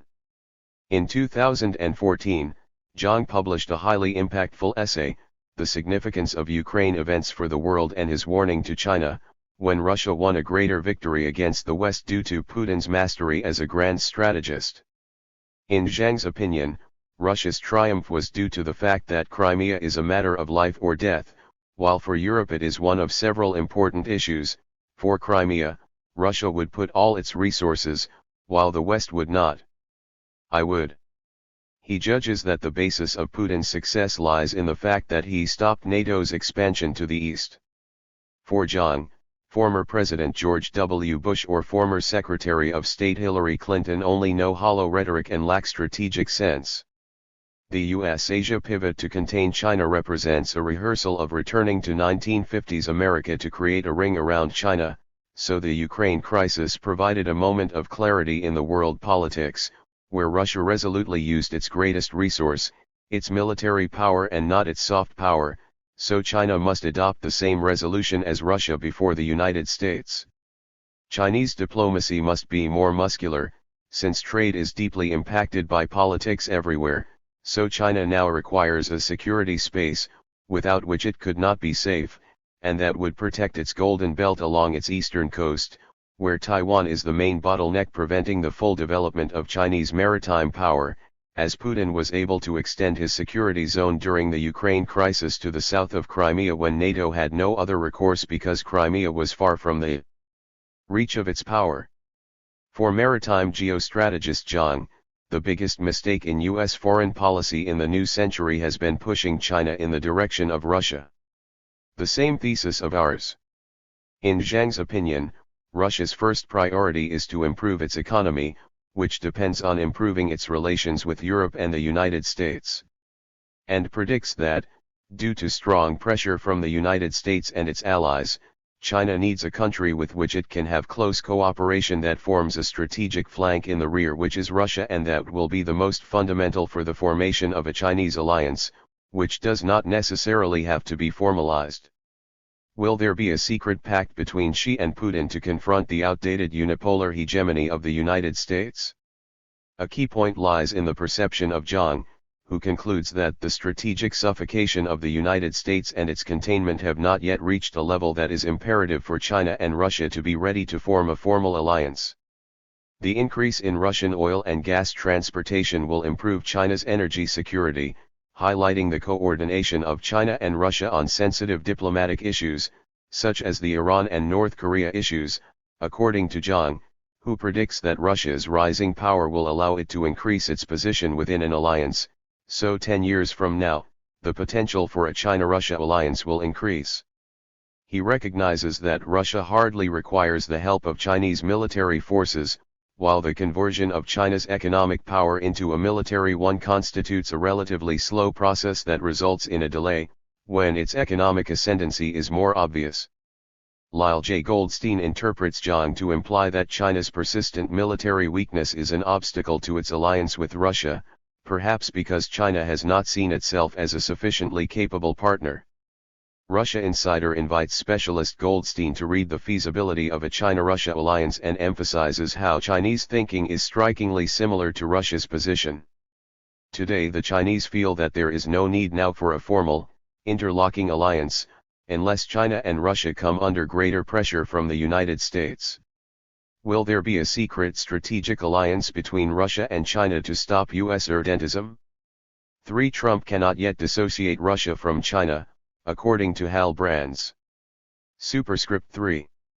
Millennial Hal Brands, 35, a rising star among the few geostrategic thinkers in the United States, comments in an essay for Bloomberg that Trump has not yet been able to separate Russia from China, but that as Beijing becomes more powerful there is hope for a Kissinger-Ryan maneuver. He must refer to the Kissinger in reverse move, unlike the one he had operated in 1971 by bringing Nixon and Mao Zedong together against the former USSR. The Kissinger-Ryan Brands is an academic at the School of Advanced International Studies at Johns Hopkins University and has just published his controversial book American Grand Strategy in the Age of Trump. In Brands' opinion, the geopolitical logic of placing Russia against China would seem impeccable, since both constitute the greatest threats to American influence and the stability of the international system led by the United States.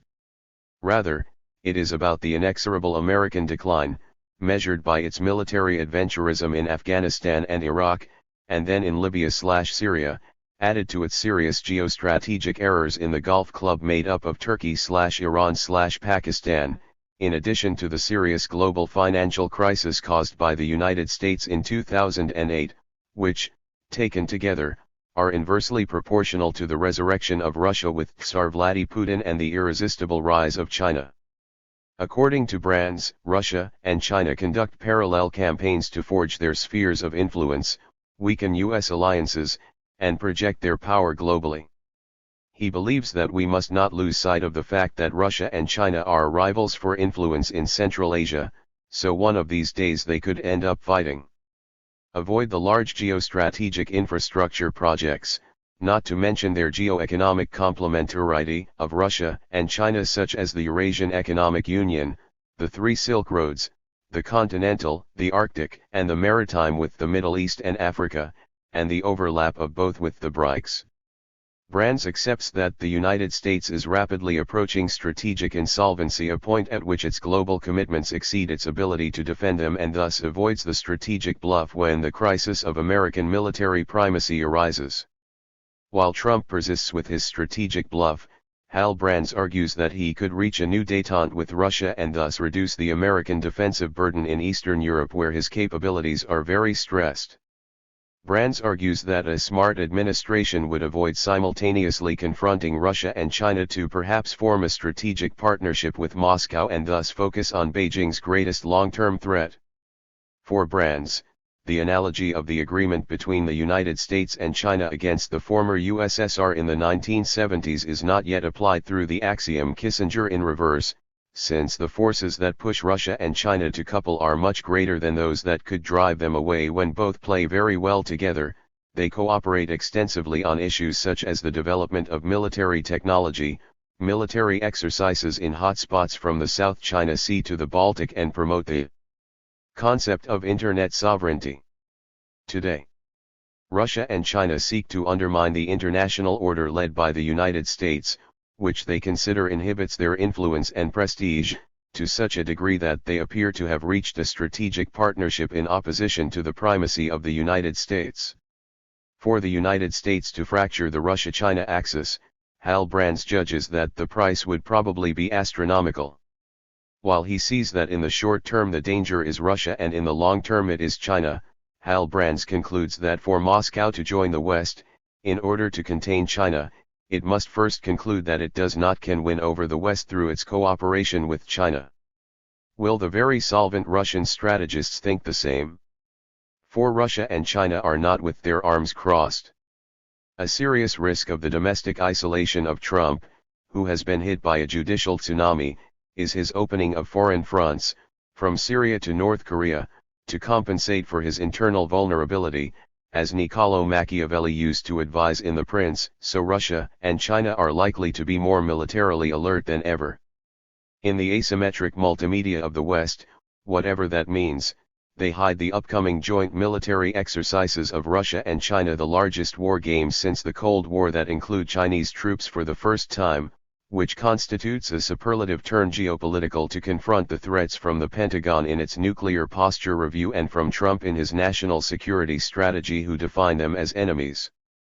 What is relevant is that it is not only the Russians who proclaim their military supremacy, like Andrei Martynov, but also several experts from the United States itself confirm it, such as Dr. Peter Vincent Pry, former head of the Congressional Electromagnetic Pulse Commission, former member of the CIA and the Army Services Committee in the House of Representatives, and Michael Snyder, popularizer of military topics.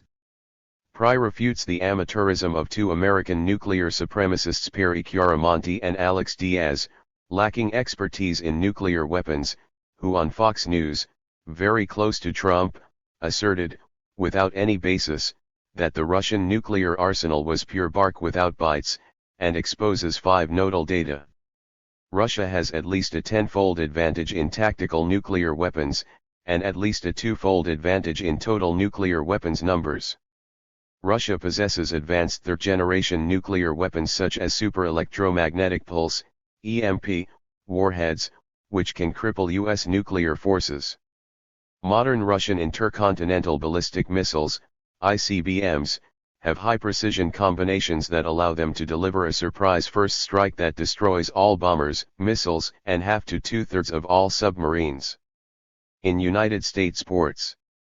Since the Cold War, U.S. submarine ballistic missiles have declined to 14.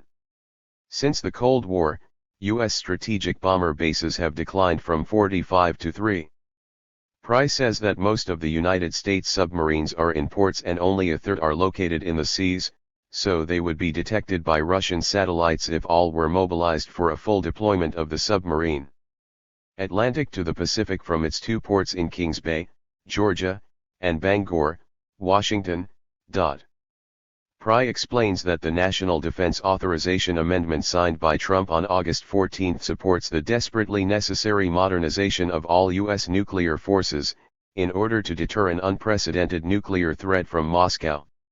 For his part, Snyder argues that Russia and China are developing impressive new weapons systems as they prepare for a war against the United States. Regarding the new Russian supersonic/hypersonic/subsonic nuclear weapons, which Tsar Vladimir Putin displayed on March 1, there is abundant literature for both the Turifarians and the unbelievers, so I leave its focus on China, that develops autonomous robotic submarines of artificial intelligence that are capable of hitting any target on the entire planet. Which constitutes China's long-term plan to win its war against the United States, leaked in documents from the Chinese Central Military Commission. And most of the time the military secrets of countries are not fully known until war breaks out. 5. Russia and China are closer every day, according to the top U.S. spies.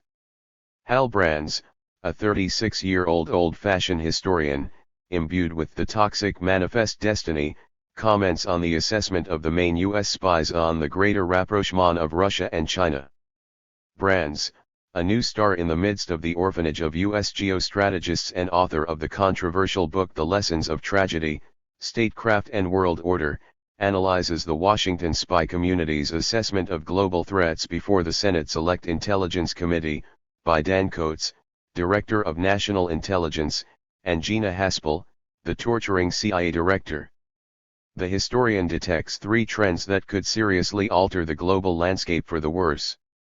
The increasingly intimate relationship of China and Russia, which are more aligned than at any time since the mid-1950s. Brands predicts that this relationship will probably be greater due to their shared opposition to democratic values and the global leadership of the United States. He adds that Beijing and Moscow now cooperate on military exercises and arms sales, energy arrangements, and economic ties that will allow each to better challenge the United States.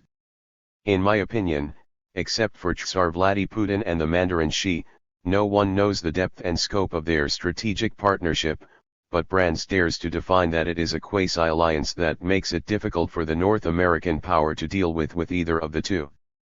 In support of the geostrategic intimacy of Tsar Putin and Mandarin Xi, their intention to increase investments in artificial intelligence and big data, in addition to strengthening the connectivity of the economic union, did not go unnoticed during the Russian president's speech in the Duma. Eurasian with the Silk Road, which was widely reported by the official organ of the Chinese Communist Party, People's Daily. The geopolitical coalitions of the United States are being tested, as Dan Coates warns, about to be fired by Trump for contradicting him in public. Some allies and partners of the United States seek greater independence, with respect to this country, in response to their perceptions of changing security and trade policies, and are becoming more open to new bilateral and multilateral partnerships in both Europe and the Asia-Pacific. Brands comments that today what political scientists call hedging has become more common, as from Australia and Japan to France and Germany seek new accommodations that will be more pronounced if Trump or another globalism skeptic American is elected in 2020. The U.S. spies, cited by Brands, judge that the international economy and global politics will be profoundly shaped by emerging technologies such as artificial intelligence, quantum computing and synthetic biology, and there is no guarantee that Washington will lead rivalry with his competitors Putin and Xi. He acknowledges that America's intellectual leadership in science and technology has eroded, when Beijing would be ahead in artificial intelligence and other cutting-edge technologies. It is clear that the decline of U.S. technological dominance will have tremendous geopolitical repercussions. In his 3-year-old anti-historical book, Realizing the Unipolar Moment, Brands failed to notice Russia's military paro-USIA or China's unstoppable rise and bet on the far-fetched unipolarity of the United States, which, he assumed, was resurrected thanks to the rise of the economy, globalization and the advancement of human rights and democracy. Brands had better disappear this book from bookstores because it only exhibits his lack of perspective expertise. Like or dislike Brands and Johns Hopkins University, where he works, the world is rapidly deglobalizing and trending toward the tripolar order of the United States/Russia/China. 6 Rand's measures to weaken Russia. The Rand think tank advocates taking a series of measures to weaken Russia by exploiting its vulnerabilities in the economic sphere, through the manipulation of oil prices that affect its defense budget, as well as the imposition of increasingly suffocating sanctions and the burning of conflicts in its immediate periphery. Several of the points contained in a document from the militarist think tank Rand Corporation, from 2019, sponsored by its Army Research Division, have been implemented to date, notably in the immediate periphery, in order to weaken Russia, such as the destabilizations of Belarus, Nagorno-Karabakh, Kyrgyzstan, the Caucasus, Syria, Central Asia, Moldova, Ukraine, etc. Its purpose is to use a wide range of possible means to spread to Russia, when the Pentagon's National Defense Strategy recognizes that the United States is engaged in great power competition with Russia, in addition to China. Rand's purpose is to define the areas where the United States can compete on its own terms based on data from Western and Russian sources, where it examines Russia's vulnerabilities and anxieties in the economic, political, and military spheres. RAND analyzes potential policy options to exploit Russia's ideological, economic, geopolitical, and military, space/maritime/land, weaknesses. The report recognizes that most of the steps are escalatory in nature, the majority of which probably lead to immediate Russian counter-escalation measures. Various policies adopted by the United States, which supposedly always takes the lead and the initiative in these scenarios, could lead to adverse reactions from other opponents of the United States, most notably China, which could put pressure on Washington. The most attractive area of the United States political options, which contemplates the greatest benefits, the greatest probability of success and the least risks, is that of the economic sphere, through a combination of boosting production U.S. energy policy and multilateral sanctions against Russia. The risks would be significant with the application of geopolitical measures to entice Russia to overextend itself, recalling British historian Paul Kennedy's classic book, The Rise and Fall of the Great Powers, Economic Change and Military Conflict from 1500 to 2000, whose seminal thesis is that empires succumb when they are overextended. Rand also admits that ideological measures to undermine the stability of the regime carry a high risk. In the military sphere, he maintains that there are several options that could improve U.S. deterrence and reassure U.S. allies, although such measures are susceptible to Russia expanding when Moscow does not seek parity with the United States in most of the military sectors. This point is highly debatable, since Rand disdains Russia's notable advance in hypersonic weapons, which Andrei Martyanov elaborates on in his book Losing Military Supremacy, The Myopia of American Strategic Planning, when Russia would have a 10 to 20-year advantage over the Pentagon that, in this regard, seems to have opted for the ostrich syndrome. In Rand's opinion, Russia's two main weaknesses lie in the economic sphere. Its greatest vulnerability in any competition with the United States is its economy, which is comparatively small and highly dependent on its energy exports. The greatest anguish of the Russian leadership centers on the stability and durability of the regime. The most promising measures to pressure Russia focus on the areas of energy production and international pressure, for which Rand recommends two nodal measures. Continuing the expansion of U.S. energy production in all its forms, including renewable energy, and encouraging other countries to imitate it to maximize pressure on the revenue of Russian exports, and thus affect their national and defense budgets. This measure is the lowest cost and/or risk measure.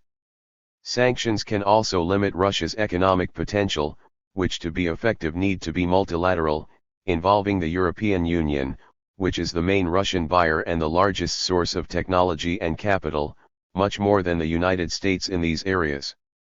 These two measures are very debatable at a time when Russia practices geo-economic complementarity with China, the greatest economic superpower on the planet when its GDP is measured by its purchasing power.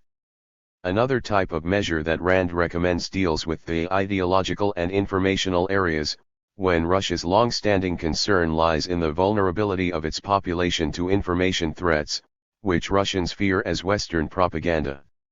Thus, Rand advises a vigorous Western information campaign that undermines essential aspects of the regime and focuses on issues such as endemic corruption. In any case, Rand considers that this disinformation strategy could be risky, since it would encourage Moscow to expand. The other side of the coin, the destabilization of Western democratic systems, which could lead to a second ideological Cold War between Russia and the West, where de-escalation could be difficult. In my opinion, the problem of Russia, which has an economy quantitatively similar to that of Germany, is due to its financial weakness when it lacks competitive banks on a global scale, unlike China, which today has the first 4 banks on the planet that have left the once hegemonic Anglo-Saxon banks far behind. The segmentation that Rand operates is very artificial when at the end of the day the true competition is staged in a holistic and multidimensional way. How much will the European Union be willing, in this phase of the COVID-19 pandemic, to blindly and faithfully follow the United States to risk a military confrontation with Russia? At today's cash cut, as far as we have seen, the suffocating sanctions of the United States from the Obama/Hillary Clinton duo, to date with Trump, Pompeo, Esper, and Nukin due to the Crimea dispute have not produced the deleterious results expected by the United States. When Rand published its controversial report on weakening Russia by nonviolent means, which sounds very comfortable, the United States had not reached the stormy heights of its social fracture, which is likely to deepen with the presidential election on November 3 and which it can lead, ominously, to its not unreasonable balkanization. The Roman Empire, if we reread Edward Gibbon, did not succumb to its enemies, but rather imploded at its core due to its serious and uncontrollable domestic contradictions, which can also happen to the United States. This is the cardinal sin of the Rand report that sees the United States in an offensive and unstoppable dynamic, when its pillars that sustained it as a nation are collapsing inside. 7. Rand and the Pentagon use oil as a weapon to beat Russia and Mexico. The transcendent oil/gas industry in the United States hires 10.3 million workers, including 600,000 in Pennsylvania, whose 20 electoral votes can decide the presidential election. Unless the still leading Joe Biden has succumbed to the strong pressures of the left wing of the Democratic Party, the Bernie Sanders/Alexandria Ocasio-Cortez duo that advocates for renewable energy, due to climate change, he took too much risk with his transition from oil to renewables in the next 15 years. His plan would have a colossal cost of $2 million. Whether you are for or against fossils or renewables, the timing of Biden's statement in the last debate may affect him in oil states that abuse fracking, such as Pennsylvania, 20 electoral votes, Texas, 38, Oklahoma, 7, and Ohio, 18. U.S. oil/gas industry revenue is 1.6 times Mexico's nominal GDP of $1.04 trillion, IMF ranking. The ignorant stateless neoliberals are unaware that the oil/gas industry is the largest in the world, almost 4% of global GDP, $3.3 trillion of the total $84 trillion. In the United States, which, together with Russia and Saudi Arabia, produce 33 million barrels per day, MBD 54% of the global total, its income amounted to $181 billion in 2018. Put on the defensive, Biden then explained that he was referring to fuel subsidies, since fossil energy will still last a long time, when he seeks for the United States to achieve net zero carbon emissions by 2050 and be replaced by renewable. He brushed aside Biden's acrobatic flips over fracking that he only supports when referring to Pennsylvania. The White House economic advisor, the xenophobe Larry Kudlow, dismissed as absurd Biden's suggestions to dismantle the oil/gas industry in the United States in just 15 years. Renewables are less than 10% of our energy total. And they can't redo everything in just 15 years. Kudlow warned that, at today's cash cut, the price of renewables is not favorable, since natural gas is very cheap. Indeed, with or without a pandemic, natural gas has been priced exaggeratedly low and has oscillated between $2 and $3/MMBTU. The collapse in the price of gas is due more to geopolitical considerations, which I address in my book The 5 Prices of Oil, to deliberately harm Russia, the largest gas power on the planet, which, as a secondary effect, benefits China, with whom it operates. Moscow and energy complementarity. A serious flaw in the debate on the transition from oil to renewables, which sooner or later will occur, even more so with the advent of the hydrogen industry, lies in the mental Procrustean bed of the interested parties, especially the well-known and predatory transnational companies that practice a trivial cost-benefit analysis and leave aside the transcendent geopolitics, as stated in a recent report by the very influential think tank RAND, in coordination with the Pentagon, which do not hide their measures to annihilate the Russia's oil/gas industry as a geostrategic weapon. Conclusion. The post-COVID-19 international order. 1. Kissinger fears more the collapse of the liberal world order than COVID-19. Superscript 1. On the same day that the United States reached 10,000 deaths from COVID-19, the Dow Jones Index soared 7.7%. The stock market intoxication of the United States is not shared by most of the other corners of the planet that lean towards humanism. The geopolitical cosmogony of the United States, soulless and hypermaterialist, is also not shared by other civilizations, Europe, Russia, China, India, and the Islamic world, 1.8 billion and 57 countries. Kissinger, 96 years old, held in New York, the epicenter of the pandemic, had his outdated world order collapse, where he proclaims the return of the Westphalian nation-state of 1648, under the aegis of the United States, book written 6 years later to the crisis of 2008. When his ally Trump had not yet come to power, he called for a cultural G2 of the white race of the United States with Russia against China, a yellow race with a different culture, after the rapprochement of the United States took place in 1971. United with China against the former USSR. Power for power's sake, no scruples. He now proclaims that the pandemic will forever alter the world order as the United States must protect its citizens from the disease, while beginning the urgent work of planning for a new era. Another behind-the-scenes G2, the strategic partnership of China and Russia, stood up Kissinger, who enjoys enormous influence with the Trump/Jared Kushner/Netanyahu axis, so his point of view, more than reflecting the new geostrategic reality, reveals the actions of the United States at the domestic and foreign levels. He concedes that in a divided country an efficient and far-reaching government is necessary, where public trust is crucial. Coup combined with supremacist irredentism. He evokes a truism: when the pandemic is over, several countries will be perceived in their failures, no matter how much the value judgment is properly objective.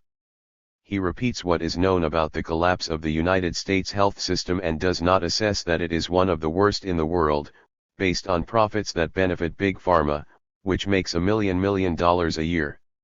He congratulates Trump for doing solid work to avoid immediate catastrophe, when a successful vaccine is 12 to 18 months away. He supports his supremacist world order, today, mutated, whose urgent task must go in parallel to the transition of the post-coronavirus order, based on the Marshall Plan and the Manhattan Project, to be implemented in 3 areas. Its first 2 areas deal with banalities: 1, strengthening global resilience to infectious diseases, and 2, fight to heal the wounds of the global economy, also in order to prevent chaos in the world's most vulnerable populations. Since when does Kissinger care about the dispossessed? His third area is notably supremacist, safeguarding the principles of the liberal world order, with outdated ideas of the past tense. The world's democracies need to defend and sustain their Enlightenment values. What values? Which illustration? When the United States dedicated itself to imposing its barbaric unipolarity. Kissinger judges that the age-old issue of legitimacy and power cannot be resolved simultaneously with COVID-19 on us, so he calls for moderation everywhere, in domestic politics and in diplomacy international. Does it encourage a coup d'état? Sputnik calls Kissinger's vision a bleak prognosis. Kissinger urges discovering a cure for the coronavirus and the need to protect the liberal world order, otherwise the world will burn. Does it threaten the Samson syndrome? Kissinger, who knows nothing about economics, medicine, or humanism, is wrong. COVID-19, sooner rather than later, will have its treatment, but his liberal world order has no cure, because it had already died long before the pandemic. Kissinger's jeremiads sound hollow and out of time. 2 Tripola order of Russia/China/United States post-COVID-19, according to Russian Senator Alexei Pushkov.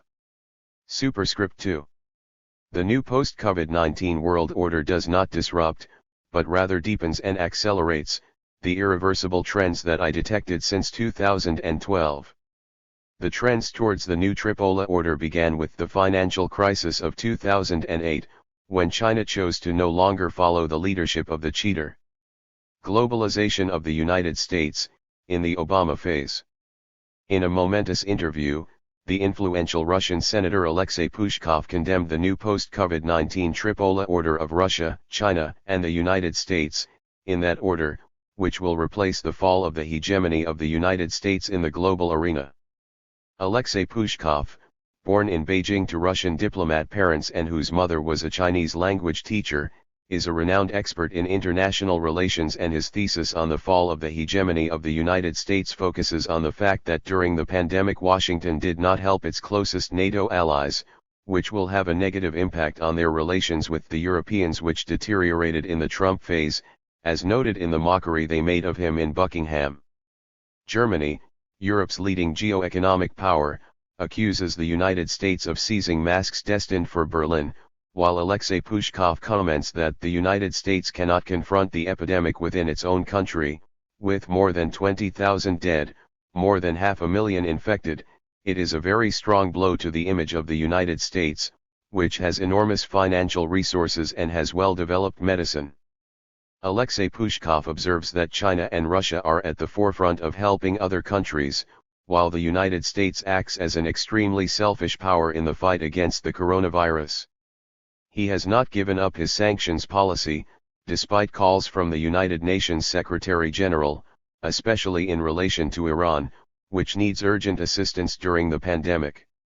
And a world leader cannot behave so immorally. Phew. Pushkov asserts that the United States will have to renounce its former status as number one power, no matter how much it clings to it, after the pandemic.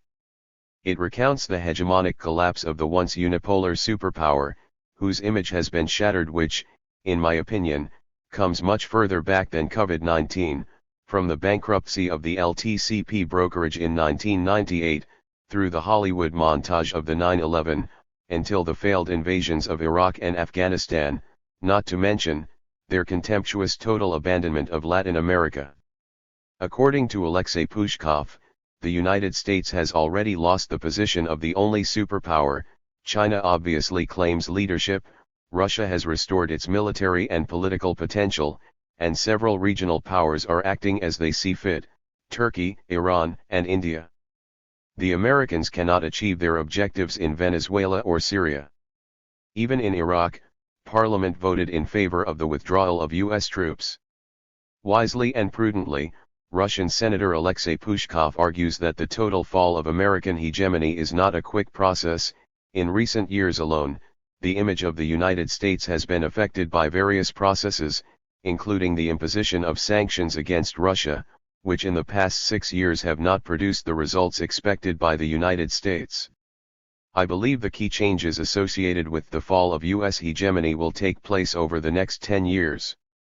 If it is not balkanized before by implosion. Alexei Pushkov argues that first will come the era of the China, Russia, United States triangle, where Moscow will have new opportunities on the global stage. It is striking that of the three superpowers, Alexei Pushkov always places the United States in third place and exchanges first place between China and Russia, which today have a strategic partnership. He believes that Moscow will have new favorable moments in the global arena. This will create new opportunities. I believe Russia's influence and role will increase significantly in the next decade. Definitely. The New World Order will be tripolar Russia/China/US, or it won't be. 3. Richard Haass, from the Council on Foreign Relations, post-COVID-19 world will accentuate disorder. Superscript 3. The Israeli-American Richard Haass, former Pentagon official, State Department official, Special Assistant to Daddy Bush, consultant for the 2 U.S. wars against Iraq, today chairs the very influential think tank Council on Foreign Relations, CFR, for its acronym in English.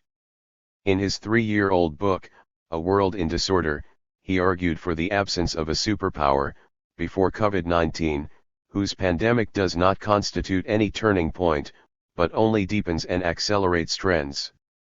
Richard Haass recalls the trends: a global landscape of increasing great power rivalry, nuclear proliferation, weak countries, gushing refugee flows, and growing nationalism, coupled with the United States' diminished role in the world. The only that will change with the outcome of the pandemic is not the disorder, but its extension. In his article in Foreign Affairs, Haass addresses the post-US world. One of the characteristics of the present crisis is the marked absence of U.S. leadership, whose trend is new, but has been apparent for at least a decade. He does not say it, but unipolarity was buried by the serious economic crisis of 2008 fostered by the speculative orgy of Wall Street in the Obama phase. It was when China ceased its masochistic cooperation with the financial sadism of the United States that began in 1971 with the Nixon/Kissinger duo. Haas recalls the supervision of the withdrawal from Afghanistan and the Middle East in the Obama phase, and Trump's use mostly of economic power to confront his rivals. He notes that, long before the pandemic, an accelerated decline in the appeal of the America model had been brewing, the prospect of which formed much of Trump's America First appeal. He judges that the pandemic will reinforce this perspective. Diagnoses that the persistent political gridlock, gun violence, mismanagement that led to the 2008 global financial crisis and the opioid epidemic, adding to the ineffective response to the pandemic, will reinforce opinion that the United States lost its way. He exaggerates the depressing vision of an anarchic society, similar to that of his co-religionist Robert Kaplan, as if the human race were not capable of creating civilizations that were more philanthropic and less nihilistic/misanthropic than the anti-civilizing unipolar order. He attacks the World Health Organization, WHO, and highlights the underlying trends prior to COVID-19, the emergence of global challenges that no country, no matter how powerful, can successfully address on its own, the failure of global organizations to meet these challenges. It criticizes the use of the non-existent international community, basically aspirational, and has no application in today's geopolitics, which will not change soon when the main responses to the pandemic have been national or even subnational and non-international. So, in the post-COVID-19 phase, the emphasis will shift to national recovery. Part of his pessimism stems from the lack of cooperation between the United States and China, whose friction was exacerbated by the pandemic that will reinforce the democratic recession evident in the past 15 years. He glimpses potential post-COVID-19 tremors in India, Brazil, Mexico, and Africa, exaggerates the threats from Russia, North Korea, and Iran, and buries the European project that is being dismantled in favor of national survival. A serious flaw of Richard Haas is his deeply eschatological cosmogony without the unipolar leadership of the United States. If the United States erred on its path, it does not mean that there are no fractals, zones of order within disorder, in the rest of the world that are susceptible to remaking and/or recomposing the new order of the four. Richard Haas evades and does not concede that the new baton of reordering is already in the hands of Russia and China, to which the realistic and lucid strategists of the new United States post-COVID-19 should resign themselves, and then reassign their new constructive role in the new tripolar order. 4 Is China winning? Asks the globalist magazine The Economist. As the launch of the Chinese vaccine, which could disrupt geostrategy, and the competitive U.S. presidential election approach, the coronavirus pandemic war between the United States and China will reach unsuspected heights, when both superpowers accuse each other, without verifiable evidence, at least, for the public, of the origin of COVID-19. The very toxic former U.S. ambassador to Russia, Michael McFaul, in the Obama baiting phase, commented on the beginning of a pretty serious confrontation with China, and I think the United States will not benefit from it. Trump would benefit from a rhetorical confrontation with China over the mafia transactions of candidate Joe Biden's son in China. Be that as it may, the undemocratic Democratic Party and the supremacist Republican Party converge in the electoral chin agate. Foreign Affairs bets on the fall of China, while the globalist magazine The Economist asks if China is winning, and predicts the consequences geopolitics of COVID-19 that will be subtle, but unfortunate. He comments that the viral outbreak in Wuhan was not China's Chernobyl that precipitated the collapse of the USSR. Quite the opposite, the measures taken by the Chinese Communist Party were effective and now their factories are reopening. He shows that the official propaganda of China and its single party boasts of its triumph over Western countries and their democracies, while granting its benevolence in supplying the world with its medical panoply. He cites that some, including nervous foreign policy observers in the West, have concluded that China will be the victor of the COVID-19 catastrophe, which will constitute a geopolitical turning point away from the United States. China has an opportunity to improve its influence, while Trump seems to have no interest in leading the global response to the virus, much more so after defunding the WHO of the United States' annual contribution of $400 million. The Economist, nostalgic for the British colonial empire, resents stupid and unpleasant Chinese propaganda and attacks China's spokespersons who gloat about America's dysfunction or promote wild conspiracy theories that the virus is a biological weapon of the United States. The magazine, which does not bite its tongue when discussing other people's propaganda, cites the WTO's predictions of a contraction of 13 to 32% of trade in the short term, which if it persists in the long term would mean a withdrawal from globalization that will hurt China like anyone else. On the defensive, the neoliberal globalist magazine highlights the position of the Danish Margrethe Vestager, European Commissioner for Competition, who urges governments to buy shares in strategic firms to stop China from taking advantage of buying them very cheap. The Economist is on the verge of calling for a boycott of goods and services from China, from fans to 5G networks.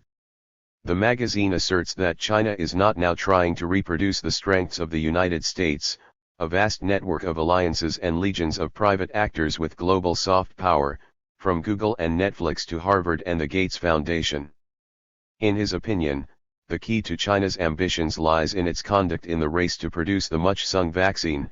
In addition to its willingness to finance countries in need, its ultimate goal is to end the hegemony of the dollar as a reserve currency. He surmises that China's behavior as a superpower lacking long-range magnanimity would not be a triumph, but a tragedy. It's hilarious that The Economist spiels about far-reaching magnanimity after 3 centuries of cannibalistic Anglo-Saxon hegemony. 5. China prepares for the case of the worst scenario and operates its interiorization to autarky.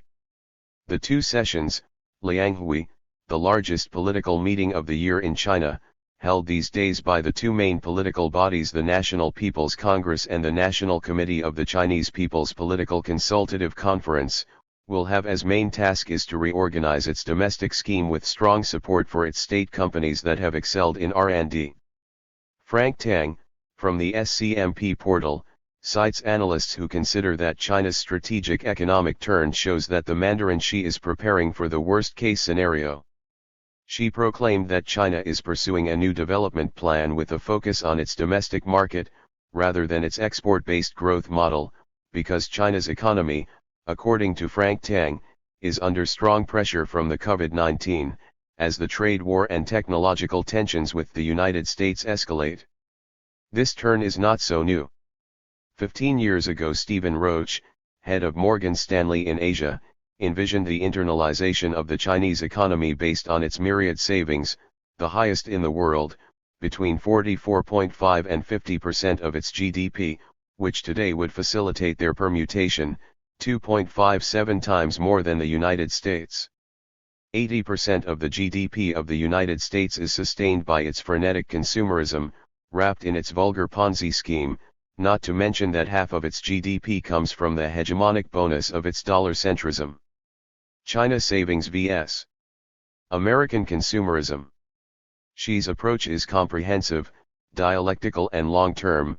We must address domestic demand and its support as we accelerate the construction of a complete domestic consumption system, which largely promotes innovation in science, technology, and other areas. Frank Tang comments that China is abandoning the large international circulation strategy adopted in the 1990s, which helped fuel its growth to become the world's second-largest economy. Tang cites WHO. It would be necessary to define the meaning and what will remain of the West, which incorporates with astonishing laxity Asian countries such as Japan, South Korea, and India, not to mention when the European Union tends towards balkanization and deepens its fracture with Trump. For WHO what global system, when Anglo-Saxon financial globalization died and the fractured world, is heading towards a deglobalization with greater focus on the state? Beijing was already seeking its desired autarky under the slogan Made in China 2025, more of a sovereignty/independence aspiration than a reality, due to the segmented interdependence of planetary actors, particularly paradoxically, between China and the United States. According to Xi, China faces unfavorable winds in the external world, a deep recession in the global economy, the recovery of which will take 2 or 3 years, an international disruption of trade and investment, rampant protectionism and unilateralism, and geopolitical risks. She warned that we must now seek development in a more unstable and uncertain world, while China tries to be more self-sufficient in technology and market centers, particularly in the digital economy, smart manufacturing, health, and biology to operate its economic transformation. The black swan of COVID-19 exposed the manufacturing misery of the United States, an area in which China has a wide advantage. 6. What is missing for a war between the United States and China?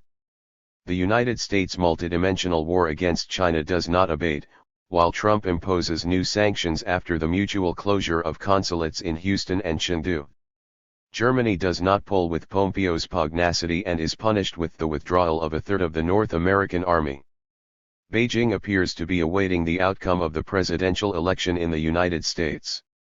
It was no coincidence that the pugnacious Secretary of State, Mike Pompeo, formulated U.S. policy at the Richard Nixon Presidential Library in Southern California.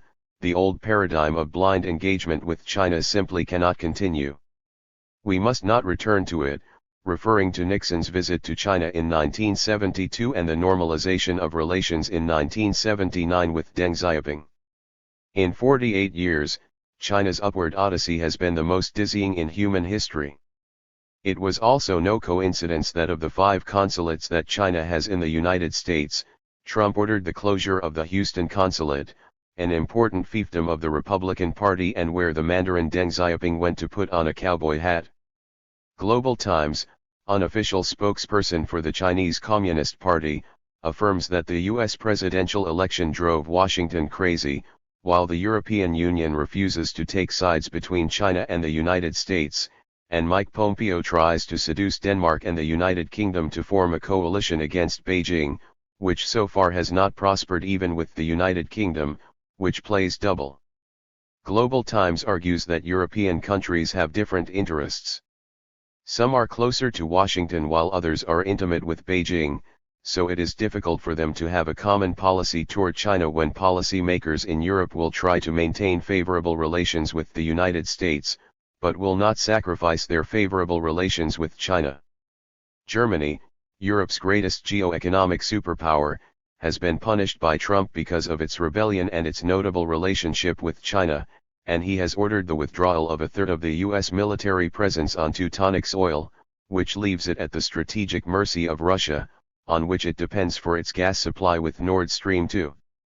Today Germany leans more towards the Eurasian East than towards the North Atlantic West, while a new geostrategic recomposition is taking shape in the face of the irresistible rise of Russia and China and the inexorable decline of the United States, 31 years after the fall of the Berlin Wall.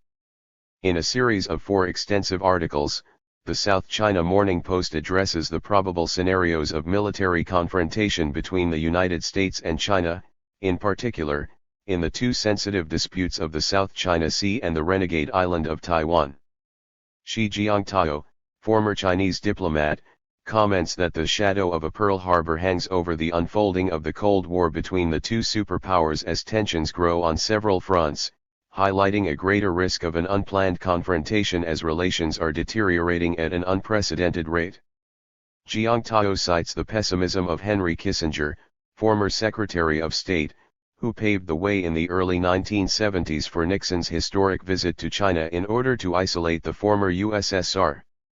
It states that Kissinger, at 97 years of age, now sees China as Washington's only strategic rival and warned last year in Beijing that an unrestricted military conflict between the 2 countries could be worse than previous ones' world wars. He adds that 2 years ago Kissinger stated that from a historical point of view, China and the United States are almost destined for conflict. According to Brian Klein, a former U.S. diplomat, the tougher U.S. stance in the South China Sea is part of Trump's re-election campaign. The issue of the South China Sea is not minor, when its strategic importance, in the Indo-Pacific region, is enormous, a third of global transportation passes through it with a trade of $3 trillion each year. In addition to plethora of oil and gas reserves, it contains fishing grounds that are essential for the food security of the millions of inhabitants of Southeast Asia. It borders 9 countries, in addition to China, Brunei, Cambodia, Indonesia, Malaysia, the Philippines, Singapore, Taiwan, Thailand, and Vietnam.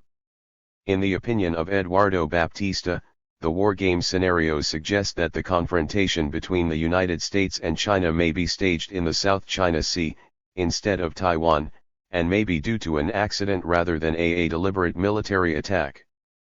Baptista bases his assertions on the book Asia's New Geopolitics, Essays on Remaking the Indo-Pacific by Michael R. Auslin, a hardline xenophobe of 2 globalist neoconservative centers, the Hoover Institution and the American Enterprise Institute. Mike Pompeo's extreme rhetorical harshness calls Beijing's claims to the South China Sea illegal. Curiously, the distance from the United States to the South China Sea is 13,364 kilometers and frames Washington's still hegemonic maritime power in the world, which has now placed 2 of its aircraft carriers, of the 11 it holds, in that turbulent sea in dispute. David Ochmanek, a prominent researcher at the RAND think tank, argues that in all of his war game scenarios, Beijing emerges victorious in the South China Sea. The United States' technological war against China has not produced the expected results. The Chinese company Tencent positioned itself as the most important social media operator in the world, with a market capitalization of $670 billion and has displaced Facebook, with a market capitalization of $657.8 billion. In addition, the persecuted Huawei ousted Samsung and Apple from first place in cell phone sales. Outside of an accident, a war in the South China Sea and/or in Taiwan against China is not in Trump's interest, which would enter the random terrain of its outcome and/or stagnation, 100 days before his re-election quest. In this scenario, Trump can experience Jimmy Carter's failure with his failed rescue operation of the American hostages in Tehran, which cost him his re-election. The Chinese are great negotiators and know how to seduce their adversaries. In addition, in May, against all conventional logic, China bought more than $10 billion of U.S. Treasury bonds. It drew powerful attention, also against all conventional logic in the midst of multidimensional war, that the world's main chip exporter, the American Qualcomm, has entered into an agreement with Huawei that requires so much of its chips. In the current situation, neither Trump nor China is interested in a war when it is not even known what the decisive position of Russia will be, which has a strategic partnership with China that will try to avoid a military conflagration as much as possible, pending the outcome of the war. The presidential election on November 3. 7 Sarajevo moment, United States vs. China/Russia, according to Kevin Rudd, Alastair Crooke, and Kissinger. The new technological bipolarity of the United States vs. China/Russia involves superlative geopolitical components both along China's terrestrial Silk Road, e.g. mysterious mega-explosion of the port of Beirut, exit of Chinese goods to the Mediterranean Sea, and in the immediate periphery of Russia in its Asian region of Belarus, Nagorno-Karabakh, an enclave disputed between Azerbaijan and Armenia, and Kyrgyzstan that have been burned or destabilized, in sync with the obscene war tours in their regions by Mike Pompeo, former director of the CIA. Self-confessed Zionist evangelist and Secretary of State under Trump. He left aside the other worrying fire or destabilization due to gas control in Libya, the Aegean Sea and the eastern coast of the Mediterranean Sea, where France and Turkey, 2 formal members of NATO, collide with their respective allies.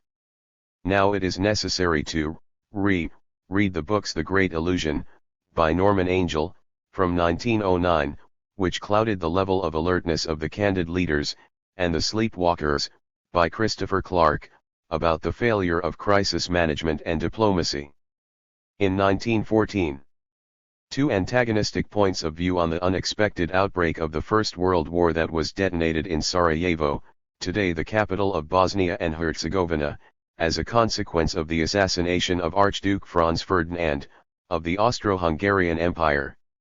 Today, according to three relevant Western political actors Kevin Rudd, Alastair Crooke, and Henry Kissinger, the world is one step away from the Sarajevo moment, due to the rising animosity between the United States and China, Russia's ally, and the various burning points that can pull the superpowers into a sequential confrontation, as happened in the First World War that apparently no one wanted and that ended up being fatefully inexorable. Kevin Rudd, former Australian Prime Minister and former Chancellor, now in charge of the Asian Society Policy Institute, both in an article for Foreign Affairs and in his interview with the Market, judges that the seminal lesson of the acts that led to the First World War is that a relatively minor incident, the assassination of the Austrian Archduke in Sarajevo at the end of June 1914, can escalate into a war between the great powers in a matter of weeks. Alastair Crooke, former MI6 spy and former British advisor to Chancellor Javier Solana in the European Union, exposes the Sarajevo moment. They plan the shadows of 1914 when the Austro-Hungarian Empire was confined in a great battle with Russia, in a similar way to today's confrontation between Germany and Russia when Mike Pompeo has promoted a dangerous dynamic with his bellicose clean network.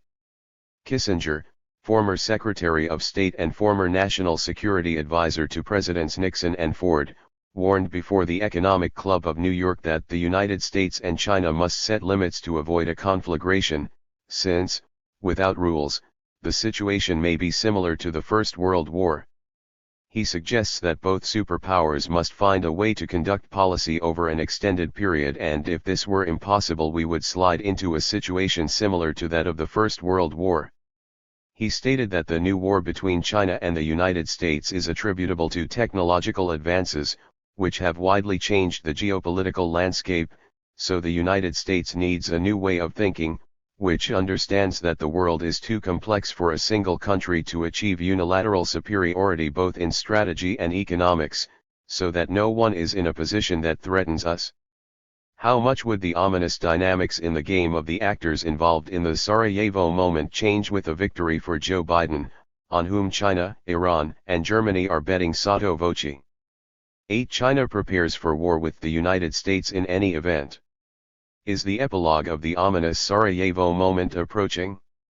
After attending the 40th anniversary of the successful Special Economic Zone in Shenzhen, the Mandarin Xi Jinping visited the Marine Corps in Chaozhou, Guangdong, where, unexpectedly, he ordered them to maintain a state of high alert and to put their minds and energy into preparing for war. Mandarin Xi highlighted that the Marines of the People's Liberation Army constitute an elite unit whose objective is to protect the sovereignty, security, territorial integrity, and interests of the state abroad. In addition to emphasizing the absolute leadership of the Communist Party over the army, he urged the Marines to develop the best traditions to transfer the red gene to future generations, to form a culture of a special type of troops, and to provide the army with tiger power. Multidimensional tensions between the United States and China continue to rise to unsuspected heights when, 2 weeks before the United States election, there is no shortage of Chinese strategists who are getting ready for an October surprise, which aims to attack China in order to re-elect Trump. The United States has militarily fueled all possible fronts around China, Taiwan, the South China Sea, Hong Kong, Xinjiang, India, and Kyrgyzstan, and aggravated tensions by sending the destroyer USS John S. McCain in the vicinity of the Parasil Islands in the South China Sea without Beijing's consent. Will the Mandarin Xi have been irritated by the xenophobic diatribe of the Secretary of Defense, Mark Esper, before the very influential Rand Corporation on September 16, where he puts China and Russia in the same derogatory bag?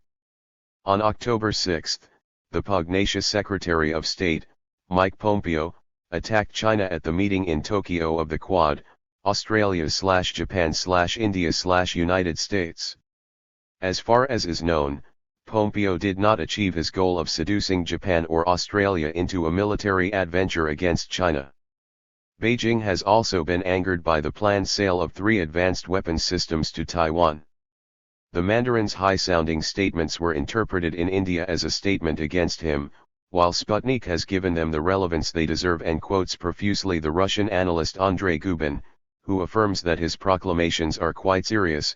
They probably express all the concerns that the Chinese authorities feel about the international situation and the situation around China. This includes the Taiwan Strait, the border with India and the South China Sea, as well as the general context of relations with the United States. And, without a doubt, they are the internal problems of Hong Kong and China that some Western detractors want to internationalize. Phew. And Gubin did not address the semiconductor war or the new technological bipolarity of a United States war against China/Russia or the origin of COVID-19, which Trump foists on China. Notably, Andrei Gubin addressed the reaction of Japan and South Korea to the defensive war drums of the Mandarin Xi. If we talk about Japan and Korea, they have certainly become tense, because they are allies of the United States. But both Seoul and Tokyo are trying to build a relationship with Beijing on their own, and sometimes not entirely dependent on American allies. So they are, of course, concerned, but they will try to settle some of their differences with Beijing on their own. The most relevant part of Gubin's analysis concerns the reaction of Russia, whose position would be decisive in this regard. It is also in a state of greater alert due to greater international pressure. Who will stop in the United States the detonator of the Sarajevo moment that is planning on China? 9. Impacting China's 5-year plan, technological autarky and Magna socialist culture. While the United States melts in its electoral balkanization, whoever wins will hardly stop its inexorable decline. The Chinese Communist Party, CCP, exorcised by the two parties in Washington, prepares to become a superpower, which it already is at the geoeconomic, astrophysics, moon landing on the dark side of the moon, and technological levels, with its leadership in 5G. In the midst of the multidimensional war that the United States is waging against China, at the 5th plenary session of the PCC, its Central Committee, with more than 200 members of its elite, held, behind closed doors, its most important conclave of the year that lasted 4 days in Beijing. And in a statement it announced its 5-year plan to achieve its technological autarky. South China Morning Post, SCMP, lays out its policy priorities to maintain economic growth amid the pandemic, supply chain disruptions, toxic relations with the West and a looming global economic downturn, in addition to the crisis global food to come. Its Central Committee also discussed the project to achieve Mandarin Xi's cosmogony of turning China into a great modern socialist country in 2035, which SCMP considers vague, so a more solid plan is expected in the coming years. Days. In fact, China had already projected its miraculous China 2025 plan on its technological autarky, in unison with its 3 Silk Roads, continental/maritime/Arctic, financed by $8 million, trillions in English, of the colossal bank AIIB. Thus, China is preparing to climb a higher stage in its economic development, going from a medium income to a high income. Technological autarky represents the touchstone of the 5-year plan as China defends itself against the threats of decoupling and declining globalization, to pivot its domestic economy through the dual circulation strategy, remain open to foreign investment and trade, while pivoting to build a domestic economic ecosystem less vulnerable to external sanctions and turbulence. If China fears anything, since the immeasurable wise Confucius of the 4th BC, it is chaos. Before the Plan 2021, China already constitutes a moderately prosperous society in all areas and is heading towards the second objective of the Mandarin Xi, to become a modern socialist country that is prosperous, strong, democratic, culturally advanced, and harmonious in 2049. Part of its strategy lies in stimulating domestic consumption, combined with internal reform, openness, and innovation. Wang Zhigang, Minister of Science and Technology, commented that in its new phase China incorporated a new concept of development. It is the first time that a 5-year plan was dedicated to the specific chapter of technology, whose autarky is inclusive of universal issues, climate change, energy change, public health, better protection of intellectual property and a friendly environment for technological innovation. Beyond the caveman anathemas, the 4T government, which still lacks the T for technology, in a country like Mexico, which I consider the greatest civilizational and cultural power on the American continent, should be inspired by cultural power. Chinese, its soft power, that comes from an old civilization of almost 6,000 years, with its three main tasks for the next 5 years: optimize the level of social civilization, improve the level of public culture, and optimize its cultural system. Now China's adversaries are building their walls, around 2,500 years after the Great Wall. 10 United States Maritime Suffocation Strategy vs. China. Superscript 1. It will be interesting to glimpse the evolution of U.S. policy regarding its confrontation with China, which has been in crescendo from Obama to Trump, which constitutes a bipartisan geostrategic position, rather than a capricious electoral suffrage policy. A seminal book that exposed, 4 years in advance, the tense evolution is "The Target is China.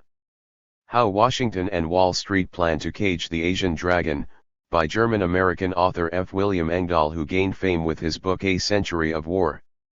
Anglo-Saxon Oil Policy and the New World Order.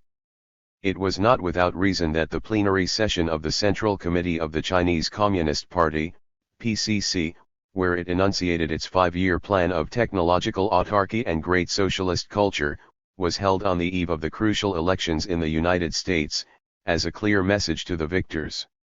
How will the United States have taken China's new positioning in search of its technological autarky?